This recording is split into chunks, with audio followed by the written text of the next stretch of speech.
Hours ಪೋಯಿಟಿಕಾ ಕಾವ್ಯ ಕಲೆ ಇದು ಪಾಶ್ಚಿಮಾತ್ಯ ಕಾವ್ಯ ಮೀಮಾಂಸೆಯ ಬಹಳ ಮುಖ್ಯವಾದ ಒಂದು ಚಾಪ್ಟರ್. ಇಲ್ಲಿಯವರೆಗೆ ನಮ್ಮ ಕನ್ನಡ ಯೂಟ್ಯೂಬ್ ಹಿಸ್ಟ್ರಿಯಲ್ಲಾಗಲಿ ಅಥವಾ ಕನ್ನಡ ಪುಸ್ತಕಗಳಲ್ಲಾಗಲಿ ಇವತ್ತು ನಾನು ಹೇಳ್ತಾ ಇರುವಂತಹ ವಿಷಯ ಚರ್ಚೆ ಆಗಿಲ್ಲ.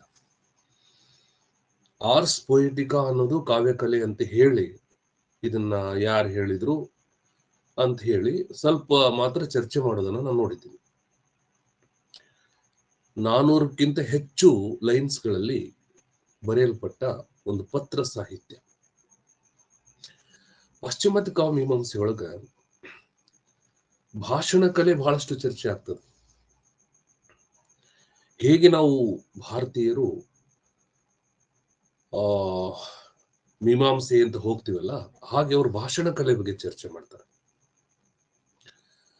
ರೆಟಾರಿಕ್ಸ್, ಹೌದಾ, ಬಹಳ ಅವ್ರದೊಂದು ಚರ್ಚೆನೆ ಬೇರೆ.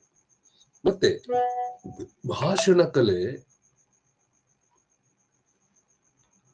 ಯಾಕೆ ಅವ್ರಿಗೆ ಸಿಗ್ಲಿಲ್ಲ?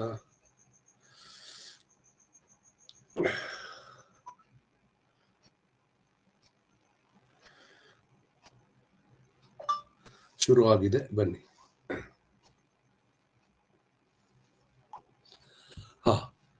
ಭಾಷಣ ಕಲೆ ಯಾಕೆ ಬಹಳ ಮುಖ್ಯ ಆಗ್ತಿತ್ತು ಅಂದ್ರೆ, ಗ್ರೀಕ್ ದೇಶದೊಳಗ ಕೇವಲ ಫಿಲಾಸಫರ್ಸ್ ಮಾತ್ರ ಮಾತಾಡ್ಬೋದಾಗಿತ್ತು. ಐಡಿಯಲ್ ಸ್ಟೇಟ್ ನಲ್ಲಿ ಅವರು ಸಮಾಜದಲ್ಲಿ ಎತ್ತರ ಮಟ್ಟದಲ್ಲಿ ನಿಲ್ಲುವಂತ ಒಬ್ಬ ವ್ಯಕ್ತಿ ಆಗಿದ್ರು. ಅದಕ್ಕೆ ಪ್ಲೇಟೋ ಬಹಳ ಚಂದ ಹೇಳ್ತಾರೆ, ಏನಂದ್ರೆ, ನಾನು ಕಟ್ಟಲು ಬಯಸಿರ್ತಕ್ಕಂತಹ ಸೊಸೈಟಿ ಅದು ಐಡಿಯಲ್ ಸೊಸೈಟಿ, ಆದರ್ಶ ರಾಷ್ಟ್ರ, ಐಡಿಯಲ್ ಸ್ಟೇಟ್ ಅನ್ನ ನಾನು ನಿರ್ಮಾಣ ಮಾಡ್ಬೇಕಾಗ್ಯದ. ನನ್ನ ಐಡಿಯಲ್ ಸ್ಟೇಟ್ ನಲ್ಲಿ ಇವ್ರು ಏನಪ್ಪ ಮಾರೆ ದಿನಾಲು ಹಿಂಗ್ಯಾಕಾಗುತ್ತಿದು?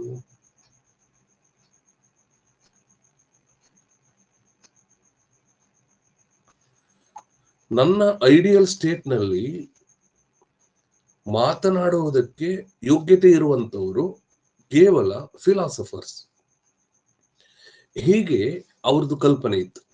ನೋಡ್ರಿ ಹೆಂಗ ಕವಿಗಳಿಗೆ ಅವರು ಅವಕಾಶನೇ ಕೊಡ್ಲಿಲ್ಲ, ನೀವು ಸುಳ್ಳು ಹೇಳ್ತೀರಿ ಅಂತ.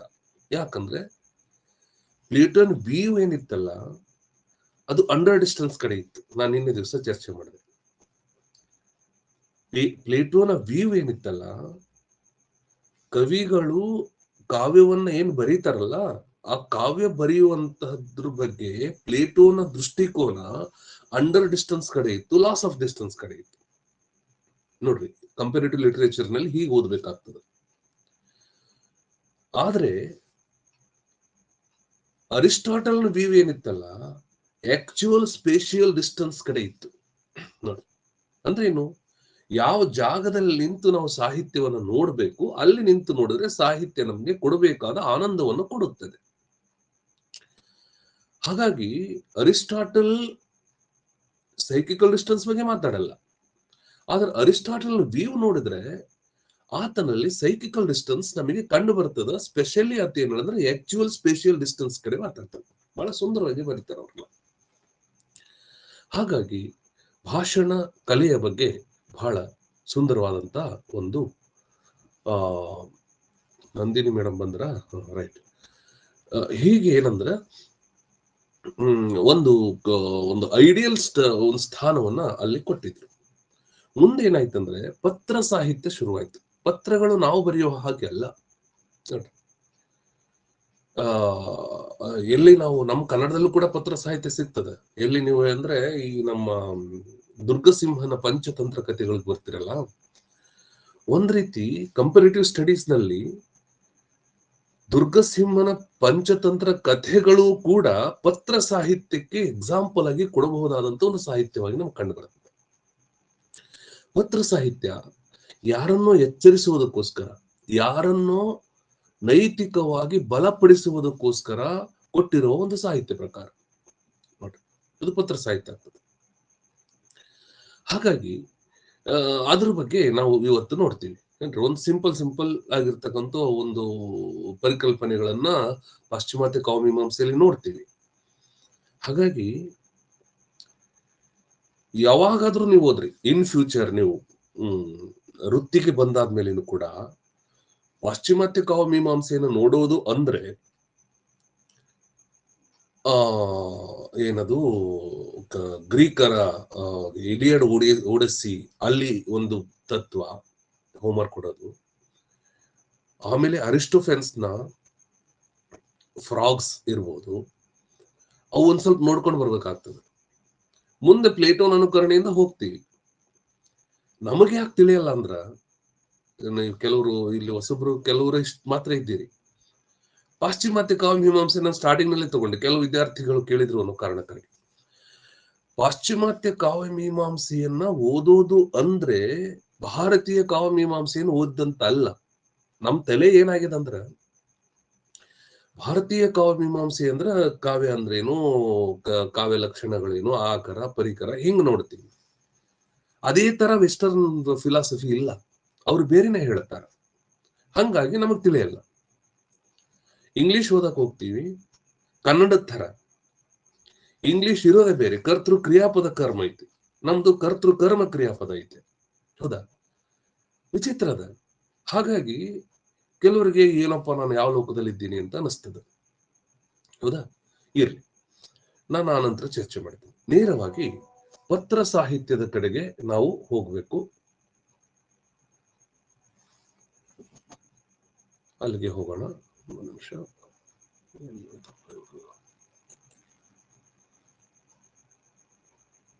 ಮಮತಾನ ಯಾರು? ಮಮತಾ. ಓಕೆ. ಹಾ, ಮಮತಾ ಮೇಡಮ್ ಬಂದ್ರಾ? ಬರಲಿಲ್ಲ. ಸರಿ, ಇರ್ಲಿ, ನೋಡೋಣ. ಈಗ ನೇರವಾಗಿ ಸೋರ್ಸ್ ಕಡೆ ಹೋಗೋಣ. Enter share. ಓಕೆ.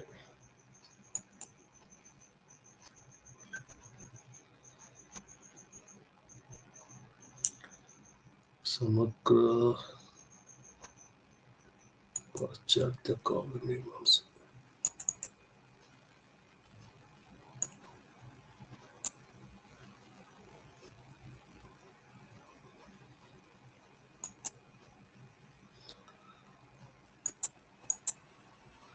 ಇದು ನೋಟ್ಸ್ ಕಾಣಿಸುತ್ತಾ? ಒಬ್ರು ನೋಡ್ರಿ,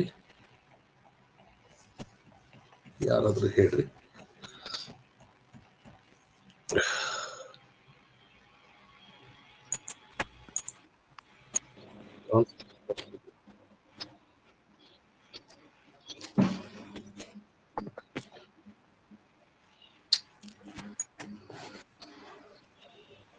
ಕಾಣಿಸುತ್ತೆ ಸರ್? ಕಾಣಿಸ್ತಾ ಇದೆ ಸರ್. ಕಾಣ್ತಾ ಇದೆ. ಇಲ್ಲಿ ಮಾರಲ್ಸ್ ಆಂಜಿನಸ್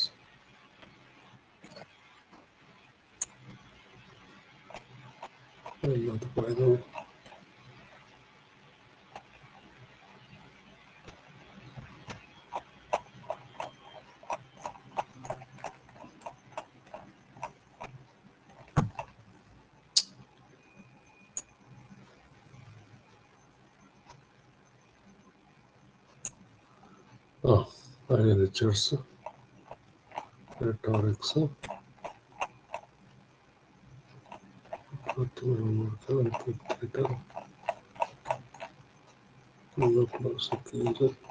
ಎಸ್, ಇಲ್ಲಿದೆ. ಸ್ವಲ್ಪ ಇದನ್ನ ಸರಿಯಾಗಿ ತಿಳ್ಕೋರಿ, ತಿಳಿಲಿಲ್ಲ ಅಂದ್ರೆ ಕೇಳ್ರಿ, ಆ ನಂತರ ವಿಚಾರ ಮಾಡೋಣ ಅದ್ರ ಬಗ್ಗೆ ಏನಿದೆ ಅಂತ. ಕಾವ್ಯ ಕಲೆ, ರೆಟಾರಿಕ್, ಎಸ್.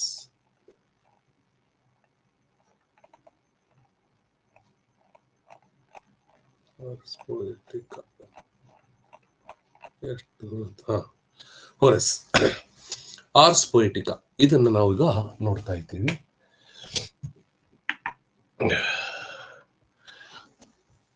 ಹೋರೇಸ್ ಈತನ ಹೆಸರು. ಆರ್ಸ್ ಅಂತ ಕರೀತಾರೆ. ಅರ್ಸ್ ಪೊಯೆಟಿಕಾ, ಆರ್ಸ್ ಪೊಯೆಟಿಕಾ ನಾವು ಮಾಡ್ಕೊಂಡಿವಿ ಕನ್ನಡದಲ್ಲಿ ನೋಡ್ತಾ ಇರುವಾಗ. ಇಲ್ಲಿ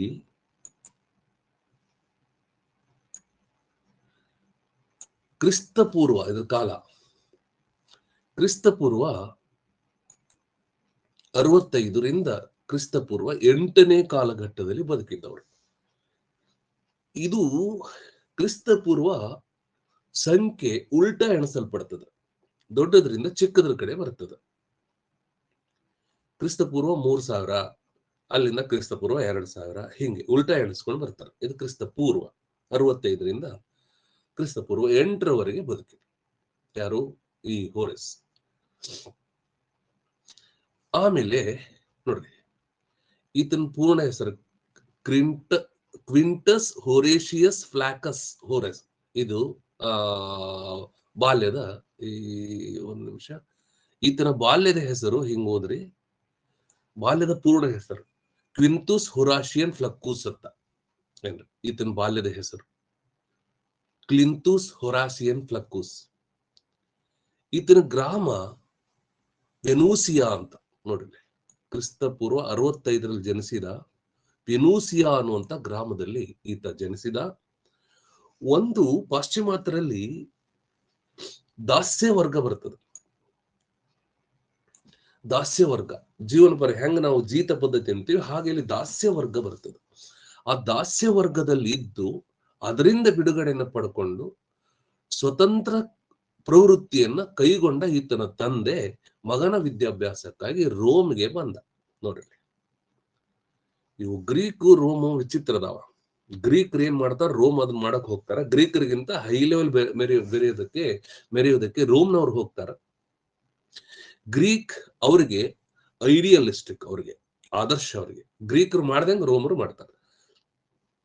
ಆಮೇಲೆ ಇವರೇನು ವೆನೂಸಿಯಾ ಗ್ರಾಮದಿಂದ ರೋಮ್ಗೆ ಬಂದ್ರು, ಎಲ್ಲ ಎಜುಕೇಶನ್ ಎಲ್ಲ ಮುಗೀತು.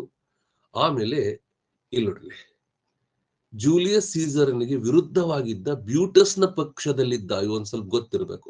ಜೂಲಿಯಸ್ ಸೀಸರ್ನ ದೃಷ್ಟಿಕೋನ ಬೇರೆ, ಹೌದಾ? ಆತನ ಅಪೋಸಿಟ್ ಸೀಸರ್ ಅಂತ ಬರ್ತಾನೆ. ಸೀಸರ್ನಿಗೆ ವಿರುದ್ಧವಾಗಿದ್ದ ಬ್ಯೂಟಸ್ನ ಪಕ್ಷದಲ್ಲಿ ಈತ ಇದ್ದ. ಜೂಲಿಯಸ್ ಸೀಸರ್ನ ಬ್ಯೂಟಸ್ನ ಅಪೋಸಿಟ್ ಪಕ್ಷದಲ್ಲಿ ಅವ್ರ ತಂದೆ ಇದ್ದ. ಅನಂತರ ಆಗಸ್ಟಸ್ ಸೀಸರ್ನ ಆಶ್ರಯ ಪಡೆದ. ಇದು ಹೀಗೆ ಜಗತ್ನಲ್ಲಿ ಯಾರು ಸಕ್ರಿಯವಾಗಿರ್ತಾರೆ, ಯಾರು ಸಶಕ್ತರಾಗಿರ್ತಾರೋ ಅವ್ರ ಪಕ್ಷಕ್ಕೆ ಸೇರುವುದು ಎಲ್ಲ ಸಾಹಿತಿಗಳ ಒಂದು ದೃಷ್ಟಿಕೋನ. ಆ ಯುಗದ ಪ್ರಸಿದ್ಧ ಕವಿ, ನೆನಪಿಟ್ಕೋರಿ, ಹೀಗೆ ಕ್ವಶನ್ ಆಗಿದೆ, ವರ್ಜಿಲ್, ಡಾಂಟೆ ಇವರೆಲ್ಲ ಬರ್ತಾರಲ್ಲ, ವರ್ಜಿಲ್ನ ಫ್ರೆಂಡ್ಶಿಪ್ ಬೆಳಿತೀವಿ ನೋಡ್ರಿ. ಆರ್ಸ್ ಪೊಯಿಟಿಕಾ ಬರಿಬೇಕಾದ್ರೆ ಹೊರೆಸನಿಗೆ ಒಬ್ಬ ಒಳ್ಳೆ ಸ್ನೇಹಿತನ ಸ್ನೇಹ ಬೆಳೀತು, ಆ ವರ್ಜಿಲನ ಸ್ನೇಹಿತ, ಹೌದಾ? ಆಮೇಲೆ ನೋಡ್ರಿ, ಅಗಸ್ಟಸ್ನ ಆಪ್ತ ಮಿತ್ರ ಮತ್ತು ಮಂತ್ರಾಲೋಚಕನಾದ ಮೆಕನಸ್ ನೆನ್ಪಿಟ್ಕೋರಿ, ಇವು ಬಹಳ ಇಂಪಾರ್ಟೆಂಟ್ ಇದೆ. ಈತನ ಪರಮ ಮಿತ್ರನಾಗಿ ಪರಿಣಮಿಸಿದ. ನೋಡ್ರಿ, ಇವ್ರ ಫ್ರೆಂಡ್ಶಿಪ್ ಯಾರ್ಯಾರು? ವರ್ಜಿಲ್ ಮತ್ತು ಮೆಕನಸ್, ಇವರೆಲ್ಲ ಫ್ರೆಂಡ್ಸ್. ಇವರೆಲ್ಲ ತನ್ನ ವಿಡಂಬನಾ ಕವನಗಳ ಮೊದಲನೇ ಸಂಕಲನವನ್ನ ಹೋರೆಸ್ ಕ್ರಿಸ್ತಪೂರ್ವ 35ರಲ್ಲಿ ಪ್ರಕಟಿಸಿ ಅದನ್ನು ಮೆಕೆನಸ್ಸನಿಗೆ ಅರ್ಪಿಸಿದ. ನೆನ್ಪಿಟ್ಕೊಳ್ಳಿ, ಜೂಲಿಯಸ್ ಸೀಸರ್ ತನ್ನ ಸಾಹಿತ್ಯವನ್ನ ಯಾರಿಗೆ ಅರ್ಪಿಸಿದ? ಮೆಕೆನಸ್ಸನಿಗೆ ಅರ್ಪಿಸಿದ. Maecenas is a close friend of Horace, ಆಯ್ತಾ? ಇನ್ನೋ ಫ್ರೆಂಡ್ ಯಾರು? ವರ್ಜಿಲ್. ಆಮೇಲೆ ಅಗಸ್ಟಸ್ ಕಾಲದ ರೋಮನ್ ಗೀತ ಕವಿ, ವಾಕ್ಚಾತುರ್ಯಗಾರ ಕ್ವಿಂಟಿಲಿಯನ್ ತನ್ನ ಓಡ್ಸ್ ಅನ್ನು ಓದಲು ಯೋಗ್ಯವಾದ ಏಕೈಕ ಲ್ಯಾಟಿನ್ ಸಾಹಿತ್ಯವನ್ನು, ಇಲ್ಲಿ ಇದೊಂದು ಪಾಯಿಂಟ್, ಯಾಕೆ ಇಂಗ್ಲಿಷ್ ಕನ್ನಡ ಟ್ರಾನ್ಸ್ಲೇಟ್ ಆಗಿದೆ, ಕ್ವಿಂಟಿಲಿಯನ್ ಅಂತ ಬರ್ತಾನೆ. ಕ್ವಿಂಟಿಲಿಯನ್ ಅಂದ್ರೆ ಯಾಕೆ ಹೇಳ್ತಾ ಇದ್ದೀನಿ ಇದನ್ನಂದ್ರೆ, ಹೋರೆಸ್ ಸಾಹಿತ್ಯ ಬರಿಬೇಕಾದ್ರ ಒಂದೇದು ದಾಸ್ಯ ವರ್ಗದಿಂದ ಬಂದಂತ ಒಬ್ಬ ವ್ಯಕ್ತಿ. ಅವನಿಗೆ ಕೆಲವರು ಐಡಿಯಲ್ಸ್ ಇದ್ರು, ಆದರ್ಶ ಅಂತೇಳಿ ಪರಿಗಣಿಸಲ್ಪಟ್ಟಂತ ಕೆಲವು ಪಾತ್ರಗಳಿದ್ದು ಅವನ ದೃಷ್ಟಿಯಲ್ಲಿ. ಆದ್ರೆ ಅವನ ಅದೃಷ್ಟವಶಾತ್ ವರ್ಜಿಲ್ ಮತ್ತು ಮೆಕೆನಸ್ ಇವ್ರ ಫ್ರೆಂಡ್ಶಿಪ್ ಬೆಳೀತು. ಮುಂದೆ ಆ ಕಾಲದ ಯುಗಧರ್ಮ ಏನಿತ್ತಂದ್ರೆ, ಲ್ಯಾಟಿನ್ ಸಾಹಿತ್ಯ ಅಂದ್ರೆ ಶ್ರೇಷ್ಠ, ಕುವೆಂಪು ಬರೀಬೇಕಾದ್ರೆ ಕುವೆಂಪುರವರು ಇಂಗ್ಲಿಷ್ ಮತ್ತು ಸಂಸ್ಕೃತಿ ಯಾಕೆ ಅಷ್ಟೊಂದು ಖುಷಿಯಿಂದ ಅಪ್ಪಿಕೊಂಡ್ಬಿಟ್ರು ಅಂದ್ರೆ ಕುವೆಂಪು ಹುಟ್ಟು ಬೆಳೆದ ಪರಿಸರ, ಜಾತಿಯಿಂದ ಇರ್ಬೋದು, ಅವರೆಲ್ಲ ಸ್ವಲ್ಪ ಕೆಳವರ್ಗದಿಂದ ಬಂದಂತ ವ್ಯಕ್ತಿ ಆಗಿದ್ರು. ಹಾಗಾಗಿ ಅವ್ರಿಗೇನ್ ಅನ್ಸ್ಬಿಡ್ತು, ಅವ್ರ ತಂದೆ, ಅವ್ರ ಪರಿಸರ, ಅವರೆಲ್ಲ ಏನ್ ಅನಿಸ್ತು, ಸಂಸ್ಕೃತ ಓದ್ಬೇಕು ಅಂತ. ಸಂಸ್ಕೃತ ಸಿಕ್ಕಾಪಟ್ಟಿ ಓದಿದ್ರು, ಇಂಗ್ಲಿಷ್ ಸಿಕ್ಕಾಪಟ್ಟಿ ಓದಿದ್ರು, ಹೌದಾ? ಹಾಗೆ ಆ ಕಾಲದ ಒಂದು ಆದರ್ಶ ಏನಿತ್ತಂದ್ರೆ ಲ್ಯಾಟಿನ್ ಸಾಹಿತ್ಯವೇ ಶ್ರೇಷ್ಠ, ಹೌದಾ? ಮುಂದೆ ಓಡ್ ಅಂತ ಬರ್ತಿತ್ತು, ಪ್ರಗಾಥಗಳನ್ನ ಚೆನ್ನಾಗಿ ಅರ್ಥೈಸ್ಕೋಬೇಕಂದ್ರೆ ಲ್ಯಾಟಿನ್ ಸಾಹಿತ್ಯವನ್ನೇ ಓದಬೇಕು ಅಂತ ಹೇಳ್ತಿದ್ರು ಕ್ವಿಂಟಿಲಿಯನ್ ಮೊದಲಾಗಿರ್ತಕ್ಕಂಥ ಪ್ರಸಿದ್ಧವಾದಂತ ಲೇಖಕರು. ಅವರೆಲ್ಲ ಮಾತನ್ನ ಪರಿಗಣಿಸಿ ಈತ ಏನ್ ಮಾಡ್ದ, ಲ್ಯಾಟಿನ್ ಭಾಷೆ ಓದಬೇಕು ಅಂತ ಅನ್ಕೊಂಡ. ಆಮೇಲೆ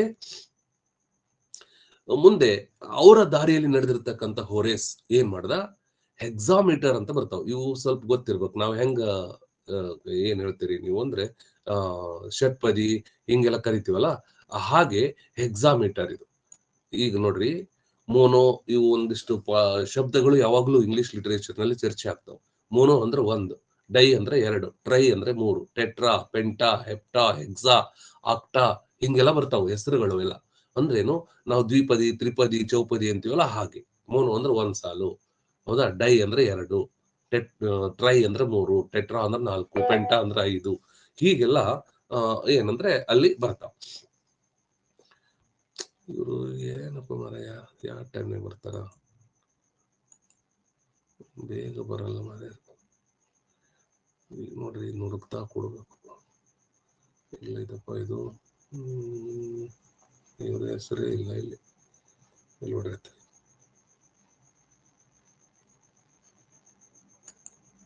ನೋಟ್ಸ್ ಕಾಣಿಸುತ್ತ ಮೇಡಮ್? ನೋಡ್ರಿ ಇಬ್ರು ಯಾರು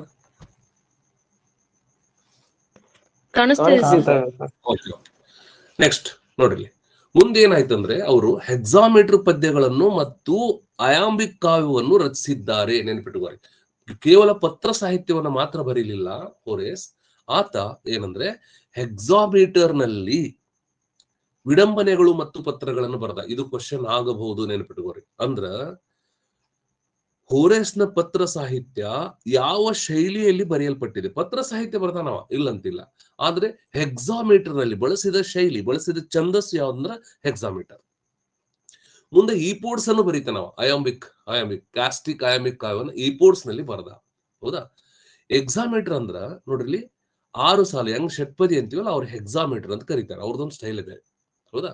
ಹೀಗೆ ಏನಂದ್ರ ಆತ ಪತ್ರ ಸಾಹಿತ್ಯವನ್ನ ಹೆಕ್ಸಾಮೀಟರ್ ನಲ್ಲಿ ಬರೆದ. ಇದು ಇಲಿಯಡ್, ಒಡಿಸಿ ಮತ್ತು ಐನೈಡ್ ಎಂಬ ಶಾಸ್ತ್ರೀಯ ಗ್ರೀಕ್ ಲ್ಯಾಟಿನ್ ಸಾಹಿತ್ಯದಲ್ಲಿ ಪ್ರಮಾಣಿತ ಮಹಾಕಾವ್ಯ ಮೀಟರ್. ಯಾಕೆ ಹೆಕ್ಸಾಮೀಟರ್ ನಲ್ಲಿ ಬರದ? ನೆನ್ಪಿಟ್ಕೊಳ್ಳಿ, ಬಹಳ ಇಂಪಾರ್ಟೆಂಟ್ ಇದೆ. ಅಂದ್ರೆ ಹೆಕ್ಸಾಮೀಟರ್ ನಲ್ಲಿ ಪತ್ರ ಸಾಹಿತ್ಯವನ್ನು, ಆರ್ಸ್ ಪೊಯಿಟಿಕವನ್ನ ಯಾವ ಛಂದಸ್ನಲ್ಲಿ ಬರೆದಿದ್ದಾನೆ ಅಂದ್ರೆ ಹೆಕ್ಸಾಮೀಟರ್ ನಲ್ಲಿ ಬರೆದಿದ್ದಾನೆ. ಯಾಕೆ ಬರೆದಿದ್ದಾನೆ ಅಂದ್ರೆ ಆಗಿನ ಕಾಲದಲ್ಲಿ ಮಹಾಕಾವ್ಯಗಳು ಇಲಿಯಡ್, ಒಡಿಸಿ ಮೊದಲಾದಂತೂ ಬಹಳ ಪ್ರಸಿದ್ಧವಾದ ಕಾವ್ಯಗಳಾಗಿತ್ತು. ಅವರು ಬಳಸಿರ್ತಕ್ಕಂತಹ ಛಂದಸ್ಸು ಹೆಕ್ಸಾಮೀಟರ್ ಆಗಿತ್ತು. ಅದಕ್ಕೆ ಇವಾಗ ಏನ್ ಅನ್ಕೊಂಡ, ಅವರು ಬರೆದಿರ್ತಕ್ಕಂಥ ಸಾಹಿತ್ಯದ ರೀತಿಯಲ್ಲಿ ನಾನು ಕೂಡ ಬರಿಬೇಕು, ಅವ್ರದೇ ಸ್ಟೈಲ್ ನಲ್ಲಿ ಬರಿಬೇಕಂತ ಇವನೇನ್ ಮಾಡದ, ಹೆಕ್ಸಾಮೀಟರ್ ನಲ್ಲಿ ತನ್ನ ಪತ್ರ ಸಾಹಿತ್ಯವನ್ನು ಬರೆದ. ಮುಂದೆ ಇವೆಲ್ಲ ಇದೆ, ಬಹಳಷ್ಟು ಇದೆ. ಈತ ಬರೆದಿರ್ತಕ್ಕಂಥ ಬೇಕಾದಷ್ಟು ಪುಸ್ತಕಗಳು ಬೇರೆ ಬೇರೆ ಪುಸ್ತಕದಲ್ಲಿ ಬಂದು, ಅದರಲ್ಲಿ ನೋಡ್ರಿ ಓವಿಡ್ನ ಮೆಟಾಮಾರ್ಫೋಸಿಸ್ ಇರ್ಬೋದು, ಹೌದಾ? ಇವೆಲ್ಲ ಏನಂದ್ರೆ ಬೇರೆ ಬೇರೆ ಕಾಲಘಟ್ಟದಲ್ಲಿ ಪ್ರಕಟ ಅದು. ಇವೆಲ್ಲ ಈ ಸುಮ್ಮನೆ ಡಿಟೇಲ್ ತಗೊಂಡಿ ನಾನು. ಕ್ರಿಸ್ತಪೂರ್ವ 20 ಮತ್ತು ಕ್ರಿಸ್ತಪೂರ್ವ 14 ಈತ ಬರೆದಿರ್ತಕ್ಕಂಥ ಕೃತಿಗಳು ಮುಂದೆ ಪ್ರಸಿದ್ಧ ಆದವು ಅನ್ನೋದು ಕೂಡ ಗೊತ್ತಿರಬೇಕು. ಮುಂದೆ ನೇರವಾಗಿ ನಾವು ಇದ್ರ ಕಡೆ ಹೋಗ್ಬಿಡೋಣ, ಆರ್ಸ್ ಪೊಯಿಟಿಕ್ ಅದ ಕಡೆಗೆ.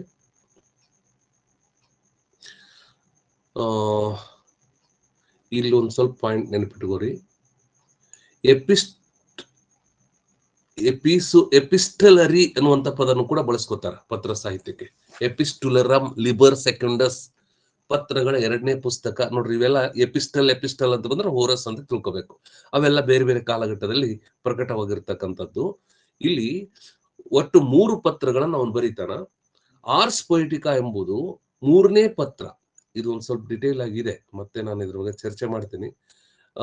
ಆರ್ಸ್ ಪೊಯಿಟಿಕಾ ಅಥವಾ ದಿ ಆರ್ಟ್ ಆಫ್ ಪೋಯಿಟ್ರಿ, ಇದು ಇಂಗ್ಲಿಷ್ ನಲ್ಲಿ. ಆರ್ಸ್ ಪೊಯಿಟಿಕಾ ಅನ್ನೋದನ್ನ ಇಂಗ್ಲಿಷ್ ನಲ್ಲಿ ದಿ ಆರ್ಟ್ ಆಫ್ ಪೋಯಿಟ್ರಿ ಅಂತ ತಿಳ್ಕೊತಾರ. ಇದನ್ನು ಬರೆದಿದ್ದು ಯಾವಾಗಂದ್ರೆ ಕ್ರಿಸ್ತ ಪೂರ್ವ ಸುಮಾರು 19ರಲ್ಲಿ. ಇದು ಒಂದು ಕವಿತೆ. ಇದರಲ್ಲಿ ಕವಿಗಳಿಗೆ ಕಾವ್ಯ ಮತ್ತು ನಾಟಕವನ್ನು ಬರೆಯುವಂತಹ ಕಲೆಯ ಬಗ್ಗೆ ಸಲಹೆಯನ್ನ ಕೊಟ್ಟಿದ್ದಾರೆ. ಆರ್ಸ್ ಪೊಯಿಟಿಕಾದಲ್ಲಿ ಏನಿದೆ, ಕಾವ್ಯದ ಕಲೆ ಕುರಿತಾಗಿ ಅದು ಹೇಳಲ್ಪಟ್ಟಿದೆ. ಇವ್ರು ಎಷ್ಟು ಸಲ ಡಿಸ್ಟರ್ಬ್ ಮಾಡ್ತಾರ್ರಿ ಜನಗಳು, ಎಲ್ಲಿದ್ದಾರೆ ಇವರೆಲ್ಲ?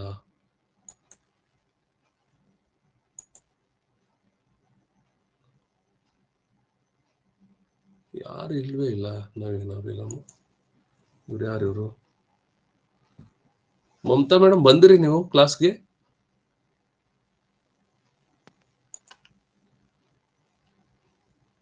ಇಲ್ಲಿ ನೀವು ಅಪ್ರೂವ್ ಪೆಂಡಿಂಗ್ ಅಂತೀರಿ, ಇಲ್ಲಿ ನಿಮ್ಮ ಹೆಸರೇ ಇಲ್ಲ ಮೇಡಮ್, ನಿಮ್ಮ ಹೆಸರಿಲ್ಲ ಇಲ್ಲಿ.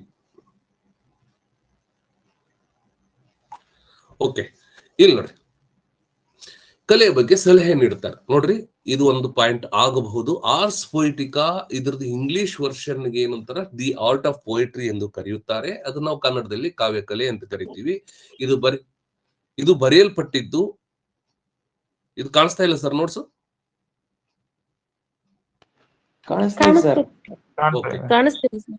ಹೋರೇಸ್ 19 BCಯಲ್ಲಿ ಈ ಕವಿತೆಯನ್ನ ಬರೆದಿದ್ದಾರೆ.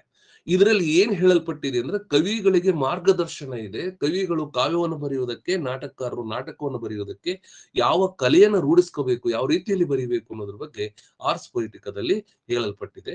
ಮುಂದೆ ನಂತರದ ಯುಗಗಳಲ್ಲಿ ಯುರೋಪಿಯನ್ ಸಾಹಿತ್ಯದ ಮೇಲೆ, ವಿಶೇಷವಾಗಿ ಫ್ರೆಂಚ್ ನಾಟಕದ ಮೇಲೆ ಹೆಚ್ಚಿನ ಪ್ರಭಾವ ಬೀರಿರ್ತಕ್ಕಂತಹ ಒಂದು ಪ್ರಸಿದ್ಧವಾಗಿರ್ತಕ್ಕಂತ ಒಂದು ಕೃತಿ. ಇದನ್ನು ಕೂಡ ಕೇಳಬಹುದು. ಇಡೀ ಯುರೋಪಿಯನ್ ಸಾಹಿತ್ಯದ ಮೇಲೆ, ಅದರಲ್ಲೂ ವಿಶೇಷವಾಗಿ ಫ್ರೆಂಚ್ ನಾಟಕಗಳನ್ನ ಬರೆಯುವುದಕ್ಕೆ ತುಂಬಾ ಪ್ರೇರಣೆಯನ್ನು ಕೊಟ್ಟಿರ್ತಕ್ಕಂಥ ಕೃತಿ ಆರ್ಸ್ ಪೊಯಿಟಿಕಾ. ಹೌದಾ? ಆಮೇಲೆ ರೊಮ್ಯಾಂಟಿಕ್ ಯುಗ ಅಂತ ಬರ್ತದೆ, ರೊಮ್ಯಾಂಟಿಸಿಸಮ್. ಅಲ್ಲಿ ಸಾಹಿತ್ಯ ವಿಮರ್ಶೆಯಲ್ಲಿ ಆರ್ಸ್ ಪೊಯಿಟಿಕಾ ಅನ್ನೋ ಪದವನ್ನು ಸುಮಾರು ಬಾರಿ ಬಳಸ್ತಾರ. ಮುಂದೆ ಕ್ವಶನ್ ಹೀಗಾಗ್ತದ, ಆರ್ಸ್ ಪೊಯಿಟಿಕಾವನ್ನು ಮೊಟ್ಟ ಮೊದಲು ಯಾರು ಯಾವ ಭಾಷೆಗೆ ಅನುವಾದಿಸಿದರು? ಆರ್ಸ್ ಪೊಯಿಟಿಕಾವನ್ನು ಮೊದಲು 1566ರಲ್ಲಿ ಥಾಮಸ್ ಡ್ರಾಂಟ್ ಅನ್ನುವಂತ ಕವಿ, ಆತ ಏನ್ ಮಾಡ್ದ, ಇಂಗ್ಲಿಷ್ಗೆ ಅನುವಾದ ಮಾಡಿದ. ಹೌದಾ? ಆರ್ಸ್ ಪೊಯಿಟಿಕಾವನ್ನ ಇಂಗ್ಲಿಷ್ಗೆ ಅನುವಾದ ಮಾಡ್ದ. ಬೆನ್ ಜಾನ್ಸನ್ ಅವರ ಅನುವಾದವನ್ನ ಮರಣೋತ್ತರವಾಗಿ 1640ರಲ್ಲಿ ಪ್ರಕಟವಾಯಿತು. ಬೆನ್ ಜಾನ್ಸನ್ ಬರೀತಾರ 1640ರಲ್ಲಿ, ಮತ್ತು ಅವರು ಕೂಡ ಆರ್ಸ್ ಪೊಯಿಟಿಕಾವನ್ನು ಟ್ರಾನ್ಸ್ಲೇಟ್ ಮಾಡ್ಕೊಂಡ್ರು. ಅದನ್ನು ಕೂಡ ತಿಳ್ಕೊಬೇಕು. ಮುಂದೆ ಈ ಒಂದು ಈ ಕವಿತೆಯನ್ನ ಹೆಕ್ಸಾಮೆಟ್ರ್ ಪದ್ಯದಲ್ಲಿ ಲೂಸಿಯಸ್ ಕ್ಯಾಲ್ಪರ್ಸಿಯಸ್ ಪೀಸೋ ಮತ್ತು ಅವರ ಇಬ್ಬರು ಪುತ್ರರಿಗೆ ಪತ್ರ ಎಂದು ಬರೆಯಲಾಗಿದೆ. ಒಂದು ಸ್ವಲ್ಪ ನೆನಪಿಡುವುದು, ಈ ಪತ್ರ ಸಾಹಿತ್ಯ ಅಂತೀವಲ್ಲ, ಆರ್ಸ್ ಪೊಯಿಟಿಕಾ ಅಂತೀವಲ್ಲ, ಅದು ಆರ್ಸ್ ಪೊಯಿಟಿಕಾವನ್ನ ಅಥವಾ ಪತ್ರ ಸಾಹಿತ್ಯವನ್ನ ಯಾರಿಗೆ ಬರೆದಿದ್ದಾರೆ ಅಂದ್ರ, ನೋಡ್ರಿ ಇಲ್ಲಿ ಎಲ್ಲಿ ಹೋಯ್ತದು, ಹೆಕ್ಸಾಮೆಟ್ರ್ ಪದ್ಯ. ಲೂಸಿಯಸ್ ಕ್ಯಾಲ್ಪರ್ನಿಯಸ್ ಪೀಸೋ, ರೋಮನ್ ಸೆನೆಟರ್ ಮತ್ತು ಕ್ಯಾನ್ಸುಲ್. ರೋಮನ್ ಹೆಂಗ ನಾವು ಅದು ಇದು ಬಂದ್ ಮಾಡ್ಕೋರಿ ಮೈಕ್, ಯಾರ್ದು ನೋಡ್ರಿ ಅದು?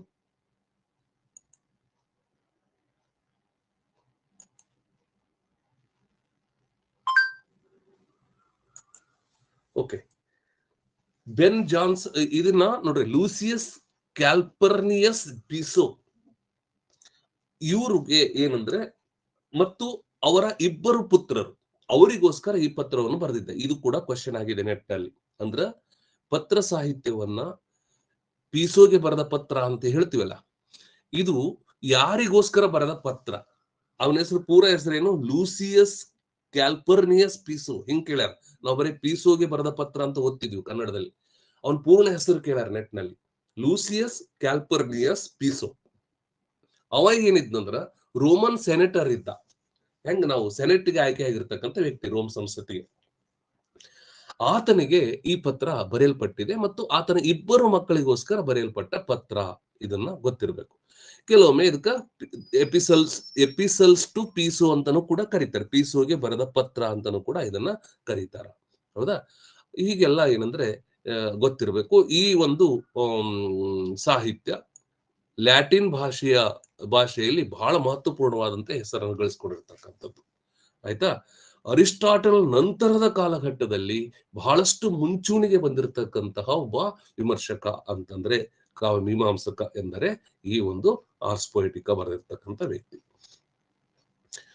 ಆರ್ಸ್ ಪೊಯಿಟಿಕಾ ಎಂದು ಅದರ ಹೆಸರನ್ನು ಮೊದಲು ಉಲ್ಲೇಖ ಮಾಡಿದ್ದು ಎಲ್ಲಿ? ಸುಮಾರು 95 ನಲ್ಲಿ ಶಾಸ್ತ್ರೀಯ ಸಾಹಿತ್ಯ ವಿಮರ್ಶಕನಾದ ಕ್ವಿಂಟಿಲಿಯನ್ ತನ್ನ ಇನ್ಸ್ಟಿಟ್ಯೂಯೋ ಒರೇಟೋರಿಯಾದಲ್ಲಿ ಅದನ್ನ ಆರ್ಸ್ ಪೊಯಿಟಿಕಾ ಅಂತೇಳಿ ಹೆಸರನ್ನ ಪ್ರಕಟಿಸಿದ. ನೆನ್ಪಿಟ್ಕೊಳ್ಳಿ, ಬಹಳ ಚಂದಿದೆ. ಕ್ವಿಂಟಿಲಿಯನ್ ಒಂದು ಪುಸ್ತಕ ಬರೀತಾನ, ಇನ್ಸ್ಟಿಟ್ಯೂಟಿಯೋ ಒರೋಟೋರಿಯಾ ಅಂತೇಳಿ. ಅದು ಕ್ರಿಸ್ತ ಪೂರ್ವ 95 ಇರ್ಬೇಕು, ಕ್ರಿಸ್ತಶಕ ಇರ್ಬೇಕು. 95ರಲ್ಲಿ ಆತ ಏನಂದ್ರೆ ಆರ್ಸ್ ಪೊಯಿಟಿಕಾ ಎನ್ನುವ ಹೆಸರನ್ನ ಮೊದಲು ಉಲ್ಲೇಖ ಮಾಡಿದ. ಈ ಅವಧಿಯ ಹೋರೆಸ್ನ ಇತರ ಪತ್ರಗಳಂತೆ ಸಡಿಲವಾದ ಸಂವೇದನೆಗಳಲ್ಲಿ ಬೇಕಾದಷ್ಟಿದೆ, ಇದೊಂದಿರಲಿ. ಮುಂದೆ ಇದರಲ್ಲಿ ಆರ್ಸ್ ಪೊಯಿಟಿಕಾದಲ್ಲಿ ಟೋಟಲ್ ಇರ್ತಕ್ಕಂಥ ಸಾಲುಗಳ ಸಂಖ್ಯೆ ಎಷ್ಟು? 476 ಸಾಲುಗಳಲ್ಲಿ ಇದು ಬರೆಯಲ್ಪಟ್ಟಿದೆ. 476 lines are there in Ars Poetica. ಗೊತ್ತಾಯ್ತಾ? ಆದ್ರೆ ಇದು ಒಂದು ವ್ಯವಸ್ಥಿತ ಗ್ರಂಥ, ಸಿಸ್ಟಮೆಟಿಕ್ ಆಗಿ ಬರೆಯಲ್ಪಟ್ಟ ಗ್ರಂಥ ಅಲ್ಲ. ಅವನ ಉದ್ದೇಶ ನಾನು ಸಿಸ್ಟಮೆಟಿಕ್ ಆಗಿ ಬರಿಬೇಕು ಅನ್ನೋದು ಕೂಡ ಇರಲಿಲ್ಲ. ಹೌದಾ? ಇದು ಏನಂದ್ರ ಸ್ನೇಹಿತರಿಗಾಗಿ, ತನ್ನ ಫ್ರೆಂಡ್ಸಿಗೋಸ್ಕರ ಬರೆಯಲ್ಪಟ್ಟ. ಈಗ ನೋಡ್ರಿ, ಫ್ರೆಂಡ್ಸ್ಗೆ ಅಂದ ತಕ್ಷಣ ನಾವು ಮಾತಾಡೋದು, ನಮ್ ಬರೆಯೋ ಸ್ಟೈಲ್ ಒಂಚೂರು ಪೂರಾ ಹೀಗೆ ಇರ್ಬೇಕಂತ ಇರಲ್ಲ. ಏನ್ರಿ, ಒಂಚೂರು ಸಡಿಲವಾಗಿರ್ತಕ್ಕಂಥ ಸಂರಚನೆ ಇರ್ತದೆ. ಹಾಗಾಗಿ ಒಂದು ಕಾವ್ಯಾತ್ಮಕ ಪತ್ರ ಆಗಿದೆ, ಆಕರ್ಷಕವಾದ ಪತ್ರವಾಗಿದೆ, ಉತ್ಸಾಹಭರಿತವಾದ ಪತ್ರವಾಗಿದೆ.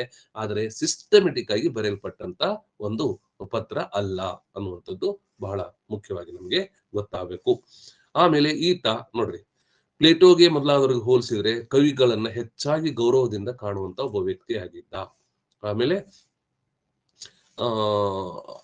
ಇದೆಲ್ಲ ಬಿಡ್ರಿ, ಎಲ್ಲ ಬಹಳಷ್ಟಿದೆ. ನೆಕ್ಸ್ಟ್ ಬರೋಣ. ಇಲ್ಲಿಂದ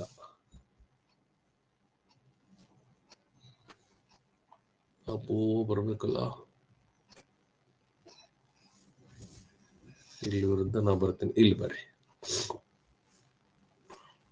ಇಲ್ಲಿಂದ ನಿಮ್ಮ ಕ್ವಶನ್ಸ್ಗಳು, ಇದನ್ನ ನೀವು ಸರಿಯಾಗಿ ತಿಳ್ಕೊರಿ. ಹೌದಾ? ಒಟ್ಟು 3 ಪತ್ರಗಳು ನಮಗೆ ಸಿಗುತ್ತವೆ. ಆರ್ಸ್ ಪೊಯಿಟಿಕ್ ಅಂದ್ರೆ ಹೋರಸ್ ಬರೆದಿರ್ತಕ್ಕಂತಹ ಒಟ್ಟು ಎಷ್ಟು ಪತ್ರಗಳು ನಮಗ್ ಸಿಗ್ತಾವ ಅಂದ್ರೆ 3 ಪತ್ರಗಳು ನಮಗ್ ಸಿಗ್ತಾವ.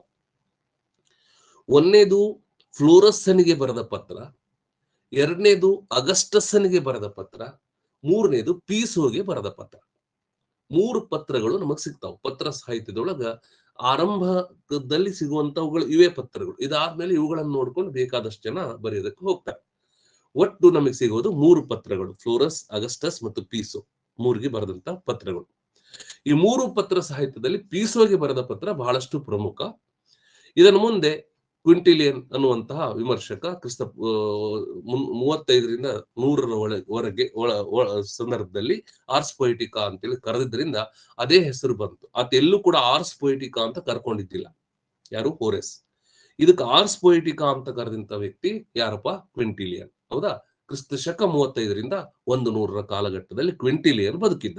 ಆ ಕಾಲಘಟ್ಟದಲ್ಲಿ ಇದಕ್ಕ ಏನಂದ್ರೆ ಆರ್ಸ್ ಪೊಯಿಟಿಕಾ ಅನ್ನುವಂತ ಹೆಸರು ಬಂತು.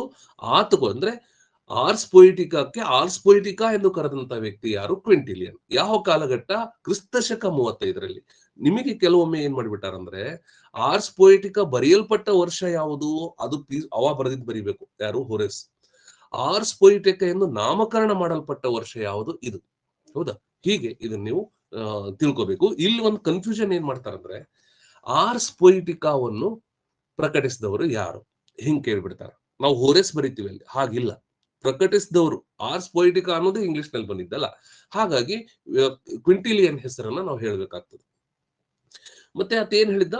ಎಪಿಸಲ್ ಟು ಪೀಸೋಸ್ ಅಂತ ಮಾತ್ರ ಹೋರೆಸ್ ಅದಕ್ಕೆ ಕರೆದಿದ್ದ. ಹೌದಾ? ಆರ್ಸ್ ಪೊಯಿಟಿಕಾ ಅಂತ ಕರೆದವನು ಕ್ವಿಂಟಿಲಿಯನ್. ಹೌದಾ? ಕಾವ್ಯ ಕಲೆಯ ಎಲ್ಲ ಪರಿಕರಗಳ ವಿವೇಚನೆಯನ್ನು ಕೂಡ ಒಳಗೊಂಡಿರ್ತಕ್ಕಂತ ಒಂದು ಕೃತಿ ಆಗಿರೋದ್ರಿಂದ ಇದಕ್ಕೆ ನಾವು ಕಾವ್ಯ ಕಲೆ ಅಂತೇಳಿ ಅದನ್ನ ಕರಿಬೇಕು. ಹೌದಾ. ಆರ್ಸ್ ಪೊಯಿಟಿಕಾ ಅಂತ ಕರೆಯೋದೇ ಬಹಳ ಸೂಕ್ತವಾದ ಹೆಸರು ಅಂತೇಳಿ ಅದನ್ನ ನಾವು ತಿಳ್ಕೊಬೇಕು. ಆಯ್ತಾ. ಮುಂದೆ ಇವು ಆಮೇಲೆ ನೋಡೋಣ, ಚರ್ಚೆಯಲ್ಲಿ ಬರ್ತಾವು.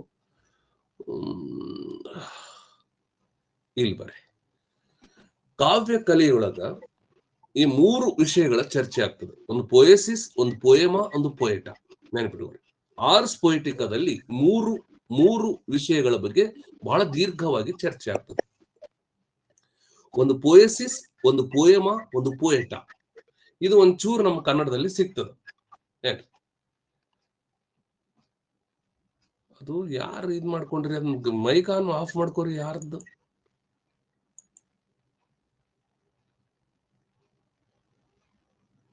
ಓಕೆ. 3 ಭಾಗಗಳನ್ನು ಕರೀತಾರೆ. ಪೋಯಸಿಸ್ ಕಾವ್ಯವನ್ನು ಆರ್ಸ್ ಪೊಯಿಟಿಕಾದ ಹೋರೇಸ್ ಏನೆಂದು ಕರೆಯುತ್ತಾನೆ. ಕಾವ್ಯವನ್ನು ಅವನು ಪೋಯಸಿಸ್ ಎಂದು ಕರೆಯುತ್ತಾನೆ. ಹೌದಾ. ಇದರಲ್ಲಿ ಕಾವ್ಯದ ವಿವಿಧ ಅಂಗಗಳ ಸಾವಯವ ಸಂಬಂಧವನ್ನು ಸೂಚಿಸುತ್ತಾ ಡೆಕೋರಮ್ ಅನ್ನು ಎತ್ತಿ ಹೇಳುತ್ತಾನೆ. ನೆನಪಿಟ್ಟುವರಿ, ಬಹಳ ಇಂಪಾರ್ಟೆಂಟ್ ಇದೆ. ಔಚಿತ್ಯ, ಡೆಕೋರಮ್ ಅಂತ ಕರೀತಾರೆ ಇಂಗ್ಲಿಷ್ನವರು. ಹೌದಾ. ಪತ್ರ ಸಾಹಿತ್ಯದೊಳಗ ಆರ್ಸ್ ಪೊಯಿಟಿಕಾದಲ್ಲಿ 3 ಮುಖ್ಯವಾದ ಚರ್ಚೆಗಳು ಬರ್ತಾವ. ಒಂದೇದು ಪೋಯಸಿಸ್, ಇನ್ನೊಂದು ಪೋಯಮ, ಇನ್ನೊಂದು ಪೋಯೆಟಾ ಅಂತ. ಪೋಯಸಿಸ್ ಎಂದರೆ ಕಾವ್ಯ. ಕಾವ್ಯವನ್ನು ಪೋಯಸಿಸ್ ಅಂತ ಕರೀತಾರೆ. ಈ ಭಾಗದೊಳಗೆ ಏನ್ ಹೇಳಿದ್ದಾರೆ ಅಂದ್ರೆ, ಕಾವ್ಯದ ವಿವಿಧ ಅಂಗಗಳ ಸಾವಯವ ಸಂಬಂಧ ಹೇಗಿರಬೇಕು. ಅಲ್ಲಿ ಡೆಕೋರಮ್ ಅನ್ನುವಂತ ಪದ ಇಲ್ಲಿ ಬರ್ತದೆ ನಿಮಗೆ. ಡೆಕೋರಮ್ ಬಗ್ಗೆ ಚರ್ಚಿತವಾದ ಆರ್ಸ್ ಪೊಯಿಟಿಕಾದ ಭಾಗ ಯಾವುದು? ಪೋಯಸಿಸ್ ಭಾಗ, ಮೊದಲ ಭಾಗ. ಗೊತ್ತಾಯ್ತಾ. ಅಂದ್ರೆ ಸಾವಯವ ಸಂಬಂಧ, ಕಾವ್ಯದ ವಿವಿಧ ಅಂಗಗಳ ಸಾವಯವ ಸಂಬಂಧ. ಸಾವಯವ ಸಂಬಂಧ ಅಂದ್ರೆ ಏನ್ ಗೊತ್ತೇನು ನೋಡ್ರಿ. ಇಲ್ಲಿ ಯಾವುದೋ ಒಬ್ಬ ಸುಂದರಿ ಎಲ್ಲೋ ತೋಟದಲ್ಲಿ ಬೆಳೆದಿರ್ತಕ್ಕಂಥ ಹೂವನ್ನ ತಲೆಯೊಳಗ್ ಮುಡ್ಕೊಂಡ್ರೆ ಹೊರಗಿಂದ ತಲೆಗೆ ಅಂಟಿಸಿಕೊಂಡ ಹೂವೇ ವಿನಃ ಅದು ತಲೆಯಲ್ಲಿ ತನ್ನಷ್ಟಕ್ಕೆ ತಾನೇ ಹುಟ್ಟಿ ಬೆಳೆದ ಹೂವು ಅಲ್ಲ. ನೋಡ್ರಿ ಹೆಂಗದ.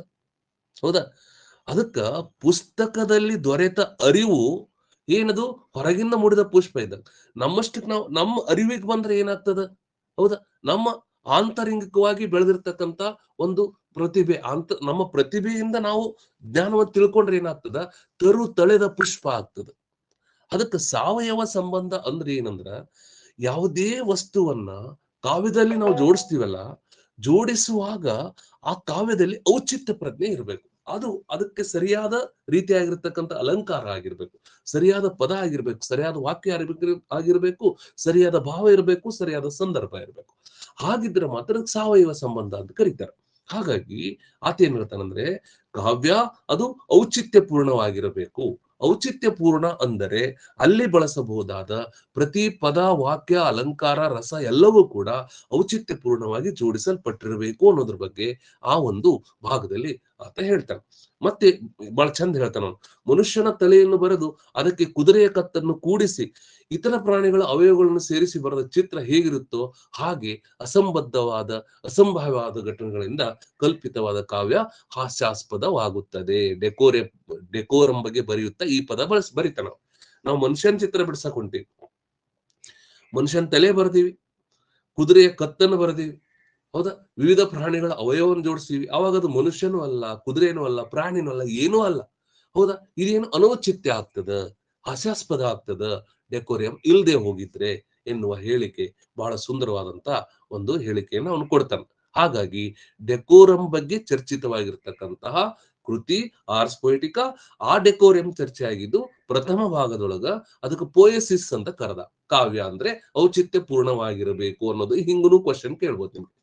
ಇನ್ನು ನೆಕ್ಸ್ಟ್ ಅವನು ಪೋಯಮ ಬಗ್ಗೆ ಹೇಳ್ತಾನೆ, ಕಾವ್ಯ ರೂಪ. ನೋಡ್ರಿ, ಎರಡನೇದು ಕಾವ್ಯ ರೂಪ, ಇಟ್ ಈಸ್ ಪೋಯಮ. ಇದು ಕೃತಿಯ ಕೇಂದ್ರ, ಹಾರ್ಟ್ ಆಫ್ ದಿ ಬುಕ್ ಇದು. ಹೌದಾ. ಪೋಯಮ ಇದು ಸುಮಾರು 42ನೇ ಸಾಲಿನಿಂದ 294ನೇ ಸಾಲಿನವರೆಗೆ ಇದು ಹಬ್ಬಿರ್ತಕ್ಕಂಥ ದೀರ್ಘವಾದ ಭಾಗ. ಇಲ್ಲಿ ಇನ್ನೊಂದು ಕ್ವಶನ್ ಇಲ್ಲೇ ನೀವು ತಿಳ್ಕೊಬೇಕು ನೋಡ್ರಿ. ಇದು ಕಾಮನ್ ಸೆನ್ಸ್. ಇದು ಏನ್ ಗೊತ್ತಾ, 1ರಿಂದ 41ನೇ ಸಾಲಿನವರೆಗೆ ಇರುವುದು ಪೋಯಸಿಸ್ ತಿಳ್ಕೊರಿ. 42ರಿಂದ 294ನೇ ಸಾಲುಗಳವರೆಗೆ ಹಬ್ಬಿರೋದು ಪೋಯಮ, ಕಾವ್ಯ ರೂಪ. ಎರಡನೇ ಭಾಗ ಇದು. ಇದು ಇದೊಂದು ಕೃತಿಯ ಹೃದಯ ಭಾಗ ಇದು, ಗೊತ್ತಾಯ್ತಾ? ದೀರ್ಘವಾದ ಭಾಗ. ಇಲ್ಲೇನ್ ಮಾಡ್ತಾನ ಅವನು, ಕಾವ್ಯದ ರೂಪವನ್ನು ಕುರಿತು ಚರ್ಚೆ ಮಾಡ್ತಾನೆ. ಕಾವ್ಯದ ಛಂದಸ್ಸು, ಕಾವ್ಯದ ಶೈಲಿ, ಕಾವ್ಯದ ಭಾಷೆ ಇವುಗಳ ಬಗ್ಗೆ ಹೇಳ್ತಾನೆ. ಅಂದ್ರೆ ಏನು, ಹೆಕ್ಸಾಮೀಟರ್ ಅಂದ್ರೆ ಏನು, ಪೆಂಟಾಮೀಟರ್ ಅಂದ್ರೆ ಏನು, ಮೋನಾಮೀಟರ್, ಅವುಗಳ ಬಗ್ಗೆ, ಕಾವ್ಯ ಛಂದಸ್ ಬಗ್ಗೆ, ಸ್ಟೈಲ್ ಆಫ್ ದಿ ಪೊಯೆಟ್ರಿ ಅದ್ರ ಬಗ್ಗೆ ಕೂಡ ನೋಡ್ರಿ. ಶೈಲಿ ಕೂಡ ಚರ್ಚಿತವಾಗಿರ್ತಕ್ಕಂಥದ್ದು. ಇದು ಸ್ಟೈಲ್ ಅನ್ನೋದು ಬಹಳ ಹಳೆ ಕಾಲದಿಂದ ಚರ್ಚೆ ಆಗಿ ಬಂದದ. ರೀತಿ ಮಾರ್ಗ ಶೈಯೇ ಪಾಕ ಅನ್ನುವಂತ ದೊಡ್ಡ ದೀರ್ಘವಾದ ಒಂದು ಇದನ್ನ ಮಾಡಿದ್ದೀನಿ ನಾನು.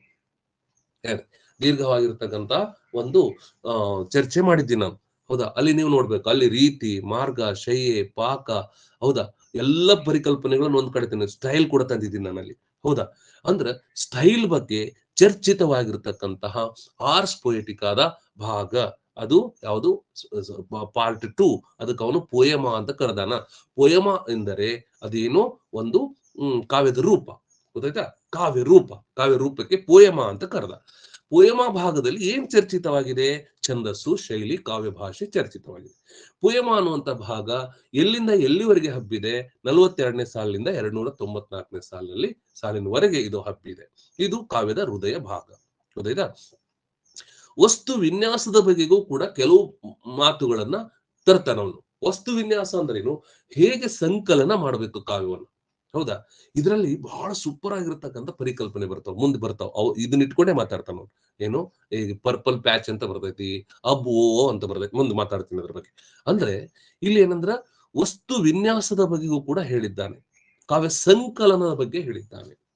ಸಂಕಲನ ಅಂದ್ರೇನು, ಹೇಗೆ ಕಾವ್ಯ ಜೋಡಿಸಲ್ಪಡಬೇಕು, ಆರಂಭದಿಂದನೇ ಹೇಳ್ಬೇಕು. ಹುಟ್ಟಿನಿಂದ ಸಾವಿನ ಕಡೆ ಹೋಗ್ಬೇಕಾ, ಯೌವನದಿಂದ ಹುಟ್ಟಿನ ಕಡೆ ಸಾವಿನ ಕಡೆ ಬರ್ಬೇಕಾ, ಅಥವಾ ಸಾವಿನಿಂದ ಹುಟ್ಟು ಮತ್ತು ಯೌವನದ ಬಗ್ಗೆ ಹೇಳ್ಬೇಕಾ? ಸಿಂಹಾವಲೋಕನ ಕ್ರಮ ಹೇಳ್ತೀವಲ್ಲ ಹಾಗೆ. ಸಿಂಹಾವಲೋಕನ ಕ್ರಮ ಎಷ್ಟೋ ಜನರಿಗೆ ಏನೋ ಗೊತ್ತಿಲ್ಲ, ಮತ್ತೆ ಚರ್ಚೆ ಮಾಡೋಣ, ಹೌದಾ?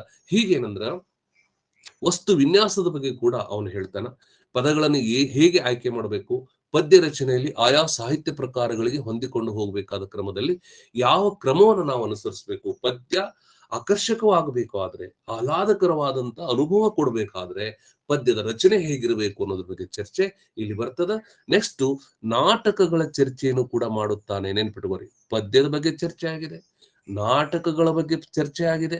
ನಾಟಕದ ವಸ್ತು ವಿನ್ಯಾಸ, ಪಾತ್ರ, ರಂಗ ಪ್ರದರ್ಶನ, ರಂಗ ಸಂಗೀತ, ನಾಟಕದೊಳಗಿನ ಛಂದಸ್ಸು, ಇವೆಲ್ಲ ಜೊತೆಗೆ ಗ್ರೀಕ್ ನಾಟಕಗಳ ಸ್ಟೈಲ್ಗಳು ಹೇಗಿರ್ತಾವ ಎಲ್ಲವುಗಳನ್ನು ಕೂಡ ಬಹಳ ವ್ಯವಸ್ಥಿತವಾಗಿ ಚರ್ಚಿಸಲ್ಪಟ್ಟಿರ್ತಕ್ಕಂಥ ಒಂದು ಭಾಗ. ಮುಂದೆ ಸೆಟೈರ್ ಅಂತ ಬರ್ತೈತಿ, ಹೌದಾ? ಇದು ಈ ಸ್ಯಾಟೈರ್ ನಾಟಕ ಅಂತ, ಇದು ಏನಂದ್ರ ಪೌರಾಣಿಕ ವ್ಯಕ್ತಿಗಳ ವಿಕಟ ಕೃತ್ಯ ಕುಡಿತಾದಿ ಪ್ರದರ್ಶನ, ಇದ್ರ ಸೆಟೈರ್ ಅಂತ ಕರೀತಾರೆ. ಇದನ್ನು ಕೂಡ ಪ್ರಶ್ನೆ ಕೇಳ್ಯಾರ, ಹೌದಾ? ಸೆಟೈರ್ ಅನ್ನೋದು ಇದು ಒಂದು ನಾಟಕ ಪ್ರಕಾರ.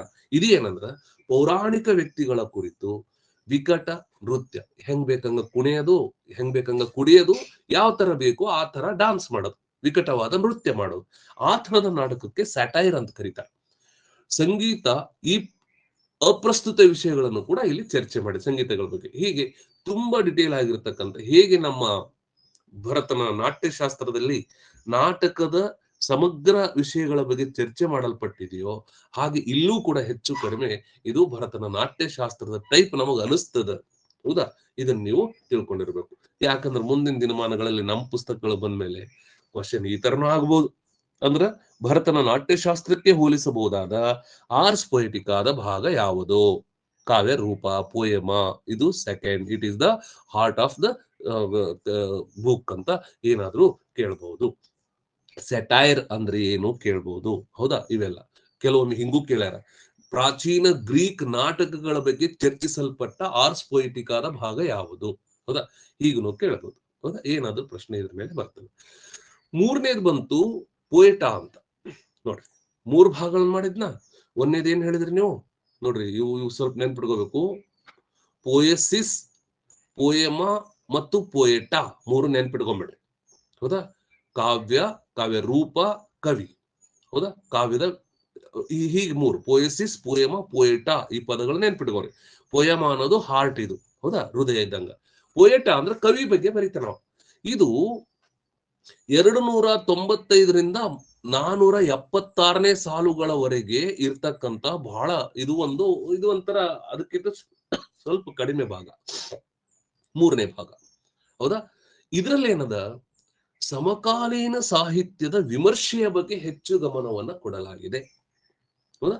ಸಮಕಾಲೀನ ಸಾಹಿತ್ಯದ ವಿಮರ್ಶೆ ಬರೆದಿರೋದು ಈ ಭಾಗ, ಪೋಯೆಟಾದೊಳಗ ಕವಿ ಅನ್ನುವ ಭಾಗ. ಗೊತ್ತಾಯ್ತಾ? ಪೋಯೆಟಾ ಅಂದ್ರೆ ಕವಿ, ಪೋಯಮ ಅಂದ್ರೆ ಕಾವ್ಯ ರೂಪ. ಇದನ್ನು ಹೊಂದಿಸಿ ಬರೆಯಕ್ಕೂ ಕೇಳ್ಯಾರ. ಹೌದಾ? ಗೊತ್ತಿರ್ಲಿ. ಹೌದಾ? ಈ ಮೂರನೇ ಭಾಗ ಎಷ್ಟರಿಂದ ಎಷ್ಟನೇ ಸಾಲಿನವರೆಗೆ? 1ರಿಂದ 41ರವರೆಗೆ ಪೋಯಸಿಸ್, 42ರಿಂದ 294ರವರೆಗೆ ಪೋಯಮ, 295ರಿಂದ 476ರವರೆಗೆ ಪೋಯೆಟಾ. ಇಲ್ಲಿ ಒಂದ್ ನೆನ್ಪಿಟ್ಕೋರಿ ಯಾವಾಗ್ಲೂ ಕೂಡ, ಏನಂದ್ರೆ ಒಂದ್ ದೊಡ್ಡ ತಪ್ಪು ನಾವೇನ್ ಮಾಡ್ತೀವಿ ವಿದ್ಯಾರ್ಥಿಗಳು ಅಂದ್ರೆ, 1ರಿಂದ 42ರವರೆಗೆ ಪೋಯಸಿಸ್ ಅಂತೀವಿ, 42ರಿಂದ 294ರವರೆಗೆ ಪೋಯಮ ಅಂತೀವಿ, 294ರಿಂದ 476ರವರೆಗೆ ಪೋಯೆಟಾ ಅಂತೀವಿ. ಇದು ದೊಡ್ಡ ತಪ್ಪು. 41ರವರೆಗೆ ಅದು ಮುಗೀತದ, 42ರಿಂದ 2ನೇ ಶುರುವಾಗ್ತದ, 295ರಿಂದ 3ನೇ ಶುರುವಾಗ್ತದ. ಇದು ಕೂಡ ಲೈನ್ಸ್ ಬಗ್ಗೆ ಒಂದು ಜ್ಞಾನ ನಮಗೆ ಇರಬೇಕು. ಆಯ್ತಾ? ಹೀಗೆ ಬಹಳ ಡಿಟೇಲ್ ಆಗಿ 3ನೇ ಭಾಗದಲ್ಲಿ, ಪೋಯೆಟಾ ಅನ್ನುವಂತ ಭಾಗದಲ್ಲಿ ಸಮಕಾಲೀನ ಸಾಹಿತ್ಯದ ವಿಮರ್ಶೆಯ ಬಗ್ಗೆ ಆತ ತಿಳಿಸ್ತಾನ. ಜೊತೆಗೆ ಟ್ಯಾಲೆಂಟ್ ಬಗ್ಗೆ ಬರಿತಾನ. ಪ್ರತಿಭೆ, ಪ್ರಜ್ಞಾನ, ವನ್ನೋನ್ಮೇಷಶಾಲಿನಿ ಪ್ರತಿಭಾಮತ ನಾವು ಹೇಳ್ತೀವಲ್ಲ, ಭಟ್ಟತೌತನ ಡೆಫಿನೇಷನ್. ಹಾಗೆ ಪ್ರತಿಭೆ ಸತ್ಕಾವ್ಯದ ಆಧಾರ, ಹೀಗೆ ಹೇಳ್ತಾನವ. ಪ್ರತಿಭೆ ಸತ್ಕಾವ್ಯದ ಆಧಾರ ಎನ್ನುವುದನ್ನ ಅವ ಹೇಳ್ತಾನೆ. ಜೊತೆಗೆ ಕವಿ ಆಗಬೇಕಾದವನು ಹೇಗೆ ಪೂರ್ವ ಸಿದ್ಧತೆಗಳನ್ನು ಮಾಡ್ಬೇಕು ನೋಡ್ರಿ. ಇಲ್ಲಿ ರಾಜಶೇಖರನ್ ತರ ಕಂಡು ಬರ್ತಾರೆ. ರಾಜಶೇಖರ ಕವಿಗೆ ಏನು ಇರ್ಬೇಕು ಅನ್ನೋದು ಹೇಳ್ತಾನವ ಕಾವ್ಯ ಮೀಮಾಂಸೆಯೊಳಗ. ಹಾಗೆ ನೋಡ್ರಿ ಇಲ್ಲಿ ಪ್ರತಿಭೆ, ಭಟ್ಟತೌತನ್ ತರ ಪ್ರತಿಭೆ ಬಗ್ಗೆ ಮಾತಾಡ್ತಾನವ. ರಾಜಶೇಖರನ್ ತರ ಕವಿಯಾಗಬೇಕಾದವನ ಪೂರ್ವ ಸಿದ್ಧತೆಗಳನ್ನು ಹೇಳ್ತಾನ, ಕವಿ ಕರ್ಮದ ಕುರಿತಾಗಿ ಹೇಳ್ತಾನ. ಹೌದಾ? ಕಾವ್ಯದ ಪ್ರಯೋಜನದ ಬಗ್ಗೆ ಹೇಳ್ತಾನ, ಕಾವ್ಯದ ಗುರಿ ಬಗ್ಗೆ ಹೇಳ್ತಾನ, ಕಾವ್ಯದ ದೋಷಗಳ ಬಗ್ಗೆ ಹೇಳ್ತಾನೆ. ನೋಡ್ರಿ ಇಲ್ಲಿ ಎಲ್ಲ ಕಾವ್ಯ ದೋಷ, ಕಾವ್ಯ ಗುರಿ, ಕಾವ್ಯ ರಚನೆ, ಹೌದಾ, ಕವಿಯಾದವನ ಪೂರ್ವ ಸಿದ್ಧತೆ, ಈ ಎಲ್ಲವುಗಳು ಕೂಡ ಇಲ್ಲಿ ಪೋಯೆಟಾದಲ್ಲಿ ಚರ್ಚೆ ಬರ್ತದೆ. ಕಾವ್ಯ ರಚನೆಯನ್ನು ಕುರಿತು ಕವಿಗಳಿಗೆ ಹೇಳುವ ಕೆಲವು ಕಿವಿ ಮಾತುಗಳು ಕೂಡ ಇಲ್ಲಿ ಬರ್ತಾವ. ವಿಮರ್ಶಕರ ವಂಚನೆಯನ್ನು, ವಿವೇಕಿಗಳಾದ ವಿಮರ್ಶಕರನ್ನು ಗುರುತಿಸಿ ತನ್ನ ಕಾವ್ಯಗಳನ್ನು ಓದಿಕೊಳ್ಳುವ ಹುಚ್ಚು ಕವಿಗಳನ್ನು ಕುರಿತ ವಿಡಂಬನಾತ್ಮಕ ಟೀಕೆಯೊಂದಿಗೆ ಈ ಕೃತಿಯನ್ನು ಹೋರೆಸ್ ಮುಕ್ತಾಯಗೊಳಿಸುತ್ತಾನೆ. ನೋಡ್ರಿ, ವಿಮರ್ಶಕರ ಬಗ್ಗೆನೂ ಮಾತಾಡ್ತಾನೆ, ಕವಿಗಳ ಬಗ್ಗೆ ಮಾತಾಡ್ತಾನೆ, ಕವಿ ಕರ್ಮದ ಬಗ್ಗೆ ಮಾತಾಡ್ತಾನೆ, ಪ್ರತಿಭೆ ಬಗ್ಗೆ ಮಾತಾಡ್ತಾನೆ. ನೋಡ್ರಿ, ಭಾರತೀಯ ಕಾವ್ಯಮೀಮಾಂಸೆಗೆ ಇದಕ್ಕೆ ಏನ್ ವ್ಯತ್ಯಾಸ ಇದೆ? ಎಲ್ಲ ಸೇಮ್ ಅನಿಸ್ತದ. ಅದಕ್ಕೆ ಗ್ರೇಟ್ ಪೀಪಲ್ಸ್ ಥಿಂಗ್ಸ್ ಅಲೈಕ್ ಅಂತ. ಶ್ರೇಷ್ಠವಾದ ವ್ಯಕ್ತಿಗಳು ಒಂದೇ ತರ ಮಾತನಾಡುತ್ತಾರೆ. ಅವ್ರಿಗೆ ಇವ್ರು ಗೊತ್ತಿಲ್ಲ, ಇವ್ರಿಗೆ ಅವ್ರು ಗೊತ್ತಿಲ್ಲ. ಗ್ರೀಕರು ಭಾರತೀಯರನ್ನು ಓದ್ಲಿಲ್ಲ, ಭಾರತೀಯರು ಗ್ರೀಕರನ್ನು ಓದ್ಲಿಲ್ಲ. ಕಾವ್ಯಮೀಮಾಂಸೆ ಓದ್ತಾ ಹೋದಾಗ ಗ್ರೀಕರಂತೆ ಭಾರತೀಯರು ಮಾತನಾಡಿದ್ದಾರೆ, ಭಾರತೀಯರಂತೆ ಗ್ರೀಕರು ಮಾತಾಡುತ್ತಾರೆ. ಯಾಕೆಂದ್ರೆ ನಮ್ಮ ದೇಶ ಬೇರೆ ಆದೀತು, ನಾವು ಮನುಷ್ಯರಲ್ಲವೇ, ನಮ್ಮೆಲ್ಲ ಯೋಚನೆ ಒಂದೇ ಇರುತ್ತದೆ. ನೋಡ್ರಿ, ಹಾಗಾಗಿ ಗ್ರೇಟ್ ಪೀಪಲ್ಸ್ ಥಿಂಕ್ಸ್ ಅಲೈಕ್, ಶ್ರೇಷ್ಠವಾದ ವ್ಯಕ್ತಿಗಳು ಒಂದೇ ರೀತಿಯಲ್ಲಿ ಮಾತನಾಡುತ್ತಾರೆ. ಹೌದಾ? 3ನೇ ಭಾಗದಲ್ಲಿ ಏನ್ ಮಾಡಿದ್ರು ಅವರು? ಈ ಒಂದು ಏನು ಮುಖ್ಯವಾದಂತ ವಿಚಾರಗಳ ಬಗ್ಗೆ ಈತ ಚರ್ಚೆ ಮಾಡುತ್ತಾನೆ. ಹೌದಾ? ಹೀಗೆ ಈ ಭಾಗ ಪೋಯಸಿಸ್, ಪೋಯಮ ಮತ್ತು ಪೋಯೆಟಾ. ಹೌದಾ? ಇವುಗಳ ಅರ್ಥ ಏನು? ಹೌದಾ? ಇವುಗಳಲ್ಲಿ ಏನೇನ್ ಚರ್ಚೆ ಮಾಡಲ್ಪಟ್ಟದ, ಇವು ಎಷ್ಟನೇ ಸಾಲಿನಿಂದ ಎಷ್ಟನೇ ಸಾಲಿನವರೆಗೆ ಇದು ಚರ್ಚೆ ಮಾಡಲ್ಪಟ್ಟದ, ಈ ಎಲ್ಲ ವಿಷಯವನ್ನ ಒಂದು ಸಾರಿ ಕಣ್ಣಾಡಿಸಿದ್ರೆ ತಿಳಿತದೆ. ಏನ್ ಬಹಳ ಡಿಫಿಕಲ್ಟ್ ಥಿಂಕಿಂಗ್ ಏನು ಇದರಲ್ಲಿ ಇಲ್ಲ. ಓಕೆ, ನೆಕ್ಸ್ಟ್ ಇಲ್ಲಿ ಏನಂದ್ರೆ, ನಮ್ಮ ಕೈಯಾಗ ಕ್ವಶನ್ ಪೇಪರ್ ಬಂದ್ರೆ ನಾವ್ ಇವನ್ ಚರ್ಚೆ ಮಾಡ್ತಾ ಇರ್ತೀವಿ. ಹೌದಾ? ಏನು ವಿಮರ್ಶಕನ ಬಗ್ಗೆ ಆರ್ಸ್ ಪೊಯಿಟಿಕಾದ ಯಾವ ಭಾಗ ಚರ್ಚಿಸುತ್ತದೆ? ಹೌದಾ? ವಿಮರ್ಶಕರಲ್ಲಿ ವಿಶೇಷವಾಗಿ ಬರೀ ವಿಡಂಬನೆ ಮಾಡಿ ಕಾವ್ಯದ ವ್ಯಾಲ್ಯೂವನ್ನ ಕಡಿಮೆ ಮಾಡುವಂತ ಬೇಕಾದಷ್ಟು ಜನ ಇದ್ದಾರೆ ಇವಾಗ. ಅಂದ್ರೆ ಕವಿಗಳು ದೂರದಲ್ಲಿದ್ದರೆ ಹಾಡಿ ಹೊಗಳುತ್ತಾರೆ. ಸಹೃದಯನ್ ಬಲ್ಲಿ ಬಂದ ಬಹಳ ಚಂದ ಅದು ಬರೀ ಓದ್ತೀವಿ ನಾವು ಕಾವ್ಯ ಮೀಮಾಂಸೆಯಲ್ಲಿ. ಹೌದಾ? ಸಮೀಪದಲ್ಲಿದ್ರೆ ಎಂತ ಶ್ರೇಷ್ಠವಾದ ಕೃತಿ ಆದ್ರೂ ಕೂಡ ಅವ್ರು ನಾವು ತಿರಸ್ಕರಿಸ್ತೇವೆ ಅಂತೇಳಿ ಕೆಲವು ಮಾತು ಬರ್ತಾವ ಭಾರತೀಯ ಕಾವ್ಯ ಮೀಮಾಂಸೆಯಲ್ಲಿ.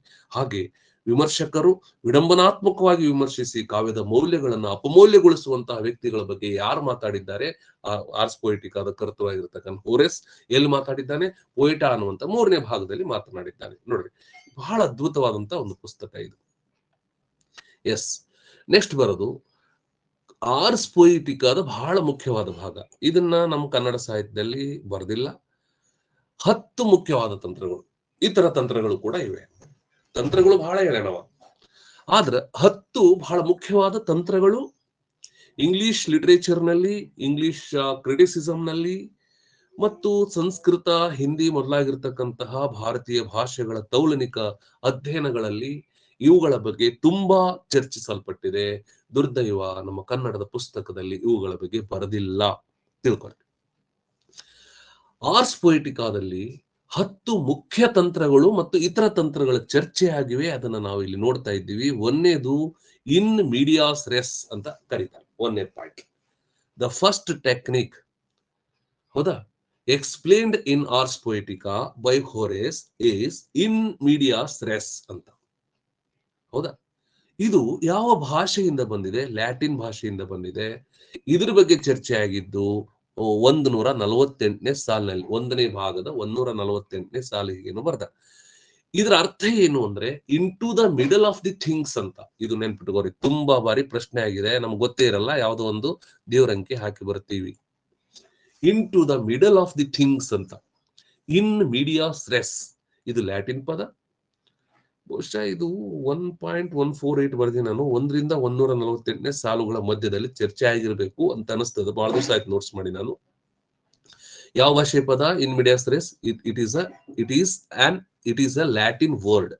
ಹೌದಾ, the meaning of this word is, this phrase is into the middle of the things ಅಂತ. ನೋಡ್ರಿ, this is not a word. In media res ಅನ್ನೋದು ಇಟ್ ಈಸ್ ಅ ಪ್ರೇಸ್ ಅಂತ ಕರಿಬೇಕು. ಇದಕ್ಕೆ ಪ್ರೇಸ್, ಇದು ಒಂದು ನುಡಿಗಟ್ಟು ಇದು. ಹೌದಾ, ಇದು ಏನಂದ್ರೆ into the middle of the things ಅಂತ ಇದು ಇಂಗ್ಲಿಷ್ ನಲ್ಲಿ ಅನುವಾದಿಸಲ್ಪಟ್ಟಿದೆ. ಆಮೇಲೆ into the middle of the things ಅಂದ್ರೆ ಏನು? ಇದರ ಅರ್ಥ ಏನು ಕನ್ನಡದಲ್ಲಿ ಅಂದ್ರೆ, ಈ ತಂತ್ರವನ್ನು ನಡೆದಿರುವ ಸಾಹಿತ್ಯ ಪ್ರಕಾರದಲ್ಲಿ ಕಥೆಯು ಮಧ್ಯದಿಂದ ಆರಂಭವಾಗುತ್ತದೆ. ಇವ್ರೇನ್ ಹೇಳ್ತಾರಂದ್ರೆ, ಕಥೆಯನ್ನ ಆರಂಭದಿಂದ ಶುರು ಮಾಡ್ಬೇಡ್ರಿ, ಮಧ್ಯದಿಂದ ಶುರು ಮಾಡ್ರಿ ಅಂತ. ಯಾಕೆ ಹೇಳ್ರಿ? ಸಹೃದಯನ ಅವಧಾರಣೆಯನ್ನ ಯಾವಾಗ್ಲೂ ಗಟ್ಟಿಯಾಗಿ ಇಟ್ಕೋಬೇಕಾದ್ರೆ, ಹಿಡಿದಿಟ್ಕೊಳ್ಬೇಕಾದ್ರೆ ಇಂಟ್ರೆಸ್ಟಿಂಗ್ ಬರುವಂತಹ ಒಂದು ಸ್ಟೋರಿಯ ಮಧ್ಯ ಭಾಗದೇನಿದೆಯಲ್ಲ ಅಲ್ಲಿಂದ ಶುರು ಮಾಡ್ಬೇಕು. ಸಿನಿಮಾದೊಳಗೆ ಮಾಡ್ತಿರ್ತಾರಲ್ಲ, ಬಹಳ ಇಂಪಾರ್ಟೆಂಟ್, ಇಂಟ್ರೆಸ್ಟ್ ಇರೋದು ಮೊದಲು ತೋರಿಸ್ಬಿಡೋದು, ಆಮೇಲೆ ಮೊದಲು ಏನ್ ನಡೆದಿತ್ತು ಅನ್ನೋದನ್ನ ಫ್ಲಾಶ್ ಬ್ಯಾಕ್ ತಂತ್ರದಿಂದ ಹೇಳ್ಕೊಂಡು ಹೋಗೋದು. ಹೌದಾ, ಹೀಗೆ ಸಾಹಿತ್ಯ ಪ್ರಕಾರ ಯಾವುದೇ ಇರಲಿ, ಅದನ್ನ ಅಲ್ಲಿ ಹೇಳುವ ಕಥೆಯನ್ನ ಮಧ್ಯದಿಂದ ಆರಂಭ ಮಾಡಬೇಕು. ಹೀಗೆ ಹೇಳೋದಕ್ಕೆ ಇನ್ ಮೀಡಿಯಾಸ್ ರೆಸ್. ನೀವು ಇನ್ ಮೀಡಿಯಾಸ್ ರೆಸ್ ತಿಳಿದೇ ಹೋಗ್ಬೋದು. Into the middle of the things ಅಂದ್ರೆ ಮಧ್ಯದಿಂದ ಹೇಳು, ಕಥೆಯನ್ನು ಆರಂಭದಿಂದ ಹೇಳಬೇಡ. ಆರಂಭದಿಂದ ಅಂದ್ರೇನು? ರಾಮ ಹುಟ್ಟಿದ, ಹೌದಾ, ರಾಮ ವಿದ್ಯಾಭ್ಯಾಸ ಕಲಿಸಿದ್ರು, ರಾಮ ಬೆಳೆದ, ವಿಶ್ವಾಮಿತ್ರನ್ ಕೂಡ ಹೋದ, ಆ ನಂತರ ಸೀತೆಯ ಸ್ವಯಂವರಕ್ಕೆ ಹೋದ, ಸೀತೆಯನ್ ಲಗ್ನ ಆದ, ಪರಶುರಾಮನ್ ಏನ್ ಮಾಡ್ದ, ಮತ್ ರಾವಣ ಹೊತ್ಕೊಂಡು ಹೋದ, ರಾವಣ ಕೊಂದ, ಸೀತೆಯನ್ ಕರ್ಕೊಂಬಂದ, ಬಿಟ್ಟ. ಹಿಂಗ ಸೀರಿಯಲ್ ಬರೆಯೋದಲ್ಲ. ಹೌದಾ, ನಡುವಿಂದ ಹೋಗೋದಪ್ಪ, ಯಾವ್ದಾರ ಒಂದು ಬಹಳ ಇಂಪಾರ್ಟೆಂಟ್ ಥಿಂಗ್ ಇಂದ ಶುರು ಮಾಡ್ಕೊಂಡು ಹೋಗೋದು. ಇದಕ್ಕೇನಂತಾರ? ಇನ್ ಮೀಡಿಯಾಸ್ ರೆಸ್ ಎಂದು ಕರೆಯುತ್ತಾರೆ. ಹೌದಾ, ಇದು ನೋಡ್ರಿ, ಫ್ಲಾಶ್ ಬ್ಯಾಕ್ ಮತ್ತು ಸಿಂಹಾವಲೋಕನ ಕ್ರಮದಂತೆ ಇದನ್ನು ಅರ್ಥೈಸಬಹುದು. ನೆನಪಿಡುವರಿ, ನನ್ನ ನೋಟ್ಸ್ ಯಾಕೆ ಇಂಪಾರ್ಟೆಂಟ್ ಆಗ್ತದಂದ್ರೆ ಇದಕ್ಕೆ. ಫ್ಲಾಶ್ ಬ್ಯಾಕ್ ಅಥವಾ ಸಿಂಹಾವಲೋಕನ ಕ್ರಮ ಇದು ಏನನ್ನ ಹೇಳ್ತದ? ಫ್ಲಾಶ್ ಬ್ಯಾಕ್ ಅನ್ನೋದು ಬಹಳ ಮುಖ್ಯವಾದ ತಂತ್ರವನ್ನ, ಕಥೆಯ ಮುಖ್ಯವಾದ ಭಾಗವನ್ನು ಹೇಳಿ ಹಿಂದೆ ಏನ್ ನಡೆದಿತ್ತು ಅನ್ನೋದನ್ನ ನೆನೆಸ್ಕೊಳ್ಳೋದು. ಇಟ್ ಈಸ್ ಫ್ಲಾಶ್ ಬ್ಯಾಕ್ ತಂತ್ರ. ಸಿಂಹಾವಲೋಕನ ಕ್ರಮ ಅಂದ್ರೆ ಏನು? ಇದನ್ನ ಬಹಳ ಚಂದ ಚರ್ಚೆ ಮಾಡಿವಿ. ನಮ್ಮ ಕವಿತಾ ಮೇಡಮ್ ಇದ್ರು, ಬಹುಶಃ ಇವತ್ತು ಅವ್ರು ಅಟೆಂಡ್ ಮಾಡಿರ್ಬೇಕು ಅನ್ಸುತ್ತೆ. ಅವರು ಕೂಡ ಒಂದು ತಮ್ಮದೇ ಆದ ರೀತಿಯಲ್ಲಿ ಅರ್ಥೈಸಿದ್ರು. ಸಿಂಹಾವಲೋಕನ ಕ್ರಮದ ಬಗ್ಗೆ ತುಂಬಾ ಬಾರಿ ನಾನು ಚರ್ಚೆ ಮಾಡಿದ್ದೀನಿ, ಬಹಳ ದೊಡ್ಡ ದೊಡ್ಡ ವಿದ್ವಾಂಸರ ಕಡೆ. ಒಬ್ಬೊಬ್ರು ಒಂದೊಂದು ಟೈಪ್ ಹೇಳ್ತಾರೆ. ಸಿಂಹ ಕಾಡಿನಲ್ಲಿ ಹೋಗ್ತಾ ಇರ್ಬೇಕಾದ್ರೆ ಮುಂದ್ ನೋಡ್ಕೊಂಡು ಹೋಗಲ್ಲ, ಸ್ವಲ್ಪ ಮುಂದ್ ಹೋಗ್ತದ, ಮತ್ತೆ ಹಿಂದ್ ತಿರುಗಿ ನೋಡ್ತದ, ಮತ್ತೆ ವಾಪಸ್ ಮುಂದೆ ಹೋಗ್ಬಿಡ್ತದೆ. ಹಿಂದ್ ನೋಡ್ತದ, ಮುಂದೆ ಹೋಗ್ತದ, ಹಿಂದ್ ನೋಡ್ತದ. ಈ ತರದ ಒಂದು ಕಲ್ಪನೆಯನ್ನ ನಮ್ಮ ಜೈನ್ ಲಿಟರೇಚರ್ ಕಲಿಸುವಂತ ಒಬ್ಬ ವಿದ್ವಾಂಸರು ಹೇಳ್ತಾ ಇದ್ರು. ಸಿಂಹಾವಲೋಕನ ಕ್ರಮ ಎಂದರೆ ಒಂದು ತಿಳ್ಕೊರಿ, ಸಿಂಹ ಹಿಂದ್ ನೋಡ್ಕೊಂಡು ಹೋಗುತ್ತಾ, ಅದನ್ನ ವೆಲ್ಕಮ್ ಮಾಡೋಣ, ಮತ್ ಬೇರೆ ಮುಂದೆ ಹೋಗ್ತದ, ಹಿಂದ್ ನೋಡ್ತದ. ಆದ್ರೆ ರನ್ನ ಕವಿ ಬಳಸ್ಕೊಂಡ ಸಿಂಹಾವಲೋಕನ ಕ್ರಮ, ರನ್ನ ಏನ್ ಮಾಡ್ದ, ಕಥೆಯ ಕೊನೆಯನ್ನು ಹೇಳ್ಬಿಟ್ಟ, ಗದಾಯುದ್ಧಕ್ಕೆ ಬಂದ್ಬಿಟ್ಟ ನೇರವಾಗಿ. ಗದಾಯುದ್ಧ ಹೇಳುತ್ತಿರುವಾಗ ಗದಾಯುದ್ಧದಲ್ಲಿ ಸ್ಮಶಾನದೊಳಗ ಅವನ್ ನಡ್ಕೊಂಡು ಹೋಗ್ತಿರ್ತಾನೆ ಗದಾ ಯುದ್ಧಕ್ಕಿಂತ ಮುಂಚಿನ ಕಾಲಘಟ್ಟದೊಳಗ ನಡ್ಕೊಂಡು ಭೀಷ್ಮರನ್ನ ಭೇಟಿ ಹೋಗ್ತಿಂತ ಹೋಗೋ ಸಮಯದೊಳಗ ಒಬ್ಬೊಬ್ಬರ ಶವಗಳನ್ನ ನೋಡ್ತಾನ, ನೋಡ್ಕೊಂಡು ಹಿಂದಿನ ಕಥೆಯನ್ನ ನೆನ್ಸ್ಕೊತಾನ. ಇಲ್ಲಿ ಸಿಂಹಾವಲೋಕನ ಕ್ರಮ ಏನ್ ಬಂತು? ಲಾಸ್ಟ್ ಕಥೆಯ ಕೊನೆಯಲ್ಲಿ ನಿಂತ್ಕೊಂಡು ಆರಂಭದಲ್ಲಿ ಇದ್ದದ್ದನ್ನ ಹೇಳೋದನ್ನ ಸಿಂಹಾವಲೋಕನ ಹೇಳ್ತದ. ಅಷ್ಟೇ ಆಯ್ತೇನು? ಸಿಂಹ ಬೇಕಾದಷ್ಟು ಹಸ್ಕೊಂಡಿರ್ಲಿ, ಅದು ಬೇಟೆ ಆಡೇ ತಿಂತದ. ಇದರ ಅರ್ಥ ಏನು? ಇಡೀ ಕಥೆಯನ್ನ ಹೇಳೋದಲ್ಲ, ಕಥೆಯ ಮುಖ್ಯ ಭಾಗಗಳನ್ನ ಹೇಳೋದು ಅಂತ. ಹೌದಾ? ಕಥೆಯನ್ನ ಸಮರ್ಥಿಸುವ, ಕಥೆಯ ಹಿಂದಿನದನ್ನ ನೆನಪಿಸುವ ಮುಖ್ಯ ಘಟನೆಗಳನ್ನ ಮಾತ್ರ ಹೇಳುವುದು. It is flash back technique. ಇದನ್ನು ಸಿಂಹಾವಲೋಕನ ಕ್ರಮ ಅಂತ ಕರೀತಾರೆ. ಇನ್ ಮೀಡಿಯಾಸ್ ರೆಸ್ ಏನ್ ಹೇಳ್ತದ? ಕಥೆಯನ್ನು ಮಧ್ಯದಿಂದ ಆರಂಭ ಮಾಡಿ ಅಂತ. ಮಧ್ಯದಿಂದ ಆರಂಭ ಮಾಡೋದು, ಆಮೇಲೆ ಹಿಂದಿನ ನೆನೆಸ್ಕೊಳ್ಳೋದು. It is flashback. ಇದನ್ನ ನಾವು ಇನ್ ಮೀಡಿಯಾಸ್ ರೆಸ್ ಅಂತ ಕರೆದ, ನಾವು ಕನ್ನಡದವರು ಸಿಂಹಾವಲೋಕನ ಕ್ರಮ ಅಂತ ತಿಳ್ಕೊಂಡು. ಹೋಮರ್ನ ಮಹಾಕಾವ್ಯದಲ್ಲಿ ಮತ್ತು ಮಹಾಭಾರತದಲ್ಲಿ ಮತ್ತು ಜಗತ್ ಪ್ರಸಿದ್ಧ ಕಥೆಗಳಲ್ಲಿ ಕೂಡ ಈ ತಂತ್ರಗಳನ್ನು ಬಳಸಿಕೊಳ್ಳಲಾಗಿದೆ. ಇನ್ ಮೀಡಿಯಾಸ್ ರೆಸ್ ಇದೆ, ನೆನಪಿಡುವರು. ಬಹಳ ಬ್ಯೂಟಿಫುಲ್. ಎಸ್, ಇಲ್ಲಿ ನೋಡ್ಲಿ, ಮೌಖಿಕ ಸಂಪ್ರದಾಯ, ಜನಪದ ಲಿಟರೇಚರ್ ಇದೆಯಪ್ಪ, ಜನಪದ ಸಾಹಿತ್ಯ.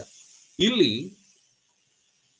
ಮೌಖಿಕ ಸಂಪ್ರದಾಯದಲ್ಲಿರ್ತಕ್ಕಂಥ ಮಹಾಕಾವ್ಯದ ಶೈಲಿಯಲ್ಲಿ ಇನ್ ಮೀಡಿಯಾಸ್ ರೆಸ್ ಅನ್ನು ಬಳಸಿ ಕಥೆಯನ್ನು ಪ್ರಾರಂಭಿಸುವ ನಿರೂಪಣಾ ತಂತ್ರ ಬಳಸಲ್ಪಟ್ಟಿದೆ. ಎಲ್ಲ ಮಹಾಕಾವ್ಯಗಳಲ್ಲಿ ಅಲ್ಲ, ಕೆಲವು ಮಹಾಕಾವ್ಯಗಳ ಶೈಲಿಗಳಲ್ಲಿ ಬಳಸಲ್ಪಟ್ಟಿದೆ. ಕೆಲವೊಮ್ಮೆ ನಿನ್ನ ತಾಯಿಗೆ ಮೊದಲ ಪತಿ ಯಾರೋ ಅಂತ ಕರೆದು ಬಿಡ್ತಾರೆ. ಯಾವಾಗ ದುರ್ಯೋಧನ ಹೆಂಗ್ ಬೇಕಂಗ ಅಸಹ್ಯ ಬೈತಾ ಇರ್ತಾನೆ. ಯಾರಿಗೆ? ನಮ್ಮ ಭೀಷ್ಮರಿಗಾಗ್ಲಿ, ವಿದುರನಿಗಾಗ್ಲಿ, ಮತ್ತೆ ಗುರು ದ್ರೋಣಾಚಾರ್ಯರಿಗಾಗ್ಲಿ. ಆ ಸಮಯದೊಳಗೆ ನಿನ್ನ ಜನನಿಗೆ ಮೊದಲ ಪತಿ ಯಾರೋ ಅಂತ ತಿಳ್ಕೊಂಡು ಒಬ್ಬ ಮಹಾತ್ಮ ಬೈದ್ ಬಿಡ್ತಾನ. ಯಾಕಂದ್ರ ಗಾಂಧಾರಿಗೆ ಮೊದಲು ಒಂದು ಹೋತದ ಜೊತೆ ಮದುವೆ ಮಾಡಿರ್ತಾರ.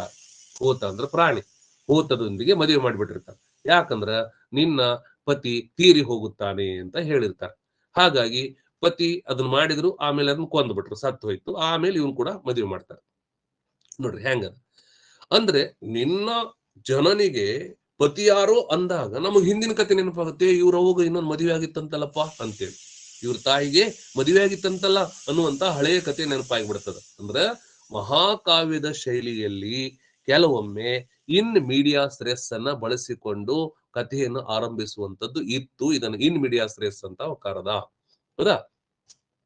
ಮುಂದೆ ಇದೊಂದು ನೆನ್ಪಿಟ್ಕೋರಿ, ಈ ಫ್ಲಾಶ್ ಬ್ಯಾಕ್ ಅಥವಾ ಇನ್ ಮೀಡಿಯಾಸ್ ರೆಸ್ ಅನ್ನ ಏನು ಬಳಸಿ ಆಧುನಿಕ ಕಾದಂಬರಿಗಳನ್ನು ಬರೆದಿರ್ತಕ್ಕಂಥ ವ್ಯಕ್ತಿಗಳು ವಿಲಿಯಂ ಫಾಕ್ನರ್ ಮತ್ತು ಟೋನಿ ಮಾರಿಸನ್ ಅಂತ ಬರ್ತಾರೆ. ವಿಲಿಯಂ ಫಾಕ್ನರ್ ಮತ್ತು ಟೋನಿ ಮಾರಿಸನ್ ಈ ತರದ ಕೃತಿಗಳನ್ನು ಬರೀತಾನ. ಎಡ್ಗರ್ ಎಲನ್ ಪೋ ಅಂತ ಬರ್ತಾನೆ. ಬಹುಶಃ ಇದನ್ನ ಬಗ್ಗೆ ಓದಿರ್ಬೇಕು. ಶಾರ್ಟ್ ಸ್ಟೋರಿ ಬಗ್ಗೆ ಭಯಂಕರ ಬರೀತಾನೆ ಇವ. ಸಣ್ಣ ಕಥೆಗಳನ್ನ ಭಯಂಕರ ಬರೆದಿರ್ತಕ್ಕಂಥ ವ್ಯಕ್ತಿ ಎಡ್ಗರ್ ಎಲನ್ ಪೋ. ಇವ ಏನ್ ಮಾಡ್ತಾನ? ದಿ ಟೆಲ್ ಟೇಲ್ ಹಾರ್ಟ್ ಅಂತ, ದಿ ಟೆಲ್ ಟೇಲ್ ಹಾರ್ಟ್ ಅನ್ನ ಇನ್ ಮೀಡಿಯಾಸ್ ರೆಸ್ ನಲ್ಲಿ ಆತ ಬರೆದಿದ್ದಾನೆ. ಮತ್ತು ಹಾರರ್ ಮೂವಿಗಳಲ್ಲೂ ಕೂಡ ಈ ತಂತ್ರ ಬಳಸಲ್ಪಟ್ಟಿದೆ. ನೋಡ್ರಿ, ಇದು ಏನಂದ್ರ ಇನ್ ಮೀಡಿಯಾಸ್ ರೆಸ್ ನ ಬಹಳ ಮುಖ್ಯವಾಗಿರ್ತಕ್ಕಂಥ ಒಂದು ತತ್ವ, ಬಹಳ ಇಂಪಾರ್ಟೆಂಟ್ ತತ್ವ. ಇನ್ನು ಎರಡನೇದು ಏನಂದ್ರ ಅಬ್ ಓ ಅಂತ ಕರೀತಾರೆ. ಅಬ್ ಓ, ಇದು 147ನೇ ಲೈನ್. ಬಹುಶಃ 1ನೇ ಅಧ್ಯಾಯದ 147ನೇ ಲೈನ್ ನಲ್ಲಿ ಇದು ಬರ್ದಾನ ಅಂತ ಅನಿಸ್ತದ. ನೋಡ್ರಿ, 147ನೇ ಲೈನ್ ಇದು. ಲ್ಯಾಟಿನ್ ಪದ ಅಬೋ ಅಂದ್ರ ಇದು ಏನಂದ್ರ ಫ್ರಾಮ್ ದ ಬಿಗಿನಿಂಗ್ ಅಂತ ಇದರ ಅರ್ಥ. ನೋಡ್ರಿ, ಕಥೆಯನ್ನು ಆರಂಭದಿಂದಲೇ ಆರಂಭಿಸಬೇಕು ಅಂತ ಹೇಳ್ತದೆ. ಮೊದಲನೇ ಇನ್ ಮೀಡಿಯಾಸ್ ರೆಸ್ ಹೇಳಿದವ, ಕಥೆಯನ್ನ ಮಧ್ಯದಿಂದ ಹೇಳ್ರಿ, ಬಹಳ ಇಂಟ್ರೆಸ್ಟ್ ಅಂತ. ಎರಡನೇದೊಂದು ಟೆಕ್ನಿಕ್ ಇದೆ. It is nothing but it is beginning of the story. ನಾಟಕವನ್ನ ಆರಂಭದಿಂದಲೇ ಹೇಳ್ರಿ, ಕಥೆಯನ್ನು ಆರಂಭದಲ್ಲೇ ಶುರು ಮಾಡ್ರಿ ಅಂತ ಹೇಳೋದು ಅಬೋ. ಕೆಲವು ಈ ತರನು ಹೇಳ್ಬೇಕಾಗ್ತದೆ. ಹೌದಾ? ಕೆಲವು ಹೀಗೆ ಹೇಳ್ಬೇಕಾಗ್ತದ. ಹೌದಾ? ಹಾಗಾಗಿ ಇದಕ್ಕ ಅಬೋವೋ ಅಂತ ಕರೆದ. ಅದ್ರ ಡೆಡ್ ಅಪೋಸಿಟ್ ಇದು. ಮಧ್ಯದಿಂದ ಹೇಳೋದಲ್ಲ, ಇದು ಆರಂಭದಿಂದ ಕಥೆಯನ್ನು ಹೇಳೋದು. ಮೂರನೇದು ಯಾಕೆ ಬರ್ಲಿಲ್ಲ? 4ನೇದು ನೋಡೋಣ. ಅಟ್ ಪಿಕ್ಚುರಾ ಪೋಯಸಿಸ್ ಅಂತ ಕರಿತಾನ. 361ನೇ ಲೈನ್ ಅಲ್ಲಿ ಇದು ಬರ್ತದೆ. ಅಟ್ ಪಿಕ್ಚುರಾ ಪೋಯಸಿಸ್ ಅಂತ ಇದರ ಹೆಸರು. ಇದ್ರದ್ದು ಮೀನಿಂಗ್ ಏನಂದ್ರ, as is painting so is the poetry. ನೋಡ್ರಿ, ಚಿತ್ರಕಲೆ ಇರುವ ಹಾಗೆ ಕಾವ್ಯವೂ ಕೂಡ. ಚಿತ್ರಕಲೆ ಒಂದೊಂದೇ ಬೂಂದ್ ಮಿಲ್ಕರ್ ಸಾಗರ್ ಬಂತಾ ಹೈ. ಒಂದೊಂದೇ ಭಾವನೆಗಳ ಮೂಲಕ ಕತೆ ಪೇಂಟಿಂಗ್ ಮಾಡ್ತಾ ಹೋಗ್ತದ. ಹಂಗ ಪೋಯಿಟ್ರಿ ಕೂಡ. by which Horace meant that the poetry in its widest sense meaning imaginative texts. ನೋಡ್ರಿ, ಇವನ ಪ್ರಕಾರ, ಹೋರೆಸ್ನ ಪ್ರಕಾರ ಪೋಯಟ್ರಿ ಅನ್ನೋದು ಇಮ್ಯಾಜಿನೇಟಿವ್ ಟೆಕ್ಸ್ಟ್. ನೋಡ್ರಿ, ಕಲ್ಪನಾತ್ಮಕವಾಗಿರ್ತಕ್ಕಂತಹ ಒಂದು ಪಠ್ಯ ಅದು, ಇಮ್ಯಾಜಿನೇಟಿವ್ ಟೆಕ್ಸ್ಟ್. ಚಿತ್ರಕಲೆಯು ಕೂಡ ಹಾಗೆ ಅಲ್ಲವೇ, ಕಲ್ಪನೆ ಮಾಡ್ಕೊಂಡೇ ಚಿತ್ರ ಬಿಡಿಸೋದು. ಹಾಗೆ ಕಾವ್ಯನು ಕೂಡ ಕಲ್ಪನೆಯಿಂದನೇ ಬರೆಯಲ್ಪಡುತ್ತದೆ. Merits the same careful interpretation that was in his day reserved for painting. ಹೌದಾ? ಹಾಗಾಗಿ ಯಾವ ದಿನ ಪೇಂಟಿಂಗ್ ಅನ್ನ ಮಾಡಬೇಕು ಅಂತೇಳಿ ಪೇಂಟರ್ ಅಂದುಕೊಂಡು ಪೇಂಟ್ ಮಾಡ್ತಾನೋ ಅವನ ಇಮ್ಯಾಜಿನೇಷನ್ ಬಹಳ ಇಂಪಾರ್ಟೆಂಟ್ ಇರ್ತದ. ಹಾಗೆ ಕಾವ್ಯವನ್ನು ಬರೆಯುವಂತವ್ರು ಕೂಡ ಇಮ್ಯಾಜಿನೇಷನ್ ಬಹಳ ಇಂಪಾರ್ಟೆಂಟ್ ಆಗಿರ್ತದ. ಹಾಗಾಗಿ as is painting so is poetry. ಭಯಂಕರ ಬಾರಿ ಪ್ರಶ್ನೆ ಕೇಳ್ಯಾರ. ಅಂದ್ರ ಚಿತ್ರಕಲೆ ಇದ್ದಂತೆ ಕಾವ್ಯಕಲೆ. ಹೀಗೆ ಹೇಳಿದಂತ ವ್ಯಕ್ತಿ ಯಾರು? ಆರ್ಸ್ ಪೊಯಿಟಿಕ್ ಆದ ವ್ಯಕ್ತಿಯಾಗಿರ್ತಕ್ಕಂಥ ಹೋರೆಸ್ ಹೇಳಿದ. ಎಷ್ಟನೇ ಲೈನ್ ನಲ್ಲಿ ಹೇಳಿದ? 361ನೇ ಲೈನ್ ನಲ್ಲಿ ಹೇಳಿದ. ಅವನು ಯಾವ ರೀತಿಯಲ್ಲಿ ಬರದ? ಅಟ್ ಪಿಕ್ಚುರಾ ಪೊಯಸಿಸ್ ಅಂತ ಕರೆದ. ಅದು ಕೂಡ ಲ್ಯಾಟಿನ್ ಪದ, ನೆನ್ಪಿಟ್ಕೊಡಿ. ಹೌದಾ? ಇದ್ರ ಪ್ರಕಾರ ಪೇಂಟ್ ಮಾಡುವಂತ ವ್ಯಕ್ತಿ ಪೇಂಟ್ ಮಾಡೋದಕ್ಕಿಂತ ಮುಂಚೆ ಪೇಂಟ್ ಹೇಗೆ ಮಾಡಬೇಕು ಅನ್ನುವಂತ ಕಲ್ಪನೆಯನ್ನು ಹೇಗೆ ಇಟ್ಕೊಳ್ತಾನೋ ಹಾಗೆ ಪೋಯಟ್ರಿ ಬರೆಯುವಂತ ವ್ಯಕ್ತಿ ಪೋಯಟ್ರಿ ಬರೆಯುವಾಗ ಅದೇ ತರ ಇಮ್ಯಾಜಿನೇಷನ್ ಇಟ್ಕೊಂಡೇ ಬರೀಬೇಕು ಅಂತ ಹೇಳೋದು ಅಟ್ ಪಿಕ್ಚುರಾ ಪೊಯಸಿಸ್. Exact meaning of this phrase is as is painting so is poetry. Painting ಚಿತ್ರಕಲೆ ಇದ್ದಂತೆ ಕಾವ್ಯಕಲೆ. ಹೀಗೆ ಅವನು ಹೇಳಿದ. ಇದನ್ನೇ ಪ್ಲೇಟೋ ಏನ್ ಮಾಡಿದ? Poetry should instruct. ನೋಡ್ರಿ, ನೆನ್ಪಿಟ್ಕೋರಿ, ಪಿಕ್ಚುರಾ ಅಂದ್ರೇನು? ಪೊಯಟ್ರಿ ಶುಡ್ ಇನ್ಸ್ಟ್ರಕ್ಟ್, ಅದು ಬೋಧಿಸಬೇಕು. ಇದು ಬಹಳ ಇಂಪಾರ್ಟೆಂಟ್ ಅದ. ಪ್ಲೇಟೋ ಏನ್ ಹೇಳ್ದ? ಪೊಯಟ್ರಿ ಶುಡ್ ಇನ್ಸ್ಟ್ರಕ್ಟ್ ಅಂದಿದ್ದವ. ಕಾವ್ಯ ಬೋಧಿಸಬೇಕು, ಸತ್ಯವನ್ನ ಹೇಳಬೇಕು ಅಂತ ಹೇಳಿದ್ದ. ಅರಿಸ್ಟಾಟಲ್ ಪೊಯಟ್ರಿ ಶುಡ್ ಡಿಲೈಟ್ ಅಂತ ಕರೆದ. ಬಹಳ ಬ್ಯೂಟಿಫುಲ್ ಇದೆ. ಪಿಕ್ಚುರಾ ಅಂದ್ರ ಇನ್ಸ್ಟ್ರಕ್ಟ್ ಅನ್ನಂಗ, ಪೊಯಸಿಸ್ ಅಂದ್ರ ಡಿಲೈಟ್ ಅನ್ನಂಗ. ನೋಡ್ರಿ, ಬ್ಯೂಟಿ ಇದೆ. ಹೌದಾ? ಅಂದ್ರ ಪ್ಲೇಟೋನ್ ಪ್ರಕಾರ ಪಿಕ್ಚುರಾ ಅಂದ್ರ ಕಾವ್ಯ ಬೋಧನೆ ಮಾಡಬೇಕು ಅಂತ. ಅರಿಸ್ಟಾಟಲ್ ಪ್ರಕಾರ ಕಾವ್ಯ ಏನ್ ಮಾಡಬೇಕು? ಡಿಲೈಟ್ ಅಂದ್ರೆ ಏನ್ ಹೇಳ್ತೀರಿ ಅಂದ್ರೆ ಸ್ಫೂರ್ತಿದಾಯಕವಾದಂತಹ ನುಡಿಗಳನ್ನ ಹೇಳ್ಬೇಕು. ಅದು ಏನಂದ್ರ ಹೊರ ಹಾಕಲ್ಪಟ್ಟ ಏಕದಮ್ ಎಲ್ಲರೂ ಅನುಸರಿಸಲೇಬೇಕಾದಂತ ರೀತಿಯಲ್ಲಿ, ಡಿಲೈಟ್ ಮಾಡುವಂತ ರೀತಿಯಲ್ಲಿ ಕೊಡ್ಬೇಕಾದಂತ ಒಂದು ಲಕ್ಷಣ ಕೊಡ್ಬೇಕು. ಅದಕ್ಕೆ 2 ಪಾಯಿಂಟ್ ಇದ್ರ ಬರ್ತಾವ. ಪಿಕ್ಚುರಾ ಪೊಯಸಿಸ್ ಅಂದ್ರ ಬೋಧಿಸ್ಬೇಕು, ಡಿಲೈಟ್ ಮಾಡ್ಬೇಕು. ಇನ್ಸ್ಟ್ರಕ್ಟ್ ಮಾಡ್ಬೇಕು, ಡಿಲೈಟ್ ಮಾಡ್ಬೇಕು. ಒಂದ್ ರೀತಿ ಡಿಲೈಟ್ ಅಂದ್ರೆ ಜ್ಞಾನೋದಯ ಅಂದಂಗೆ. ನೋಡ್ರಿ, ಹೌದಾ? ಇನ್ಸ್ಟ್ರಕ್ಟ್ ಅಂಡ್ ಡಿಲೈಟ್ ಹೆಂಗದ ನೋಡ್ರಿ. ಹೌದಾ? ಹಾಗಾಗಿ ಅಟ್ ಪಿಕ್ಚುರಾ ಪೊಯಸಿಸ್. ಇಲ್ಲಿ ಒಂದು ಕ್ವಶನ್ ಏನಂದ್ರ, ಪಿಕ್ಚುರಾ ಅನ್ನೋದು ಅಟ್ ಪಿಕ್ಚುರಾ ಪೊಯಸಿಸ್ ಅಂತೀವಲ್ಲ, ಆಸ್ ಪೇಂಟಿಂಗ್ ಅಂತೀವಲ್ಲ, ಪಿಕ್ಚುರಾ ಅನ್ನೋದು ಪ್ಲೇಟೋನ ಅನುಕರಣೆಯಾದರೆ ಪೊಯಸಿಸ್ ಅನ್ನೋದು ಅನುಕರಣ, ಅರಿಸ್ಟಾಟಲ್ ಅನುಕರಣೆ. ಹೌದಾ? ಹೀಗೆ 4ನೇ ತಂತ್ರವನ್ನ ಅವನು ಬಹಳ ಸುಂದರವಾಗಿ ಹೇಳಿದ. ನೆಕ್ಸ್ಟ್ ಬರೋದೇನಂದ್ರ, ಡಿಸೈನ್ ಇಟ್ ಇನ್ ಪಿಸ್ಸೆಮ್. ನೋಡ್ರಿ, ಆಕ್ಚುಲಿ ಪಿಸ್ಕೆಪ್ ಅಂತ ಓದ್ಬೇಕಂತ. ಡಿಸ್ ಇನ್ ಇಟ್ ಹಿಂಗ್ ಓದಿದ್ದವ. ಡಿಸ್ ಇನ್ ಇಟ್ ಇನ್ ಪಿಸ್ಕೆಮ್ ಅಂತ 4ನೇ ಲೈನ್ ಅಲ್ಲಿ ಹೇಳಿದ್ದು. ಇದೇನಂದ್ರ, it ends with the tail of the fish ಅಂತ. ನೋಡ್ರಿ, ಟೇಲ್ ಅಂದ್ರೆ it ends with the tail of the fish ಅಂತ. ಈ ಕಥೆಯು ಮೀನಿನ ಬಾಲದಿಂದ ಮುಕ್ತಾಯಗೊಳ್ಳುತ್ತದೆ ಅಂತ ಇದ್ರ meaning. It ends with the tail of fish ಅಂತ. By which Horace means that, Horace ಪ್ರಕಾರ ಇದೇನಂದ್ರೆ, literary works must be composed as a unity in order to keep their promises to the reader. ಕಾವ್ಯ ಅನ್ನೋದು ಕವಿಯಾದವನು ಸಹೃದಯನಿಗೆ ಒಂದು promise ಮಾಡಿದ್ದ, ನಾನು ಕಾವ್ಯದ ಮೂಲಕ ಇಂಥದ್ದನ್ನ ನಿನಗೆ ಕೊಡ್ತೀನಿ ಅಂತ. ಕವಿ ಸಹೃದಯನಿಗೆ ಇಂಥದನ್ನ ಕೊಡ್ತೀನಿ ಅಂತ ಏನು ಪ್ರಮಾಣ ಮಾಡಿದ್ದಲ್ಲ, ಅದನ್ ಪ್ರಕಾರ ಸರಿಯಾದ ಐಕ್ಯಗಳನ್ನ ಬಳಸ್ಕೊಂಡು, ಕಾಲೈಕ್ಯ, ಕ್ರಿಯೈಕ್ಯ, ಸ್ಥಳೈಕ್ಯ, ಎಲ್ಲದರ ಒಂದು ಸರಿಯಾದ ಒಂದು ಬಂಧದ ಮೂಲಕ ಕಾವ್ಯವನ್ನು ಕೊಡೋದು. ಹೌದಾ? ಡಿಸ್ ಇನ್ ಇಟ್ ಇನ್ ಪಿಸಿಯಸಿಮ್, it ends with the tail of fish ಅಂತ ಮೀನಿಂಗ್ ಅದು ಕೊಡ್ತದೆ. They must not be like some painted mythological figures which features a gorgeous woman's head and breast, but then in the bottom part of the body have a fish tail instead of legs. ಅಂದ್ರ ಇದೇನ್ ಹೇಳ್ತದಂದ್ರ, ಯಾರ್ದೋ ತಲೆ, ಯಾರ್ದೋ ಕಾಲು, ಯಾರ್ದೋ ಕೈಯನ್ನು ಎಲ್ಲೆಲ್ಲೋ ಅಂಟಿಸಿ ಏನೋ ಮಾಡೋದಂತಲ್ಲ, ವ್ಯವಸ್ಥಿತವಾಗಿ ಔಚಿತ್ಯಪೂರ್ಣವಾಗಿ ಕಾವ್ಯವನ್ನು ಬರೆ ಅಂತ ಹೇಳೋದಕ್ಕೆ ಅವನೇನ್ ಕರ್ದ, it ends with the tail of fish ಅಂತೇಳಿ ಆತ ಕರ್ದ. ನೆಕ್ಸ್ಟ್ ನೋಡ್ರಿ, ಡೆಕೋರಂ ಬಂತ ಇಲ್ಲಿ ಬಂದ್ ನೋಡ್ರಿ, ಔಚಿತ್ಯದ ಬಗ್ಗೆ ಅವನು ಮಾತಾಡ್ತಾನ. ಇದ್ರ ವರ್ಡ್ ಏನಂದ್ರ ರೈಟ್ ಅಂಡ್ ಪ್ರಾಪರ್ ಅಂತ.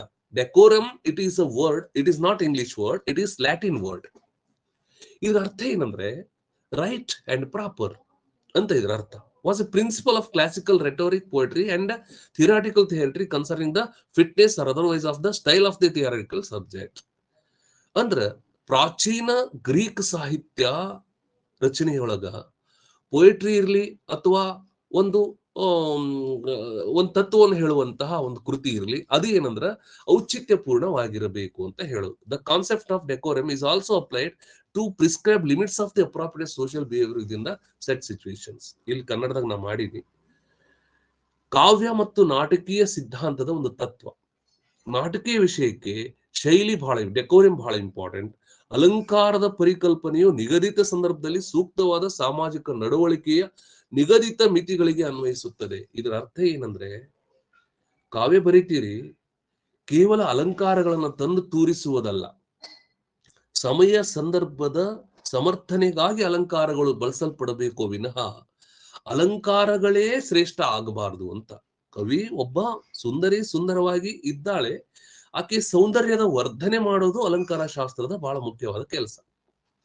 ಆಕೆಗೆ ಭಯಂಕರ ಅಲಂಕಾರ ಮಾಡಿ ಇವಳೇನು ನಾರಿಯೋ ಆಭರಣ ಹೊತ್ತ ಲಾರಿಯೋ ಅನ್ನೋ ರೀತಿಯಲ್ಲಿ ಮಾಡಿಬಿಟ್ರೆ, ಜಗ್ಗಿಷ್ಟ ಆಭರಣ ಹಾಕಿಬಿಡದಪ್ಪ, ಮೈ ತುಂಬಾ ರೊಕ್ಕ ಬಹಳ ಐತಂತೇಳಿ ಅಂಬಾನಿಯವರು, ಹೌದಿಲ್ಲ, ಅಂಗಿ ಪ್ಯಾಂಟ್ ಪ್ರತಿಯೊಂದು ಕೂಡ ಬಂಗಾರದ ಹೊಲಿಸ್ಕೊಳೋದು. ಅವು ಮುಖ ಹೆಂಗಿದ್ದು ಹಂಗ ಇರ್ತಾವ, ಏನ್ ಮಾಡಕ್ ಆಗ್ತದ, ಹೌದಿಲ್ಲ.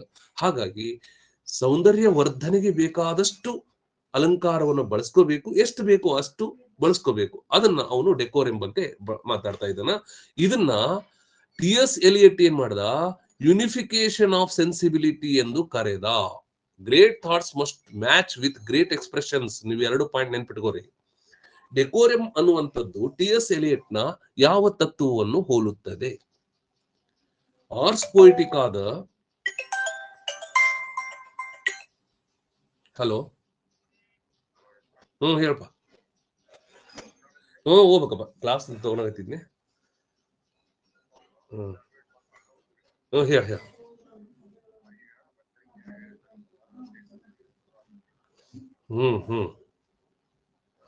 ಅಲ್ಲಿ ಕುಷ್ಟಗಿಯಾಗ ಬೇಡಪ್ಪ, ಕುಷ್ಟಗಿಯಾಗ ಟೈಟ್ ಐತಂತ, ಅಲ್ಲಿ ಬೇಡ. ಈಗ ಬಾದಾಮಿಗೆ ನನಗೆ ಗೊತ್ತಿದ್ದಂಗಂತೂ ಬಾದಾಮಿಗೆ ಬಹಳ ಇದು ನಡಿತೈತಿ, ಅಲ್ಲಿ ಸ್ಕೂಲ್ಗೆ ಹೋಗ್ಲಿಕ್ಕೂ ನಡಿತೈತಿ. ಬಟ್ ನೋಡ್ರಿ ಅಲ್ಲೇನ ಹಚ್ಚ್ರಿ. ಬಾದಾಮಿ ಗಜೇಂದ್ರಗಡ ಒಂದು ಇವತ್ತು ಕೇಳ್ತೀನಿ, ಕೇಳಿ ನಾನು ಆಮೇಲೆ ನಿನ್ ಕಾಲ್ ಮಾಡ್ತೀನಿ. ಹ್ಮ್ ಹ್ಮ್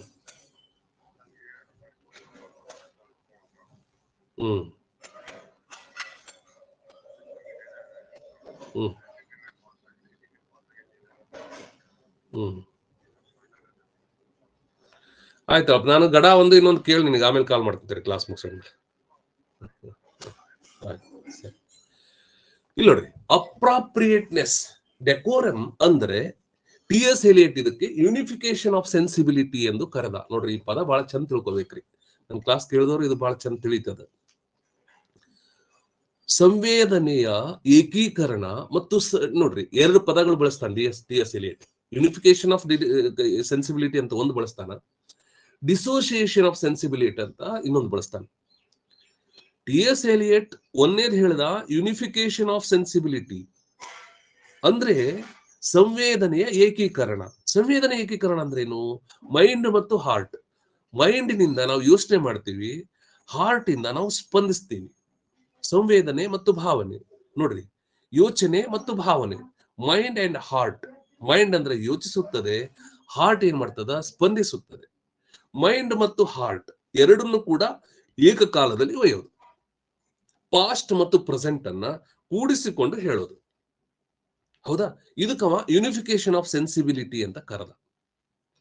ಅಂದ್ರೆ ಏನರ್ಥ? ಎಲ್ಲವನ್ನು ವ್ಯವಸ್ಥಿತವಾಗಿ ಜೋಡಿಸಿಕೊಂಡು ಫಿಟ್ ಆಗಿ ಹೇಳುವುದನ್ನು ರೂಢಿಸ್ಕೋಬೇಕು. Great thoughts must watch with great expressions. ಉತ್ತಮವಾದ ವಿಚಾರಗಳನ್ನ ಉತ್ತಮವಾದ ಅಭಿವ್ಯಕ್ತಿಯೊಂದಿಗೆ ಹೊರ ಹಾಕಿದಾಗ ಮಾತ್ರ ಸಹೃದಯನು ನಮಗೆ ಸ್ಪಂದಿಸಲು ಸಾಧ್ಯ. ಹೀಗೆ ಡೆಕೋರಂ ಬಗ್ಗೆ ಹೇಳ್ತಾನೆ. ಇಲ್ಲಿ ಪ್ರಶ್ನೆ ಏನಾಗ್ತದೆ ಅಂದ್ರೆ, ಹೋರೇಸ್ ಡೆಕೋರಂ ಅನ್ನುವಂತಹ ತತ್ವವನ್ನು ಏನ್ ಕೊಟ್ಟನಲ್ಲ, ಅದು ಟಿ.ಎಸ್. ಎಲಿಯಟ್ ನ ಯಾವ ತತ್ವವನ್ನು ಹೋಲಿಸ್ತದೆ? ಯೂನಿಫಿಕೇಶನ್ ಆಫ್ ಸೆನ್ಸಿಬಿಲಿಟಿ ಅನ್ನುವಂತ ತತ್ವವನ್ನು ಹೋಲುವ ಹೋರೇಸ್ ನ ತತ್ವ ಯಾವುದು? ಡೆಕೋರಂ. ಗೊತ್ತಾಯ್ತಾ? ಇದು ಏನ್ ಹೇಳ್ತದ? Great thoughts must match with great expressions. ಉತ್ತಮವಾದ ವಿಚಾರಗಳು ಉತ್ತಮವಾದ ಅಭಿವ್ಯಕ್ತಿಯೊಂದಿಗೆ ಹೊಂದಿದ್ರೆ ಮಾತ್ರ ಏನಾಗ್ತದ? ಬಹಳ ಯೂನಿಫಿಕೇಶನ್ ಆಫ್ ಸೆನ್ಸಿಬಿಲಿಟಿ ಬರ್ತದೆ, ಎಲ್ಲರೂ ಅದನ್ನ ಎಕ್ಸೆಪ್ಟ್ ಮಾಡ್ಕೋತಾರೆ. ಹಾಗೇನಂದ್ರ ಡೆಕೋರಂ ಹೇಳ್ತದ. ಬಹಳ ಸುಂದರವಾದಂತ ಪದ ಡೆಕೋರಂ ಅನ್ನೋದು ಲ್ಯಾಟಿನ್ ಭಾಷೆ ಪದ. ಕೆಲವೊಮ್ಮೆ ಏನಾಗ್ಬಿಡ್ತೈತಿ, ಭಯಂಕರ ಜಾಣರಿದಾರ ಜನ ಕ್ವಶನ್ ಪೇಪರ್ ತೆಗ್ಯಾರ, ಡೆಕೋರಂ ಬಗ್ಗೆ ಮಾತಾಡೋದೇ ಇಲ್ಲ. ಅವ್ರು ಕೇಳೋದು ಏನ್ ಮಾಡ್ತಾರ, ಡೆಕೋರಂ ಅನ್ನೋದು ಯಾವ ಭಾಷೆಯ ಪದ? ಇಲ್ಲೇ ಒದ್ದಾಡಿ ಬಿಡ್ತೀವಿ ನಾವು. ಡೆಕೋರಂ ಅಂದ್ಕೊಳ್ಳಿ ಇಂಗ್ಲಿಷ್ ಅನಿಸ್ತೈತೆ, ಇಂಗ್ಲಿಷ್ ಬರ್ದು ಬಿಡ್ತೇವೆ. ಇನ್ನೊಂದ್ ಸ್ವಲ್ಪ ಜಾಣ ಏನ್ ಮಾಡ್ತಾನ, ಡೆಕೋರಂ ಅನ್ನೋದು ಕನ್ನಡದ ಯಾವ ಮೀಮಾಂಸೆಯ ತತ್ವಕ್ಕೆ ಹೋಲುತ್ತದೆ? ಔಚಿತ್ಯಕ್ಕೆ. ನೋಡ್ರಿ, ಕೆಲವೊಮ್ಮೆ ಮ್ಯಾಚ್ ದಿ ಫಾಲೋಯಿಂಗ್ ಕೊಟ್ಟು ಬಿಡ್ತಾನ. ಒಂದ್ ಕಡೆಗೆ ಓರೆಸ್ ಕೊಡ್ತಾರ, ಇನ್ನೊಂದ್ ಕಡೆಗೆ ಕ್ಷೇಮೇಂದ್ರ ಕೊಡ್ತಾರ. ನೋಡ್ರಿ ಇಲ್ಲಿ ವಿಚಿತ್ರದ, ಹೋರಸ್ ಡೆಕೋರಂ ಬರ್ದ, ಅದ್ರ ತರ ಕ್ಷೇಮೇಂದ್ರ ಔಚಿತ್ಯ ತತ್ವ ಕೊಟ್ಟ. ನೋಡ್ರಿ ಹೆಂಗದ. ಇಲ್ಲಿ ನಿಮಗೆ ಹೊಂದಿಸುವುದಕ್ಕೆ ಕೊಡ್ತಾರೆ. ಕೆಲವೊಮ್ಮೆ ಡೆಕೋರಂ ಕೊಡ್ತಾರ, ಔಚಿತ್ಯ ಕೊಡ್ತಾರ, unification of sensibility, odd man out ಕೊಡ್ತಾರ. ಹೌದಾ? ಇದರಿಂದ ಯಾವುದು ಹೊಂದೋದಿಲ್ಲ ಹೊರಗಡೆ ತೆಗೆದು ಹಾಕ್ರಿ ಅಂತ. ಹೊಂದದೇ ಇರುವಂತ ಪದವನ್ನ ತೆಗೆದು ಹಾಕ್ರಿ. ಹೌದಾ? ಹೊಂದಿಕೆ ಆಗದ ಪದಗಳನ್ನ ತೆಗೀರಿ, ಹೀಗೆಲ್ಲ ಕೊಡ್ತಾರೆ. ಹೌದಾ? ಇನ್ನೊಂದು ಟಿ.ಎಸ್. ಎಲಿಯಟ್ ಹೇಳ್ತಾನೆ ಏನಂದ್ರೆ, ಡಿಸೋಸಿಯೇಷನ್ ಆಫ್ ಸೆನ್ಸಿಬಿಲಿಟಿ ಅಂತ. ಸಂವೇದನೆಯ ವಿದಳನ. ಅವಾಗ ಯೋಚನೆ ಮತ್ತು ಭಾವನೆಗಳನ್ನ ಹೊರ ಹಾಕುವುದನ್ನ ಹೇಳ್ತಾನ. ಅಂದ್ರೆ ಅದು ಏನ್ ಹೇಳ್ತಾರೆ, ದಿ ಥಿಯರಿ ಆಫ್ ಇಂಪರ್ಸನಾಲಿಟಿ ಬರ್ತದಲ್ಲ, ಹಾಗೆ ಬಹಳ ಸುಂದರವಾದಂತ ಪರಿಕಲ್ಪನೆ. ಹೌದಾ? ಹೀಗೇನಂದ್ರ ಡೆಕೋರಂ ಅನ್ನುವಂತ ತತ್ವ ಇಲ್ಲಿ ಹೇಳಲ್ಪಟ್ಟಿದೆ.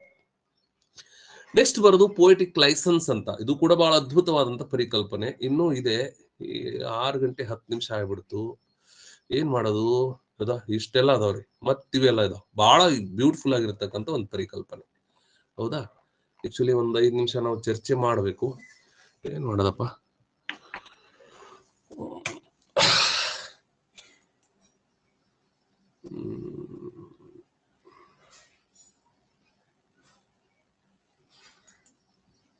ಎಸ್, ಇದು ಮುಖ್ಯವಾದ ಚಾಪ್ಟರ್ ಬಹಳ.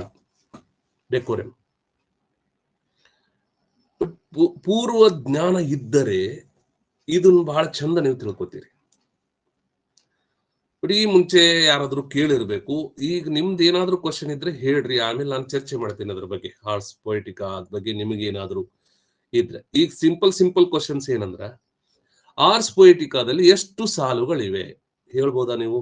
ಬೇಡ ಬಿಡ್ರಿ. ಆರ್ಟ್ಸ್ ಪೊಯಿಟಿಕಾ ಇದನ್ನ ಯಾರು ಬರೆದಿದ್ದಾರೆ? ಆನ್ಸರ್ ಮಾಡ್ಬೇಕು.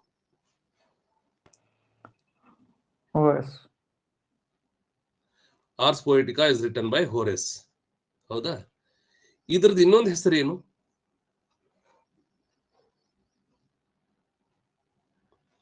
ಆರ್ಟ್ಸ್ ಪೊಯಿಟಿಕಾ ಅನ್ನುವಂತಹ ಪುಸ್ತಕದ ಮೂಲ ಹೆಸರೇನು? ಎಪಿಸಲ್ ಟು ಪೀಸೋ, ಪೀಸೋಗೆ ಬರೆದ ಪತ್ರ. ಹೌದ್ರಿ? ಅದು ಮೂಲ ಹೆಸರು. ಇದಕ್ಕೆ ಆರ್ಟ್ಸ್ ಪೊಯಿಟಿಕಾ ಅಂತ ಯಾರ ಹೆಸರು ಕೊಟ್ರು?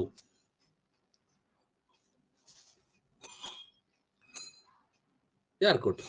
ಕ್ವಿಂಟಿಲಿಯನ್. ನೋಡ್ರಿ, ಈಗ ಪಾಠ ಕೇಳಿರಿ ನೀವು. ಕ್ವಿಂಟಿಲಿಯನ್ ಇದಕ್ಕ ಈ ಹೆಸರನ್ನು ಕೊಟ್ಟ. ನೋಡ್ರಿ, ಇವೆಲ್ಲ ಬಹಳ simple. As picture so is the poetry. ಚಿತ್ರವಿದ್ದಂತೆ ಕಾವ್ಯ.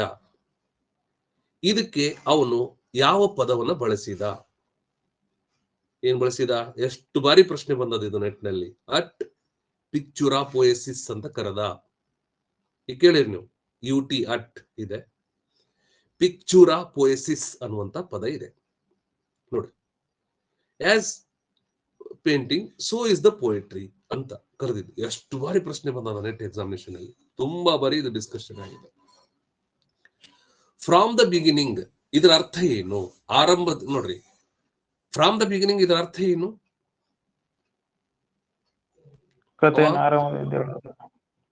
ಕಥೆಯನ್ನು ಆರಂಭದಿಂದ ಹೇಳಬೇಕು. ಆರಂಭದಿಂದ ಹೇಳೋದು ಹೆಂಗ? ಈಗ ರಾಮನ ಕಥೆಯೊಳಗ ರಾಮನ ಹುಟ್ಟು, ರಾಮನ ಬೆಳವಣಿಗೆ, ರಾಮನ ಮದುವೆ, ರಾಮನ ಹಾಗೆ ಹೇಳಬೇಕು. ಹೌದಾ? ಇನ್ ಮಿಡಿಯಾಸ್ ರೆಸ್ ಅನ್ನೋದು ಏನನ್ನ ಸೂಚಿಸುತ್ತದೆ? ಮಧ್ಯದಿಂದ ಕಥೆಗಳು. ಇನ್ ಮಿಡಿಯಾಸ್ ರೆಸ್, ಕಥೆಯನ್ನು ಮಧ್ಯದಿಂದ ಆರಂಭಿಸಿ. ಇದು ಯಾವ ತಂತ್ರವನ್ನ ಹೇಳುತ್ತದೆ? ಬೇರೆ ಯಾವ ತಂತ್ರಗಳಿಗೆ ಹೋಲುತ್ತದೆ? Flash back. ಫ್ಲಾಶ್ ಬ್ಯಾಕ್ ತಂತ್ರವನ್ನ ಅದು ಹೇಳುತ್ತದೆ. ಫ್ಲಾಶ್ ಬ್ಯಾಕ್ ಅಂದ್ರೆ ಏನು? ಮುಖ್ಯಾಂಶಗಳ ಮೂಲಕ ಮತ್ತೊಂದ್ಸರಿ ಅದನ್ನ ಪುನರಾವರ್ತನೆ ರೂಪದಲ್ಲಿ ನೋಡೋದು. ಹೆಂಗ್ ಸರ್? ಪ್ರಮುಖವಾದ ಅಂಶಗಳನ್ನ ಮತ್ತೊಮ್ಮೆ ರೀಕಾಲ್ ಮಾಡ್ಕೊಳ್ಳೋದು ಅಂತ ಸರ್. ಅಂದ್ರೆ ಅವು ನಡೆದೋಗಿರ್ತಾವ, ಏನ್ ನಡೆಯೋ ಇರ್ತಾವ, ಇನ್ ಫ್ಯೂಚರ್ ನಲ್ಲಿ ನಡೀತಾವ, ಆಲ್ರೆಡಿ ನಡೆದಿರ್ತಾವ? ನಡೆದಿರುತ್ತೆ ಸರ್. ಆಲ್ರೆಡಿ ನಡೆದು ಹೋಗಿರುವ ಘಟನೆಗಳನ್ನು, ಹೌದಾ, ವರ್ತಮಾನದಲ್ಲಿ ಹೀಗೆ ತಿಳ್ಕೋರಿ. ವರ್ತಮಾನದಲ್ಲಿ ನಿಂತುಕೊಂಡು ಭೂತಕಾಲದ ಪ್ರಮುಖ ಘಟನೆಗಳನ್ನ ನೆನೆಸಿಕೊಳ್ಳುವುದು. ಎಲ್ಲದೂ ಅಲ್ಲ, ಇದು ನಾನು ಹಳೆ ತರಗತಿಗಳಲ್ಲೂ ಕೂಡ ಚರ್ಚೆ ಮಾಡಿದ್ದೀನಿ, ಗೊತ್ತಿರಲಿ. ಸಿಂಹಾವಲೋಕನ ಕ್ರಮ ಎನ್ನುವುದು ಕತೆ ಮುಗಿದ ಮೇಲೆ ಇಡೀ ಕಥೆಯನ್ನ ನೆನೆಸ್ಕೊಳ್ಳೋದಲ್ಲ. ಇದು ನೆನ್ಪಿಟ್ಕೊಳ್ಳಿ. ಸಿಂಹಾವಲೋಕನ ಕ್ರಮ ಎನ್ನುವುದು, ಸಿಂಹಾವಲೋಕನ ಎನ್ನುವುದು ಕಥೆಯ ಯಾವುದೋ ಒಂದು ದೂರದಲ್ಲಿ ನಿಂತ್ಕೊಂಡು ಆಲ್ರೆಡಿ ಮುಗಿದು ಹೋಗಿರ್ತಕ್ಕಂಥ ಕಥೆಯನ್ನು ನೆನೆಸ್ಕೊಳ್ಳೋದನ್ನ ಹೇಳ್ತದ. ಸಂಪೂರ್ಣವಾಗಿ ಎಲ್ಲ ವಿಷಯಗಳನ್ನ ನೆನೆಸ್ಕೊಳ್ಳೋದನ್ನ ಹೇಳೋದಿಲ್ಲ. ಪ್ರಮುಖವಾದ ಘಟನೆಗಳನ್ನ ನೆನೆಸ್ಕೊಳ್ಳೋದನ್ನು ಮಾತ್ರ ಹೇಳುತ್ತದೆ. ಇದು ಸಿಂಹಾವಲೋಕನ. It is nothing but flashback. Flashback ಗಿಂತ ಬಹಳ ಸುಂದರವಾದಂತ ಕಲ್ಪನೆ ಸಿಂಹಾವಲೋಕನ. ಎರಡೂ ಪರಸ್ಪರ ಹೋಲುತ್ತವೆ. ಇದನ್ನೇ ಇನ್ ಮಿಡಿಯಾಸ್ ರೆಸ್ ಎಂದು ಕರೆದಿದ್ದಾನೆ ಯಾರು? ಹೋರೆಸ್. ಆರ್ಸ್ ಪೊಯಿಟಿಕ. ಆರ್ಸ್ ಪೊಯಿಟಿಕದಲ್ಲಿ ಎಷ್ಟು ಸಾಲುಗಳಿವೆ?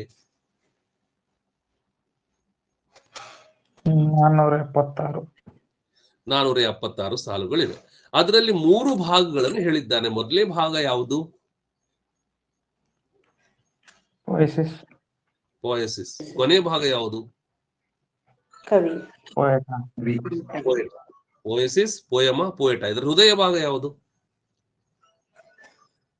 ಪೋಯಮ, ಕಾವ್ಯರೂಪ. ಮಧ್ಯದ ಪೋಯಮ ಅನ್ನೋದು ಮಧ್ಯದ್ದು, ಹೌದಾ?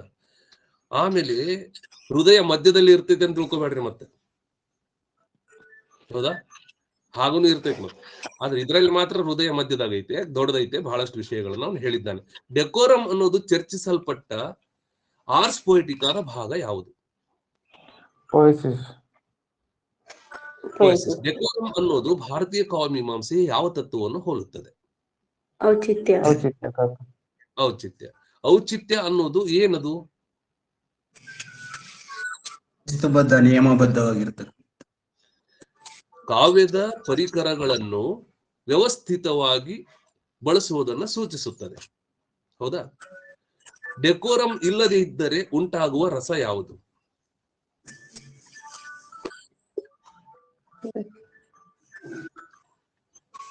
ನೋಡ್ರಿ, ಹಾಸ್ಯರಸ ಆಗ್ತದ. ಪೂರ್ಣ ಇಲ್ಲ ಅಂದ್ರೆ ಹಾಸ್ಯರಸ ಉಂಟಾಗ್ತದ. ನೀವು ಅಲ್ಲಿ ಕಂಪೇರಿಟಿವ್ ಸ್ಟಡಿಗೆ ಹೋಗ್ಬೇಕು. ಯೂನಿಫಿಕೇಶನ್ ಆಫ್ ಸೆನ್ಸಿಬಿಲಿಟಿ ಅನ್ನುವಂತಹ ತತ್ವವನ್ನು ಯಾರು ಕೊಟ್ರು? ಹಾಗಂದ್ರೆ ಏನು?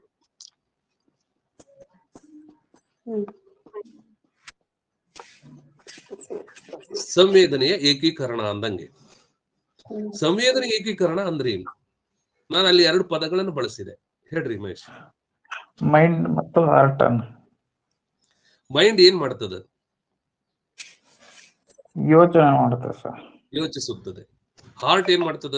ಸ್ಪಂದಿಸುತ್ತದೆ. ಹೌದಾ? ಎಷ್ಟು ಚಂದ. ಒಂದು ಕ್ವಶನ್ ಹೀಗೂ ಇತ್ತು. ಏನ್ ಕ್ವಶನ್ ಇತ್ತಂತಂದ್ರೆ, ಕಣ್ಣು ಹೃದಯ ಎರಡರ ಬಗ್ಗೆ ಯಾರೋ ಬಹಳ ಚಂದ ಬರೆದಿದ್ರು. ಒಂದು ಶುಭಾಷಿತದಲ್ಲಿ ಬರಿತಾ ಇದ್ರು. ಕಣ್ಣು ಹೇಳ್ತಂತೆ ಹೃದಯಕ್ಕೆ, ಹೃದಯವೇ ನೀನ್ ಫೀಲ್ ಮಾಡ್ಕೋತೀಯ, ಆದ್ರೆ ನಾನ್ ನೀರು ಸುರಿಸ್ತೀನಿ, ಹೌದಾ? ಅದಕ್ಕ ನೀನ್ ಎಂತ ಕೆಟ್ಟ ಅಂತ. ಹೃದಯ ಹೇಳ್ತಂತೆ, ನಾನು ಒಳಗದೀನಿ ತಮ್ಮ, ನೀವು ಹೊರಗದೀಯ, ಹೌದಾ? ಹೊರಗಿದ್ದೀಯ ನೀನ್ ನೋಡ್ತೀಯ, ನಾ ಫೀಲಿಂಗ್ ಮಾಡ್ಕೋತೀನಿ. ಹೆಂಗದ ನೋಡ್ರಿ, ಹೌದಾ? ನೀನ್ ನೋಡೋದ್ರಿಂದ ನನಗ್ ಫೀಲಿಂಗ್ ಆಗ್ತದೆ, ನೀ ಫೀಲಿಂಗ್ ಮಾಡ್ಕೊಳ್ಳೋದ್ರಿಂದ ನನಗ್ ನೀರು ಬರ್ತದೆ. ಎರಡು ಜಗಳ ಆಡ್ತಿದ್ವು ಅಂತೆ. ಇದರ ಅರ್ಥ ಏನು? Unification of sensibility. ಮೈಂಡ್ ಯೋಚಿಸುತ್ತದೆ, ಹೃದಯ ಸ್ಪಂದಿಸುತ್ತದೆ. ಮೈಂಡ್ ಮತ್ತು ಹೃದಯ ಎರಡು ಒಂದಿದ್ದಾಗ ಮಾತ್ರ ಕಾವ್ಯ ಸೃಷ್ಟಿ ಆಗ್ತದೆ. Unification of sensibility. ಇದನ್ನ ನಾವ ಏನ್ ಮಾಡ್ಕೊಂಡಂದ್ರೆ ಪಾಸ್ಟ್ ಅಂಡ್ ಪ್ರೆಸೆಂಟ್ ಅನ್ನ ಫ್ಯೂಷನ್ ಪದ ತಿಳ್ಕೊರಿ. ಇದನ್ನ ನಾನು ಬಹಳ ಸಲ ಹೇಳ್ತಿರ್ತೀನಿ ಯಾವಾಗ್ಲೂ. Fusion of past and present. Fuse ಅಂದ್ರೆ ಏನ್ರಿ? ಫ್ಯೂಸ್ ಮಾಡ್ತೀವಲ್ಲ, ಈಗ ಕರೆಂಟ್ ಹಾಕ್ಬೇಕಾದ್ರೆ ಫ್ಯೂಸ್ ಇರ್ತದ, ಮ್ಯಾಲೆ ಪ್ಲಸ್ ಮೈನಸ್ ಎರಡೂ ಸೇರಿಸಿದ್ರೆ ಲೈಟ್ ಹತ್ತದ, ಹೌದಾ? ಅದಕ್ಕೆ ಫ್ಯೂಷನ್ ಅಂತ ಕರಿತಾನವ. ಫ್ಯೂಷನ್ ಅಂದ್ರೆ ಜೋಡಿಸುವುದು. ಏನನ್ನ? ಪಾಸ್ಟ್ ಮತ್ತು ಪ್ರೆಸೆಂಟ್. ನಾನು ಇವತ್ತು ಕಾವ್ಯ ಬರೀತೀನಂದ್ರೆ ಪಂಪ ಪೂರ್ವ ಯುಗದಿಂದ ಹಿಡ್ಕೊಂಡು ಆಧುನಿಕ ಯುಗದ ಎಲ್ಲಾ ಕವಿಗಳ ಕುರಿತು ನಾನು ಚೆನ್ನಾಗಿ ಅರ್ಥೈಸ್ಕೊಂಡಿರ್ಬೇಕು. ಅವಾಗ ಮಾತ್ರ ನಾನು ಇವತ್ತು ಕಾವ್ಯ ಬರೀತೀನಿ. ನಂದು ಇದು ಸ್ವಂತದ್ದಲ್ಲ, ಹೌದಾ? ಹೀಗೆ fusion of past and present ಅಂತ ಹೇಳೋದು unification of sensibility. Dissociation of sensibility ಅಂದ್ರೆ ಏನು ನೋಡ್ರಿ. ಪದಗಳನ್ನು ಕಂಪೇರಿಟಿವ್ ಸ್ಟಡಿ ಕೇಳ್ತಾರೆ. ಅಂದ್ರೆ ಸಂವೇದನೆಯ ವಿದಳನ ಅನ್ನಂಗೆ. ವಿದಳನ ಅಂದ್ರೆ ಹೊಡೆಯೋದು. ಮೈಂಡ್ ಮತ್ತು ಹಾರ್ಟ್ ಒಂದ್ ಕಡೆ ಇರಲ್ಲ, ಹೊಡಿತಾವ. ಯೋಚನೆನೇ ಒಂಥರ, ಭಾವನೆನೇ ಇನ್ನೊಂಥರ, ಹೌದಾ? ಇದು ಫಿಜನ್ ಅಂತ ಕರೀತಾರೆ. ಏನ್? Dissociation of sensibility. ಇದನ್ನ ಅವ್ರು ಏನ್ ಮಾಡಿದ್ರಂದ್ರ, ಅದು ಹೇಳಿದ್ರಲ್ಲ, ಗಂಧಕದ ಡೈಆಕ್ಸೈಡ್ ಅನ್ನ ತಯಾರು ಮಾಡ್ಬೇಕಾದ್ರೆ ಹೀಗೆ ಮಾಡ್ಬೇಕು ಅಂತ. ಬಹಳ ಸುಂದರವಾದಂಥದ್ದು. ಅದ್ರ ಬಗ್ಗೆ ಚರ್ಚೆ ಮಾಡ್ತೀನಿ, ಹೌದಾ? ಅಸೋಸಿಯೇಷನ್ ಆಫ್ ಸೆನ್ಸಿಬಿಲಿಟಿ ಬಗ್ಗೆ ಮಾತಾಡಿದ್ದು ಡೆಕೋರಮ್ ನಲ್ಲಿ. ಇದು ನಾ ಹೇಳ್ಬೇಕು. ಔಚಿತ್ಯ ಅಂದ್ರೆ ಬೇರೆ ಅಲ್ಲ, ಅಸೋಸಿಯೇಷನ್ ಆಫ್ ಸೆನ್ಸಿಬಿಲಿಟಿ ಅಂದ್ರೆ ಬೇರೆ ಅಲ್ಲ, ಹೌದಾ? ಈ ಪದಗಳನ್ನ ಪರಸ್ಪರ ಹೋಲಿಸಿ ನೋಡುವಂತ ಪ್ರಯತ್ನ ಮಾಡಿದ್ರು. ರೈಟ್. ಆಯ್ತಾ? ಹೀಗೆ ಈ ತತ್ವಗಳನ್ನ ನಾವು ಚೆನ್ನಾಗಿ ಓದ್ಬೇಕು. ಜೊತೆಗೆ ಇದು ಮೂಲ ಯಾವ ಭಾಷೆಯಲ್ಲಿ ಬರೆಯಲ್ಪಟ್ಟ ಪತ್ರ? Latin. Ars Poetica is written in which language originally? ಮುಂದೆ ಬೇರೆ ಭಾಷೆಗೆ ಅದು ಟ್ರಾನ್ಸ್ಲೇಟ್ ಆಯ್ತು. ಯಾವ ಭಾಷೆಗೆ ಮಾಡಿದ್ರು? ಕ್ವಿಂಟಿಲಿನ್. ಆರ್ಸ್ ಪೊಯಿಟಿಕಾ. ಆರ್ಸ್ ಪೊಯಿಟಿಕಾ ಅನ್ನೋದು ಯಾವ ಭಾಷೆಯ ಪದ? ಲ್ಯಾಟಿನ್ ಭಾಷೆ ಪದ. ಆರ್ಸ್ ಪೊಯಿಟಿಕಾ ಅನ್ನೋದು ಲ್ಯಾಟಿನ್ ಭಾಷೆಯ ಪದನಾ?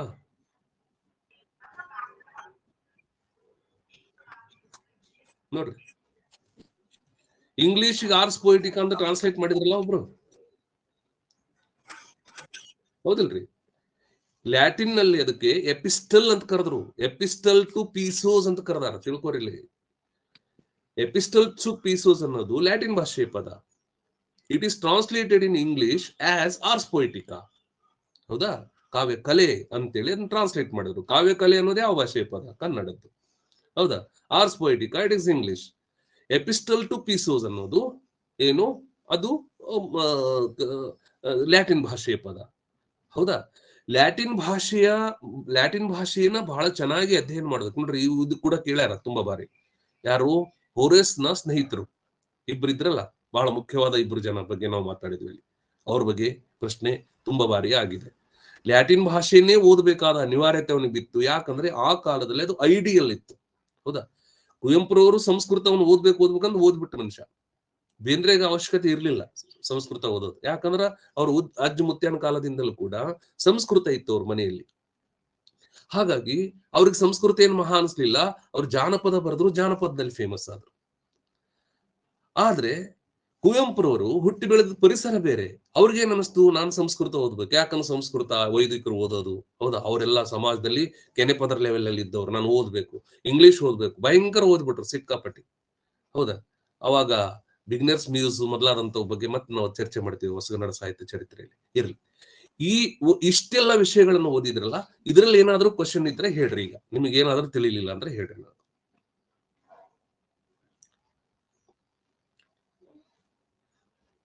ಎಲ್ಲ ತಿಳಿದು ಬಿಡುತ್ತಾ? ಕೆಲವೊಮ್ಮೆ ಏನು ತಿಳಿದೇ ಇದ್ದಾಗ ಕ್ವಶನ್ ಬರಲ್ಲ, ಕೆಲವೊಮ್ಮೆ ಎಲ್ಲ ತಿಳಿದಾಗೂ ಕ್ವಶನ್ ಬರಲ್ಲ. ರೈಟ್? ಏನು ಕ್ವಶನ್ ಇಲ್ಲ ಅಂತ ನಾನು ಕಂಡಿದ್ದೀನಿ. ಅದಕ್ಕೆ ನೋಡ್ರಿ, ಕ್ಲಾಸ್ಗಳನ್ನ ಕೇಳಬೇಕಾದಾಗ ಒಂದು ಮನಸ್ಥಿತಿ ನಮಗೆ ಇರ್ಬೇಕಾಗ್ತದ. ನಾನು ಈಗಾಗಲೇ ತುಂಬಾ ಬಾರಿ ಹೇಳಿದ್ದೀನಿ. ಯಾಕಂದ್ರೆ ಕೆಲವ್ರು ಪಾಪ ಹೊಸಬ್ರು ಇದ್ದೀರಿ, ನಿಮ್ ಗೊಂದಲ ನನಗೆ ಅರ್ಥ ಆಗ್ತದ. ಹೆಂಗಪ್ಪ ಈ ಪಾಠನ ತಿಳ್ಕೊಳ್ಳೋದು? ಭಯಂಕರ ಡೆಪ್ತ್ ಇದೆ. ಯಾಕೆ ಅನಿಸ್ತದೆ ಹೇಳ್ರಿ? ಯಾಕಂದ್ರೆ we don't know anything about this. We don't know anything about Ars Poetica, ಹೌದಿಲ್ಲ? ಕಾವ್ಯ ಕಲೆ ಬಗ್ಗೆ ನಮಗೇನು ಗೊತ್ತಿಲ್ಲ. We don't know Plato, we don't know Aristotle. ನಾವೇನ್ ಮಾಡಿದ್ದೀವಿ ಅಂದ್ರೆ, the imitation theory begins from Plato, explain by Aristotle. Imitation ಅವನು ಹೇಳಿದ, ಇವನು ಬೆಳೆಸಿದ ಅಷ್ಟೇ. Before Plato, if imitation was discussed, ಅವನ ಹೆಸರು ಬರ್ತಿತ್ತು. But imitation was not discussed in the beginning books of the western philosophy. ಹೀಗೆಲ್ಲ ನಾವೇನೇನೋ ಹೇಳ್ತೀವಿ. ಹೌದಾ? ಹಾಗಾಗಿ ಕೆಲವೊಮ್ಮೆ ಕಷ್ಟ ಅನಿಸ್ತದ. ವಿಮರ್ಶೆ, ಮೀಮಾಂಸೆ, ಪಾಶ್ಚಾತ್ಯ ಕಾವ್ಯ ಮೀಮಾಂಸೆ, ಭಾಷಾ ವಿಜ್ಞಾನ, ಛಂದಸ್ಸು, ಗ್ರಂಥ ಸಂಪಾದನೆ ಇವೆಲ್ಲ ಸಾಮಾನ್ಯ ಪುಸ್ತಕಗಳಲ್ಲ ಏನ್ರಿ. ತುಂಬಾ ಕಷ್ಟ ಇದೆ. ನಿಮಗೆ ಎಲ್ಲಿ ತಿಳಿಯಲ್ಲ ಕ್ವಶನ್ ಮಾಡ್ಕೋರಿ, ಕ್ಲಾಸ್ ನಲ್ಲಿ ಕೇಳ್ರಿ, ಗ್ರೂಪ್ ನಲ್ಲಿ ಹಾಕ್ರಿ, ನನಗೆ ಫೋನ್ ಮಾಡ್ರಿ, ತಿಳ್ಕೋರಿ. ಅಂದ್ರೆ ಮಾತ್ರ ಏನಾದ್ರೂ ಒಂದು ಸಾಧನೆ ಮಾಡ್ಬೋದು. ನಾನು ಯಾವಾಗ್ಲೂ ಹೇಳ್ತೀನಿ. ಹೌದಾ? ನಾವು ವಿಚಿತ್ರದ ಸಾಗರದಷ್ಟು ಜ್ಞಾನ ಐತೆ, ಹೌದಾ ಇಲ್ಲ? ಆಗ ನಾವು ಓದಕ್ ಹೋಗ್ತೀವಿ, ಹೊಳೆಯಷ್ಟು ನಾವು ಗ್ರಹಿಸ್ಕೊಳಕ್ ಹೋಗ್ತೀವಿ, ಏನೇನೋ ಮಾಡ್ತೀವಿ. ನಮ್ಮ ಎಕ್ಸ್ಪ್ರೆಷನ್ ಕೇವಲ ಒಂದು ಗ್ಲಾಸ್ನಷ್ಟು ನೀರಷ್ಟ. ಯಾರೋ ಒಬ್ರು IAS ಆಫೀಸರ್ ಬರೀತಾರೆ ಬಹಳ ಚಂದ, ಹೌದಿಲ್ಲ? ಗ್ಲಾಸ್ ನ एक बूंद भी हम लोग एक्सप्रेस करने में ಯೂಸ್ नहीं करते हैं. ನೋಡ್ರಿ ಹೆಂಗದ. ಹಾಗಾಗಿ ಬಹಳ ಸುಂದರವಾದ ಪರಿಕಲ್ಪನೆ, ಚೆನ್ನಾಗಿ ಗ್ರಹಿಸ್ಕೋರಿ. ಇಲ್ಲಿ ಹೆಂಗದ, ಎಷ್ಟು ನೀವು ನನ್ನ ಪಾಠದಲ್ಲಿ ಇನ್ವಾಲ್ವ್ ಆಗಿರಿ ಅಷ್ಟು ಅದ್ಭುತವಾದಂತ ಒಂದು ಔಟ್ಪುಟ್ ನಿಮ್ಮಿಂದ ಬರೋಕ್ ಸಾಧ್ಯ ಅದ. ಹೌದಾ? ಇಲ್ಲಂದ್ರೆ ಬರಲ್ಲ. ಇದು ಆರ್ಸ್ ಪೊಯಿಟಿಕಾ, ಏನ್ ಆರ್ಸ್ ಪೊಯಿಟಿಕಾ ಗೊತ್ತೇ ಆಗಲ್ಲ. ಕಾವ್ಯ ಕಲೆ ಅಂತೀವಪ್ಪ. ಯಾಕೆ ಇದನ್ನ ಕಾವ್ಯ ಕಲೆ ಅನ್ಬೇಕಂದ್ರೆ ಕಾವ್ಯ ಬರೆಯೋದು ಹೇಗೆ, ಕವಿ ಹೇಗಿರ್ಬೇಕು ಎಲ್ಲದನ್ನ ಹೇಳ್ತದೆ Ars Poetica. It is basic thing, ಹೌದಿಲ್ಲ? ಹೀಗ್ ತಿಳ್ಕೊಂಡಾಗ ಮಾತ್ರ ವಿಷಯ ಚೆನ್ನಾಗಿ ಗ್ರಹಿಸ್ಕೋಬಹುದು. ಹೌದಾ? ಇವತ್ತಿನ ದಿನಮಾನಗಳಲ್ಲಿ ಪ್ರಶ್ನೆ ಪತ್ರಿಕೆ ನೀವು ಅನ್ಕೊಂಡ ಹಾಗೆ ಇಲ್ಲ. ಈಗ ತಿಳ್ಕೊರಿ. ಯಾವುದೋ ಒಬ್ಬ ಕವಿ ಬಗ್ಗೆ ಕಾಲ, ಕೃತಿ, ಬಿರುದು, ತಂದೆ, ತಾಯಿ, ಹೆಂಡತಿ, ಗುರು ಇವುಗಳ ಬಗ್ಗೆ ಪ್ರಶ್ನೆ ಬರಲ್ಲ. ನೆವರ್. ಹೌದಾ? ಇವಾಗ ಬರೋದೇ ಬೇರೆ. ಕಂಪೇರೇಟಿವ್ ಸ್ಟಡಿನಲ್ಲಿ ಮೊನ್ನೆ ನಮ್ಮ ರಾಜೇಶ್ವರಿ ಮೇಡಮ್ ಅವರು ಒಂದು ಕ್ವಶನ್ ಹಾಕಿದ್ರು. ಹೌದಾ? ಯಾವ್ದದು ನಮ್ಮ ಮೊಮ್ಮಟ್ಟಂದು ಯಾವ್ದೋ ಕಾವ್ಯ ದೋಷದ ಬಗ್ಗೆ ಹಾಕಿದ್ರು. ಹೌದಾ? ನಾನು ನೋಟ್ಸ್ ನಲ್ಲಿ ಇತ್ತು, ಖರೆ ನಾನು ಅವ್ರು ಶೇರ್ ಮಾಡಿದೆ. ಹೌದಾ? ನನಗನಿಸ್ತು ಏನಪ್ಪಾ ಇದು ಕ್ವಶನ್ ಅಂತ. ಎಷ್ಟು ವಿಚಿತ್ರವಾದ ಪ್ರಶ್ನೆಗಳನ್ನ ಕೇಳ್ತಾ ಇದ್ದಾರೆ. ಹೌದಾ? ಪ್ರಶ್ನೆಗಳನ್ನ ಅವು ವಿಚಿತ್ರ ಯಾಕೆ ಅನಿಸ್ತಾವ ಅಂದ್ರೆ we are not studying deep of that knowledge. ಹೌದಿಲ್ಲ? ಆ ನಾಲೆಜ್ ಇನ್ ಡೆಪ್ತ್ ವರೆಗೆ ನಾನು ಹೋಗೇ ಇಲ್ಲ. ದೆನ್ ನಾವು ಹೆಂಗೆ ಆನ್ಸರ್ ಮಾಡೋದಕ್ಕೆ ಸಾಧ್ಯ ಇದೆ? ಹೌದಾ? ನಮ್ಮ ಪುಟ್ಟರಾಜ್ ಅವರು ಇದ್ದಾರೆ, ವಿಚಿತ್ರ ಮನುಷ್ಯ. ಈಗ ಆಗ್ಲೇ ಫಿಲಾಸಫರ್ ಆಗಿಬಿಟ್ಟಾರ. ಸಿಕ್ಕಾಪಟ್ಟಿ ಬರದಾರ. ಒಂದು ನಿಮಗೆ ನೋಟ್ಸ್ ಕೊಡೋದ್ರಾಗ ನನಗೇನು ಬಹಳ ತ್ರಾಸಿಲ್ಲ. ಬಟ್ ನೀವು ಕುಂತು ಬರೆಯೋದ್ರಾಗ ಭಯಂಕರ ಜ್ಞಾನ ಐತೆ. ಇವರೆಲ್ಲ ರಾಜೇಶ್ವರಿ ಮೇಡಮ್ ಇರ್ಬೋದು, ವಿಜಯಲಕ್ಷ್ಮಿ ಮೇಡಮ್ ಇರ್ಬೋದು, ಈ ಆಮೇಲೆ ಕೆಲವ್ರಂತೂ ಭಯಂಕರ ಕಷ್ಟಪಟ್ಟಾರ. ಇವರೆಲ್ಲ ನಮ್ಮ ಹಳೆ ಟೀಮ್ ನಲ್ಲಿ ಅಂತೂ ಅವ್ರು ನೋಡ್ಬೇಕು ಅಂತ ಪರಿ ಇತ್ತು ಏನ್ರಿ. ಹಾಗಾಗಿ ಚೆನ್ನಾಗಿ ಕಷ್ಟಪಡ್ರಿ. ನಾನು ಡೈಲಿ ಕ್ಲಾಸ್ ತಗೋತೀನಿ, ನಾನು ತಗೋತೀನಿ. ಇಲ್ಲ ಕೆಲವ್ರಿಗೆ ಆತಂಕ ಐತಿ, ಏನಪ್ಪಾ ಇವ್ರು ಸರ್ ಯಾವಾಗ ತಗೋತಾರೋ ಏನೋ, ಹೇಳೋದೇ ಇಲ್ಲ. ಹೌದಾ? ಕೆಲವೊಮ್ಮೆ ಹಂಗ ಅನಿಸ್ತದೆ. ಯಾಕಂದ್ರೆ ನಾವು ಒಂಥರ ಪ್ಲೇಟೋ ಆದಂಗ ಆಗ್ಬಿಟ್ಟಿವಿ. ಹೌದಾ? ಕ್ಲಾಸ್ ಬೆಳಗ್ಗೆ ತಗೋತೀನಿ, ಅದ್ರ ಬಗ್ಗೆ ಏನಿಲ್ಲ. ರೆಕಾರ್ಡ್ ಕ್ಲಾಸ್ ಬೇಕಾ, ಬೇಕಾಸ್ ಕೇಳ್ರಿ, ಎಷ್ಟು ಬೇಕಾದ್ರೆ ಅಷ್ಟು ಟೈಮ್ ಕೇಳ್ರಿ, ನನಗೇನು ತೊಂದರೆ ಇಲ್ಲ. ಗೊತ್ತಾಯ್ತಾ? ಚೆನ್ನಾಗಿ ವಿಷಯಗಳನ್ನ ಗ್ರಹಿಸ್ಕೋರಿ. ಡೆಫಿನೆಟ್ಲಿ ತಿಳಿಯಲ್ಲ, ತಿಳಿಯದೇ ಇದ್ದ ಕ್ವಶನ್ ಮಾಡ್ರಿ. ಹೌದಾ? ಸರ್ ನನಗೆ ಇದು ತಿಳಿದಿಲ್ಲ, 1000 ಬಾರಿ ಕೇಳಿದ್ರು ನನಗೇನು ಬೇಸರ ಇಲ್ಲ ನಿಮಗೆ. ಯಾಕಂದ್ರೆ ನನಗೇನು ಯೋಚನೆ ಆಗ್ತಾ ಇದೆ ಅಂದ್ರೆ, master degree, even you are studied PhD, ಹೀಗಿದ್ದಾಗಲೂ ಕೂಡ ಈ ಕಾನ್ಸೆಪ್ಟ್ಗಳು ತಿಳಿಲಿಲ್ಲ ಅಂದಾಗ ನಮ್ಮಲ್ಲಿ ತುಂಬಾ ಕೊರತೆ ಇದೆ. We are zero, big zero. ಯಾಕೆ ಹೇಳ್ರಿ? ನಾವು ಕನಸದೊಳ ದೊಡ್ಡವದಾವ. ಹೌದಾ? ನಾವು ಡ್ರೀಮ್ ನೋಡ್ತಾ ಇದೀವಿ. We wants to become assistant professor in universities. But ನಾವು ನಿರೀಕ್ಷೆ ಮಾಡ್ತಾ ಇರೋದು SDFD ಲೆವೆಲ್ ನ ಕ್ವಶನ್ಸ್ಗಳು. ಅವೆಲ್ಲ ಬರಲ್ರಿ, ಬಿಟ್ಬಿಡ್ರಿ. ಯಾವೆಲ್ಲ ಬರೀ ಬಡಿವಾರ ಮಾಡುವಂತ ಬೇಕಾದಷ್ಟು ಕ್ಲಾಸ್ಗಳು ಇದ್ದಾವ, ನಿಮ್ಗೆ ಗೊತ್ತಿಲ್ಲ. ಹೌದಾ? ಬರೀ ಬಣ್ಣ ಮಾಡೋದು ಅವೆಲ್ಲ ಬರಂಗಿಲ್ಲ ಕ್ವಶನ್ಸ್ಗಳು. ಹೌದಾ? ಇವತ್ತು ನಾಳೆ ಕೆಲವರು ಕ್ಲಾಸ್ಗಳನ್ನು ಮಾಡ್ತಾ ಇದ್ದಾರೆ, ನನ್ಗೆ ಗೊತ್ತಿದೆ. ಲಕ್ಷಾನ್ಗಟ್ಲೆ ಫೀಸ್ ತಗೊಂಡಾಗತ್ತಾರ. ಹೌದಾ? ಅವ್ರು ಯಾರು ಏನಕ್ಕೆ ತಗೊಳ್ಳಿ, ಅದು ಮಾತು ಬೇರೆ. ಹೌದಾ? ಇನ್ನು ಫೀಸ್ ವಿಷಯದಲ್ಲಿ ಬಹಳ ಜನರಿಗೆ ಫೀಸ್ ಹೇಳಿಲ್ಲ, ಸರ್ ಫೀಸ್ ಹೇಳಿಲ್ಲ. ಹೌದಾ? ನೀವು ಫೀಸ್ ಕೊಡಕ್ ಆಗಲ್ಲ ಅಂತ ಯಾರಿಗಿದ್ರೆ ನೀವು ಫ್ರೀ ಆಗಿ ಬರ್ರಿ, ನನ್ನ ಹತ್ರ ಕ್ಲಾಸ್ ಹೇಳ್ತೀವಿ. ಹೌದಾ? ನಿಮಗೆ ಎಷ್ಟು ಕೊಡ್ಬೇಕು ಅನಿಸ್ತದ ಅಷ್ಟೇ ಕೊಡ್ರಿ. ಇಲ್ಲ ಸರ್ ನನ್ನ ಹತ್ರ ದುಡ್ಡೇ ಇಲ್ಲ ಸರ್, ನಾನು ಕೊಡಕ್ಕಾಗಲ್ಲ, ಫ್ರೀ ಆಗಿ ಬರ್ರಿ, ನಾನು ಪಾಠ ಕಲಿಸ್ತೀನಿ. ಕಲಿಬೇಕನ್ನೋ ಇಚ್ಛೆ ಇದೆಯಲ್ಲ ಅಷ್ಟು ಸಾಕು. ಹೌದಾ? ಅದಕ್ಕೆ ನಾವು ಒಬ್ರಿದ್ರು ಪಾಠ ಮಾಡ್ತೀನಿ, ಇಬ್ಬರಿದ್ರು ಪಾಠ ಮಾಡ್ತೀನಿ, ನನಗೆ 100 ಜನ ಇರ್ಬೇಕು ಅಂತ ಇಲ್ಲ. ಕಲಿಬೇಕನ್ನೋ ಮನಸ್ಥಿತಿಯ ವಿದ್ಯಾರ್ಥಿಗಳು ಇದ್ದರೆ ನಾನು ಪಾಠ ಕಲಿಸ್ತೀನಿ. ಗೊತ್ತಾಯ್ತಾ? ನನ್ನ ಹಳೆ ಮಿತ್ರರೆಲ್ಲ ಕೆಲವರು, ನಮ್ಮ ರೇಖಾ ಮೇಡಮ್ 60,000 ಕೊಟ್ರು ನನಗೆ, ಏನ್ರಿ 20,000 ಕೊಟ್ಟಾರ.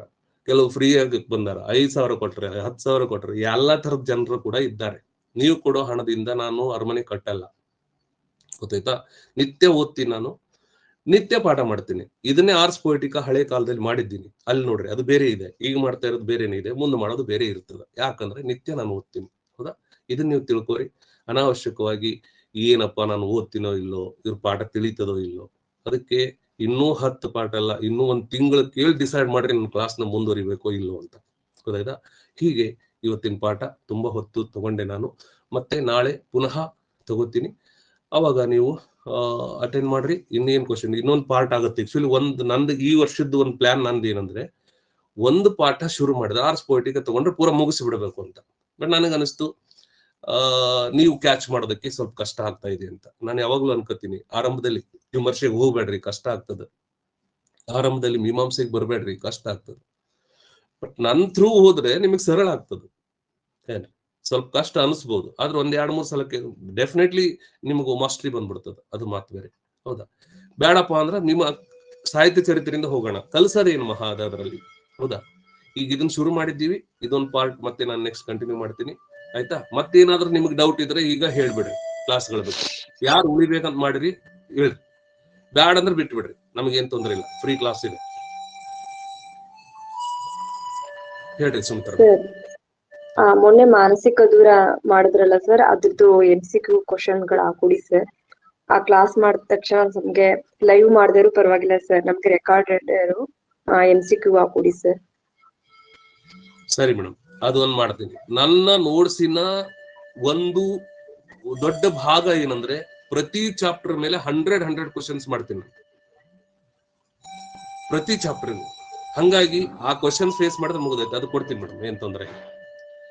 ಮತ್ತೆ ಒಂದ್ ಕ್ಲಾಸ್ ಮಾಡ್ತಿರಲ್ಲ ಸರ್, ಅದ್ರ ರಿಲೇಟೆಡ್ ಇನ್ನೊಂದ್ ಕ್ಲಾಸ್ ಇದೆ ಅಂತ ಹೇಳ್ತಿರಲ್ಲ ಸರ್, ಅದನ್ನು ನಮ್ಗೆ ಲಿಂಕ್ ಕಳಿಸ್ಕೊಡಿ ಸರ್. ಹಾಗೆ ಒಂದು ಆರ್ಡರ್ ವೈಸ್ ನೀಟಾಗಿ ಸಿಗುತ್ತೆ ಅಂತ ಸರ್. ಸರಿ ಮೇಡಮ್, ಅದು ಒಂದು ಕೊಡ್ತೀನಿ. ಮತ್ತೆ ಪುಟ್ಟರಾಜ್ ಸರ್, ನಮಸ್ಕಾರ ಸರ್. ನಮಸ್ತೆ. ನಮಸ್ತೆ. ಪಾಠ ಅರ್ಥ ಆಯ್ತ್ರಿ? ಪಾಠ ಅರ್ಥ ಆಯ್ತು ಸರ್. ಹ್ಮ್. ಮತ್ತೆ ನೋಡ್ಬೇಕು ಸರ್, ಮತ್ತೆ ಇದು ಸರ್. ರಾಜಪ್ಪ ಸರ್, ಪವಿತ್ರ ಮೇಡಮ್ ಹೇಳಿ. ನಮಸ್ತೆ ಸರ್. ನಮಸ್ತೆ. ನಮಸ್ತೆ ಸರ್. ಸರ್, ಈಗ ಅದೇ ನಾನು ಹೊಸ ಕಾನ್ಸೆಪ್ಟ್ ಇದೆ ಸರ್ ಇದು. ನಾನು ಇವಾಗ ಇದೇ ಮೊದಲು ಸರ್ ಕೇಳ್ತಾ ಇರೋದು. ಹಾಗಾಗಿ ಸ್ವಲ್ಪ ನಿಧಾನಗತಿಯಲ್ಲೇ ಜೀರ್ಣಿಸ್ಕೊತಾ ಇದೆ ಸರ್ ಕಾನ್ಸೆಪ್ಟ್ ಗಳನ್ನ. ನಾನು ಮತ್ತೆ ಓದಿ ಅದರಲ್ಲಿ ತರುವ ಆಗ್ತೇನೆ ಸರ್. ನಿಮ್ಮ ತರಗತಿಯಿಂದ ನನಗೆ ಈಗ ಸಾಕಷ್ಟು ಅದ್ರ ಬಗ್ಗೆ ಕಾನ್ಸೆಪ್ಟ್ ಬಂದಿದೆ. ಮುಂದಿನ ದಿನಗಳಲ್ಲಿ ಮತ್ತೆ ಓದಿ ಅದನ್ನ ತರೋ ಮಾಡ್ತೀನಿ ಸರ್. ಓದ್ರಿ ಸರ್, ಏನು ಮಹಾ ಇಲ್ಲ, ನೀವು ಓದ್ತೀರಿ, ಯಾಕಂದ್ರೆ ಗ್ರಹಿಸ್ಕೊತಾ ಇದೀರಿ. ನನ್ಗೆ ಗೊತ್ತು, ಮೊದ್ಲಿಂದ ನೀವು ಮಾಡೋ ಕ್ವಶನ್ಸ್ ಗಳು ನೋಡಿದಾಗ ಗ್ರಹಿಕೆಗೆ ಬರ್ತದೆ, ಏನು ಕಠಿಣ ಇಲ್ಲ. ಬಟ್ ನಾಳೆ ನೀವು ಸೆಲೆಕ್ಷನ್ ಆಗ್ಬೇಕು, ಆಗಿ ವಿದ್ಯಾರ್ಥಿಗಳ ಮುಂದೆ ನಿಂತು ಫ್ಲೂಯೆಂಟ್ ಆಗಿ ಮಾತಾಡ್ಬೇಕು. ಥೋಡಾ ಇದ್ರ ಬಂದ್ ಕರಾಗ ಸರ್. ಎಲ್ಲ ಸರ್, ನಿಮ್ಮ ಕ್ಲಾಸಿಂದ ಆ ಒಂದು ಕಾನ್ಫಿಡೆಂಟ್ ಬರುತ್ತೆ ಸರ್. ಹಾ, ನಿಮ್ಮ ತರಗತಿಗಳಿಂದ ಕಠಿಣ ಇಲ್ಲ, ಒಟ್ಟ ತಲೆ ಕೆಡಿಸ್ಕೊಬೇಡ್ರಿ. ಈಗ ನಮ್ ಕ್ಲಾಸ್ ನಲ್ಲಿ ಬಂದಿರಿ ಅಂದ್ರೆ ಅದ್ರದ್ದು ಮಜಾನೇ ಬೇರೆ ಇರ್ತದೆ. ಏನ್ ಸರ್, ನೋಟ್ಸ್ ಮಾಡ್ಕೋರಿ. ಮೊದ್ಲೆಲ್ಲ ಬಹಳ ಕಷ್ಟಪಟ್ರಿ. ಈಗ ನಮ್ಮ ಪುಟ್ಟರಾಜ್ ಅಂದ್ರು ನೋಡ್ಬಾರ್ದು ಪಾಪ, ಆಸ್ಪತ್ರೆಗಿದ್ರು ಅವ್ರು, ಅಲ್ಲಿ ಪಾಠ ಕೇಳ್ತಿದ್ರು. ಹೌದಾ? ಕೈಗೆ ಬ್ಯಾಂಡೇಜ್ ಹಾಕೊಂಡ್ ಬರ್ದ್ರು ಅವ್ರು. 2,500 ಪೇಜ್ ನಷ್ಟು ನೋಟ್ಸ್ ಬರ್ದಿಟ್ರು ಅವ್ರು.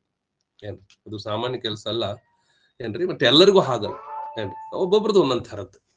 ಹೇಳ್ರಿ ನಂದಿನಿ ಮೇಡಮ್. ಸರ್, ನನಗೆಲ್ಲ ಹೊಸ ಕ್ಲಾಸಸ್ ಸರ್. ನನಗೆ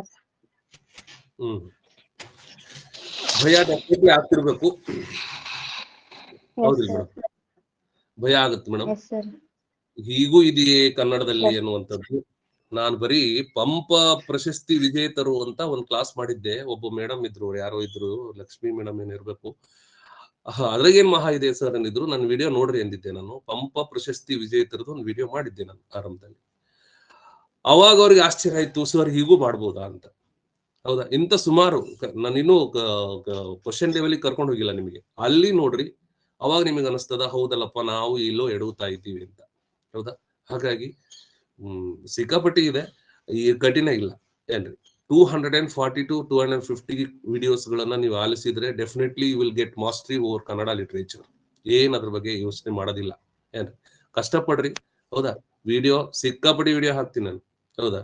ಆಮೇಲೆ ಇನ್ನೊಂದು ಸರ್, ವಿಡಿಯೋ ಹೋಗ್ಬಿಟ್ಟಿರ್ತೈತಿ, ನೀವು ಹಾಕಿರ್ತೀರಿ ಸರ್, ನಾವು ನೋಡತ್ಲೆ ವಿಡಿಯೋನ ಹೋಗ್ಬಿಟ್ಟಿರ್ತೈತಿ. ನೀವು ನೋಡ್ಬೇಕಾ? ಪುನಃ ನೋಡ್ರಿ. ಆದ್ರೆ ಇನ್ನೂ ನೀವು ಸೀರಿಯಸ್ ಆಗಿಲ್ಲ, ನಾನು ಸೀರಿಯಸ್ ಆಗಿ ನಿಮ್ಗೆ ವಿಡಿಯೋಗಳನ್ನ ಹಾಕಿಲ್ಲ. ದಿನಕ್ಕೆ 2-3 ವಿಡಿಯೋ ಹಾಕಿರ್ತೀನಿ. ಹೌದಾ? ಈಗ ಈ 3 ವಿಡಿಯೋ ನೋಡಕ್ 3 ದಿನ ತಗೊಂಡ್ರಿ ಅಂತ ತಿಳಿರಿ. ಹೌದಾ? ಉಳಿದಿದ್ದು 3 ವಿಡಿಯೋ ನೋಡ್ತೀರಿ ಅವಾಗ 540 ವಿಡಿಯೋ ಅದಾವ ನನಗೆ. ಹೌದಾ? ಒಂದಕ್ಕಿಂತ ಒಂದು ಅದ್ಭುತವಾದ ವಿಡಿಯೋಗಳು ಇದ್ದಾವೆ. ಮತ್ತೆ ಅವನ್ನೆಲ್ಲ ನೋಡೋದು ಯಾವಾಗ? ದಿನಕ್ಕೆ 3 ಇಡ್ರಿ ಮೇಡಮ್. ಹೌದಾ? ದಿನಕ್ಕೆ 3 ಆದ್ರೆ ತಿಂಗಳಿಗೆ 90 ವಿಡಿಯೋ ಆಯ್ತು. ಹೌದಾ? 3 ತಿಂಗಳಿಗೆ 270 ವಿಡಿಯೋ ಆಯ್ತು. ಅಂದ್ರೆ 6 ತಿಂಗಳು ನೋಡಿದ್ರೆ 550 ವಿಡಿಯೋ ನೋಡ್ತೀರಿ ನೀವು. ಮತ್ ಜೊತೆಗೆ ಲೈವ್ ವಿಡಿಯೋಗಳು ನೋಡ್ಬೇಕು. ನೋಡ್ರಿ, ಈಗ ಹಾರಿಬಲ್ ಇದೆ. ಅವತ್ತಿನ ಕೆಲಸ ಅವತ್ತು ಮಾಡಿದ್ರ ಏನಾರ ಸಕ್ಸಸ್ ಆಕ್ಕೇವಿ. ಆಮೇಲೆ ನಾನು ಎಲ್ಲರಿಗೂ ಅಡ್ಮಿಷನ್ ಕೊಡಲ್ಲ, ನಿಮ್ಗೆ ಗೊತ್ತಿದೆ. ಹೌದಾ? ನನ್ನ ಕ್ಲಾಸಿಗೆ ಬಂದಿರಿ ಅಂದ್ರೆ ನಿಮ್ ಅದೃಷ್ಟ. ಯಾಕಂದ್ರೆ ನೀವು ನೌಕರಿ ತಗೊಂಡ್ ಹೋಗ್ರಿ ಇಲ್ಲಿಂದ. ಇಲ್ಲ ಅಂದ್ರೆ ಬಿಟ್ಬಿಡ್ರಿ ಈಗ. ಆದ್ರೆ ಹಾರ್ಡ್ ವರ್ಕ್ ಮಾಡ್ಬೇಕು. ಏನ್ರಿ, ನಿಮ್ಗೆ ಎಷ್ಟು ಬೇಕು ಅಷ್ಟು ವಿಡಿಯೋ ಎಷ್ಟು 1000 ಬಾರಿ ಕೇಳ್ರಿ, ನನಗೆ ಏನು ಫರಕ್ ಬೀಳಲ್ಲ. ಆಯ್ತಾ? ಒಂದು ನೆನಪಿಟ್ಕೋರಿ, ನಮ್ಮ ಸೋರ್ಸು ನಮ್ಮ ವಿಡಿಯೋ ಇನ್ನೊಬ್ರಿಗೆ ಶೇರ್ ಮಾಡಿ ನಾನೇನ್ ದಾನ್ ಶೂರ್ ಆಗೋದಿಲ್ಲ. ನೀವು ನೋಡೋದಕ್ಕೋಸ್ಕರ ವಿಡಿಯೋ ಮಾಡಿ ನೀವು ಬೇಕಾದಷ್ಟು ಸಾರಿ ನೋಡ್ರಿ, ನನಗೆ ಏನು ಬೇಸರ ಇಲ್ಲ. ಗೊತ್ತಾಯ್ತಾ? ದಯಮಾಡಿ ಬೇರೆ ವಿಡಿಯೋ, ಬೇರೆ ಚಾನಲ್ದರು, ಬೇರೆ ಬಹಳ ಚಲೋ ಚಲೋ ಗುರುಗಳದಾರ. ಹೌದಾ? ಈ ರಾಜ್ಯದ ಒಬ್ಬ ಬಹಳ ಗ್ರೇಟ್ ಅಂತ ಗುರುತಿಸ್ಕೊಂಡಿರ್ತಕ್ಕಂಥ ವ್ಯಕ್ತಿ ಕದ್ದು ನನ್ನ ವಿಡಿಯೋ ಕೇಳ್ತಾನೆ. ಅವ್ರ ಹೆಸರು ನಾ ಹೇಳಲ್ಲ. ಗಂಡ ಹೆಂಡತಿ ಜೊತೆ ಕುಂತು. ಗೊತ್ತಾಯ್ತಾ? ನಾನೇನಂದೆ, ಸ್ವಾಮಿ ನೀನ್ ಗುರುಗಳ ಗುರು ಅನ್ಕತಿಯಲ್ಲ, ಬೇಕಂದ್ರೆ ಕೇಳು, ವಿಡಿಯೋ ಕೊಡ್ತೀನಿ. ಎಷ್ಟು ಬೇಕ ಎಲ್ಲಾ ವಿಡಿಯೋ ಫ್ರೀ ಆಗಿ ಕೊಡ್ತೀನಿ. ಹೌದಾ? ನನ್ನಲ್ಲಿ ಕದ್ದು ಮುಚ್ಚಿಲ್ಲ. ನನ್ನ ವಿಡಿಯೋಗಳು ಹೊರಗ್ ಬೀಳ್ತಾವ, ನಿನ್ ವಿಡಿಯೋಗಳು ಹೊರಗ್ ಬೀಳಲ್ಲ. ಗೊತ್ತಾಯ್ತಾ? ನಾನು ಹೊರಗೆ ಹಾಕ್ತೀನಿ. ಯಾಕಂದ್ರೆ I know what I am. ಹೌದಾ? ನನ್ನ ಹತ್ರ ದೋಷಗಳಿದ್ರೆ ಸರಿಪಡಿಸ್ಕೊತೀನಿ. ಹಾಗಾಗಿ ಆ ರೀತಿ ಓದೋದನ್ನ ರೂಢಿ ಮಾಡ್ಕೋರಿ. ಬಹಳ ಕಷ್ಟಪಟ್ಟು ನಾನು ವಿಡಿಯೋ ಮಾಡ್ತೀನಿ, ನಿತ್ಯ ಓದ್ತೀನಿ. ಅದು ನಿಮ್ಮ ಅನುಕೂಲಕ್ಕೆ. ನಾನು ಜ್ಞಾನಿ ಆಗ್ತೀನಿ, ಅದು ಮಾತು ಬೇರೆ. ಹೌದಾ? ಇಷ್ಟು ಹೇಳ್ತಾ, ತುಂಬಾ ವಿಷಯ, ತುಂಬಾ ಹೊತ್ತು ನೀವಿದ್ರಿ. ಮತ್ತೆ ನಾಳೆ ಪುನಃ ಭೇಟಿಯಾಗೋಣ. ಮತ್ತೇನೋ ಕ್ವಶನ್ ಇದ್ರೆ ಅಂತ ಮೇಡಮ್ ಹೇಳ್ರಿ. ವಿಡಿಯೋ ನಮಸ್ತೆ. ನಮಸ್ತೆ ಹೇಳ್ರಿ.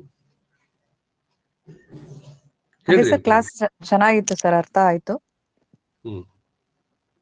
ಅದು ಇದು ಮತ್ತೆ ನಾವು ರೆಕಾರ್ಡಿಂಗ್ ಕೇಳ್ಬೋದಾ ಸರ್? ಆಮೇಲೆ ಇದು ಯೂಸ್ ಬರುತ್ತಾ? ಮೇಡಮ್ ಯಾವಾಗ್ಲೂ ಇರ್ತೈತಿ, ಇದ್ರಾಗಂತೂ ಏನ್ ತೊಂದ್ರೆ ಇಲ್ಲ. ಟೆಕ್ ಮಿಂಟಲ್ಲಿ ಹೋಗಿ ನೋಡ್ಬೇಕಲ್ವಾ ಸರ್? ಹೌದು. ಅದು ಒಂದ್ ಸ್ವಲ್ಪ ಲೇಟ್ ಆಗಿ ಜಾಯಿನ್ ಆದೆ, ಹಂಗಾಗಿ ಒಂದ್ ಸ್ವಲ್ಪ ಲೇಟ್ ಆಯ್ತು ಒಂದ್ ಸ್ವಲ್ಪ ಅರ್ಥ ಮಾಡ್ಕೊಳ್ಳೋತ್ತಿಗೆ. ಇರುತ್ತೆ ಮೇಡಮ್. ಮತ್ತೆ ಇದು ಇಷ್ಟಕ್ಕೆ ಅಲ್ಲ, ನೀವು ಕೇಳಿದ ಮೇಲೆ ಕ್ವಶನ್ಸ್ ಇರ್ತಾವ. ಕ್ವಶನ್ ಕೇಳೋದಕ್ಕೆ ಹೆಸಿಟೇಟ್ ಮಾಡ್ಕೊಳ್ಳೋ ಜರುತ್ತಿಲ್ಲ. ತಿಳಿಯೋವರೆಗೂ ತಿಳಿಸೋದು ನನ್ನ ಧರ್ಮ.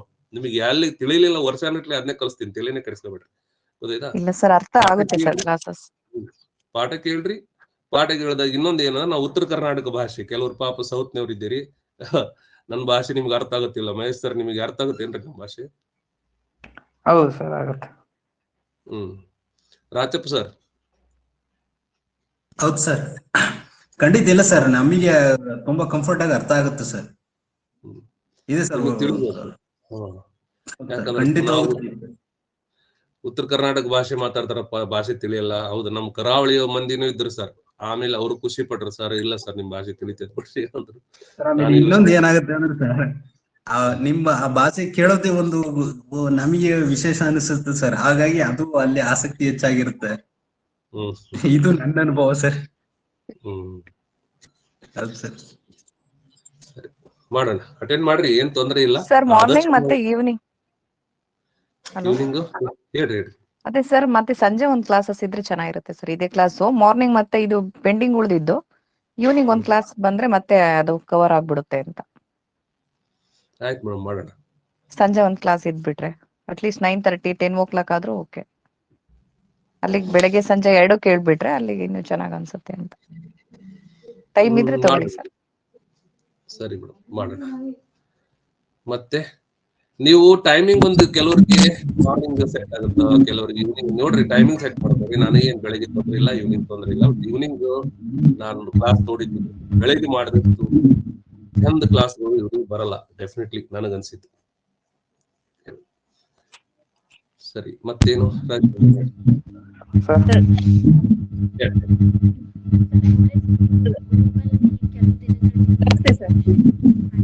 ಹೇಳ್ರಿ. ಸರ್, ಫಸ್ಟ್ ಕ್ಲಾಸ್ ಖುಷಿ ಆಯ್ತು ಅನ್ನೋಕ್ಕಿಂತ ನನಗೆ ಪರ್ಸನಲಿ ಭಯ ಆಯ್ತು ಸರ್. ನನಗೆ ಏನಕ್ಕಂದ್ರೆ ಎಷ್ಟು ಸತ್ಯ ಮೀಮಾಂಸೆ ಬುಕ್ ಮುಟ್ಟಿದ್ರು ಭಯ ಆಗ್ತಿತ್ತು ಸರ್. ಏನು ಅರ್ಥ ಆಗಲ್ಲ ಹೆಂಗಿದು ಅಂತ. ಬಟ್ ಒಂದ್ ಕಾನ್ಫಿಡೆಂಟ್ ಏನಂದ್ರೆ, ನಾನು ಸ್ಟಾರ್ಟಿಂಗ್ ಇವತ್ತು ಮೊದಲನೇ ಹೆಜ್ಜೆ ನಾನು ಕ್ಲಾಸ್ ಇಟ್ಟಿರೋದು. ಒಂದು ಸ್ವಲ್ಪ ಕಾನ್ಫಿಡೆಂಟ್ ಬಿಲ್ಡ್ ಆಯ್ತು ಸರ್. ಎಸ್, ಇದ್ರಲ್ಲಿ ಏನಿಲ್ಲ ಸರ್, ಆರಾಮಾಗಿ ಅರ್ಥ ಮಾಡ್ಕೋಬಹುದು. ಇಲ್ಲ ಸಾಲುಗಳಂದ್ರೆ ಅಲ್ಲಿ ಬರುವಂತ ಪದಗಳು ನನಗೆ ಏನು ಅರ್ಥನೇ ಆಗಿದ್ದಿಲ್ಲ ಸರ್ ನಾನು ಓದ್ಬೇಕಾದ್ರೆ.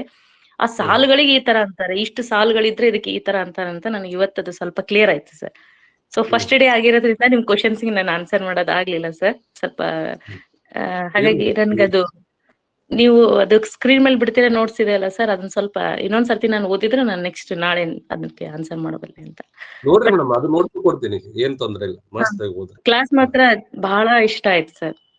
ನನ್ನ ಮಟ್ಟಕ್ಕೆ ಅದು ಆರಾಮಾಗಿ ಅರ್ಥ ಆಗುತ್ತೆ. So once again thanks sir. But ನನಗೆ ಮಾರ್ನಿಂಗ್ ಕ್ಲಾಸ್ ಇನ್ನೂ ಬೇಗ ಸ್ಟಾರ್ಟ್ ಮಾಡಿದ್ರೆ ಇನ್ನೂ ಒಳ್ಳೇದು ಸರ್ ನನಗೆ. ಮೇಡಮ್ ನಿದ್ದೆ ಮಾಡ್ಬೇಕಲ್ಲ ಮೇಡಮ್, ನಾನು 10ಕ್ಕೆ ಮಲಗ್ತೀನಿ, 4ಕ್ಕೆ ಎದ್ಬಿಡ್ತೀನಿ, 3:30 4 ಫಿಕ್ಸ್ ಅದು ನನ್ನ ಟೈಮ್. ಕ್ಲಾಸ್ ಇದ್ರು ಸರಿ ಸರ್ 4:30 to 6 o'clock ವರ್ಗ ಆದ್ರೆ ನಮ್ಗೆ ಇನ್ನ ಅನುಕೂಲ ಆಗ್ಬಿಡುತ್ತೆ ಸರ್. ಫುಲ್ ಕಾನ್ಸಂಟ್ರೇಟೆಡ್ ಆಗಿ 4:30 ಮಾಡಿದ್ರೆ ಅನುಕೂಲ ಸರ್. ಹಾ ಸರ್, 4:30 ಮೊದ್ಲು ಯಾವ್ದು ಮಾಡಿ. ಡಿಸ್ಟರ್ಬೆನ್ಸ್ ಇರಲ್ಲ ಸರ್ ನಮಗೆ ವಿಮೆನ್ಸ್ಗೆ, ಅದೊಂದು. ಹೌದೌದು. ನಿಮ್ಗೆ ಪರ್ಮನೆಂಟ್ ನೌಕರಿ ಇರುತ್ತಲ್ಲ ಮೇಡಮ್, ಮದುವೆ ಆದ್ಮೇಲೆ ಪರ್ಮನೆಂಟ್ ನೌಕರಿನೇ ಅದು. ಹ್ಞೂ ಸರ್, ಇದು ಮುಗಿಸ್ಕೊಂಡು 8 ಅಷ್ಟೊತ್ತಿಗೆ ಎಲ್ಲರೂ ಓಡೋಗೋರೆ ಸರ್ ಎಲ್ಲ, ಅದಕ್ಕೆ. ಸರಿ ಮೇಡಮ್, ನೋಡೋಣ, ಅದು ಸಮಯ ಆದ್ರೆ ಅದು ತಗೊಳ್ಳೋಣ, ಏನ್ ತೊಂದ್ರೆ ಇಲ್ಲ, ತಗೊಂಡ್ ಬಿಡ್ರಿ, ಬೇಗ ಹೇಳ್ತೀನಿ, ಅದೇನಿಲ್ಲ. ಮತ್ತೆ ಬೇರೆ ಮಹೇಶ್ವರ್ ಏನ್ ಹೇಳ್ತಿದ್ರಲ್ಲ? ನಿಮ್ ಕ್ಲಾಸ್ ಅಂದ್ರೆ ಒಂದು ಅವೇರ್ನೆಸ್ ಸಿಕ್ಬಿಡುತ್ತೆ ಸರ್, ಭಯನೂ ಸ್ಟಾರ್ಟ್ ಆಗುತ್ತೆ ಅದಕ್ಕೆ. ಅದು ಇರೋದು ಮೇಡಮ್, ನಮಗೇ ಭಯ ಆಗುತ್ತೆ ಮೇಡಮ್. ನಮ್ ಕ್ಲಾಸ್ಗಳಿಗೆ ಹಳೆ ಒಪ್ಪಿ ಹೇಳಿದ್ರಿ, ಅಪ್ಪ ಇದನ್ನೆಲ್ಲ ಮಾಡಿದ್ನ ನಾನು ಅಂತೇಳಿ ಹುಚ್ಚಿಡ್ದಂಗ ಆಗ್ತದೆ. ಮೊನ್ನೆ ಹಂಪಿ ಯೂನಿವರ್ಸಿಟಿಯಲ್ಲಿ ಯೂನಿಫಿಕೇಶನ್ ಆಫ್ ಸೆನ್ಸಿಬಿಲಿಟಿ ಬಗ್ಗೆ ನೆನಪೇ ಆಗೋಲ್, ನಾನೇ ಬರೆಯಕ್ ಕುಂತೀನಿ ಎಕ್ಸಾಮ್. ಆಮೇಲೆ ಮತ್ತೆ ಯೂನಿಫಿಕೇಶನ್ ಆಫ್ ಸೆನ್ಸಿಬಿಲಿಟಿ ಮತ್ತೆ ನೆನಪು ಮಾಡ್ತೀನಿ. ಏನ ನಾವು ಕೇಳಿದ್ರು ಎಲ್ಲ ಬರೆದಿವಿ, ಅದು ಮಾಡ್ತಿದೆ. ಹೇಳ್ರಿ ಮಹೇಶ್ ಸರ್. ಸರ್ ಯೂಟ್ಯೂಬ್ ಅಲ್ಲಿ ವಿಡಿಯೋಸ್ ಇದೆಯಲ್ಲ, ಅದನ್ನ ಪ್ಲೇ ಲಿಸ್ಟ್ ಅಲ್ಲಿ ಒಂದೊಂದೇ ಸಪರೇಟ್ ಆಗಿ ಮಾಡೋದು ಸರ್. ಅದನ್ನ ನೀವು ಛಂದಸ್ಸು ಅಂತ ಬಂದಾಗ ಅದಕ್ಕೆ ಸಂಬಂಧಪಟ್ಟ ವಿಡಿಯೋಗಳೆಲ್ಲ ಒಂದು ಆತರ ಪ್ಲೇ ಲಿಸ್ಟ್ ಮಾಡಿದ್ರೆ ಕ್ರೊನಾಲಜಿಕಲ್ ಆಗಿ ಚೆನ್ನಾಗಿರುತ್ತೆ ಸರ್. ನಾವು ಕೂಡ ನೋಟ್ಸ್ ಮಾಡಿನಿ ಸರ್, ನಾನು ಇಲ್ಲಿ ಡಾಕ್ಸ್ ನಲ್ಲಿ ಮಾಡಿದೆ. ಆಕ್ಚುಲಿ ನಾನು ಯೂನಿವರ್ಸಿಟಿ ಸ್ಟೂಡೆಂಟ್ಸ್ ಗೋಸ್ಕರ ಮಾಡಿದೆ ಅದನ್ನ, ಅದು ಐತೆ ಲಿಸ್ಟ್ ಕೊಡ್ತೀನಿ. ಈಗ ಏನ್ ಮಾಡ್ರಿ, ಇದು ಏನೋ ಆರ್ಟ್ಸ್ ಪೊಯಿಟಿಕ್ ಬಗ್ಗೆ ಏನೇನ್ ಅದಾವಲ್ಲ ಹಳೆವೆಲ್ಲ ಒಂದ್ ಕಡೆ ಕೊಟ್ಟು ಬಿಡ್ತೀನಿ, ಅವೆಲ್ಲ ಒಂದ್ಸಲ ನೋಡ್ಬಿಡ್ರಿ. ನಿಮ್ಗೆ ಅಷ್ಟು ಸ್ಪೀಡ್ ಇಟ್ಕೊಂಡು, ಸ್ವಲ್ಪ 1-2 ಸ್ಪೀಡ್ ಇಟ್ಕೊಂಡು ನೋಡ್ರಿ ಸರ್, ಚೆನ್ನಾಗಿರ್ತದೆ. ಮತ್ತೆ ನಮ್ಮ ರಾಜೇಶ್ವರಿ ಮೇಡಮ್ ಏನಂತಂದ್ರೆ, ಅವರು ಹಳೆ ವಿಡಿಯೋಗಳು ಜಾಸ್ತಿ ಕೇಳ್ತಾರ ಅವರು. ಸರ್ ಹೊಸದಕ್ಕಿಂತ ಹಳೆ ಚಲೋದವ್ರಿ, ನಮಗೆಲ್ಲವೂ ಹಂಗೆ ಅನಿಸ್ತಾವ. ನೋಡಿ ಸರ್, ಹಾಕ್ತೀನಿ, ಅಲ್ಲಿ ಪ್ಲೇ ಲಿಸ್ಟ್ ಕೊಡ್ತೀನಿ ನಿಮಗೆ. ಸರಿ, ಎಷ್ಟು ಇವತ್ತಿನ ಪಾಠ? ಮತ್ತೇನಿಲ್ಲಲ್ಲ, ಹೇಳ್ರಿ ರಾಜೇಶ್ವರಿ, ನಿಮ್ದು ವಯಸ್ಸಿಗೆ ಬಂದಿಲ್ಲ.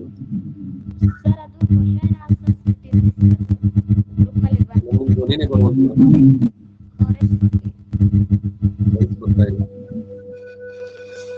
ಸರಿ.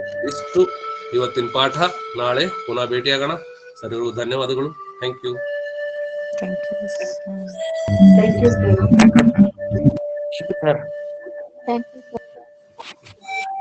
ಹೇಳ್ರಿ ಪುಟ್ಟ ಸರ್. ಏನಿಲ್ಲ ಸರ್. ಸರಿ ಸರಿ.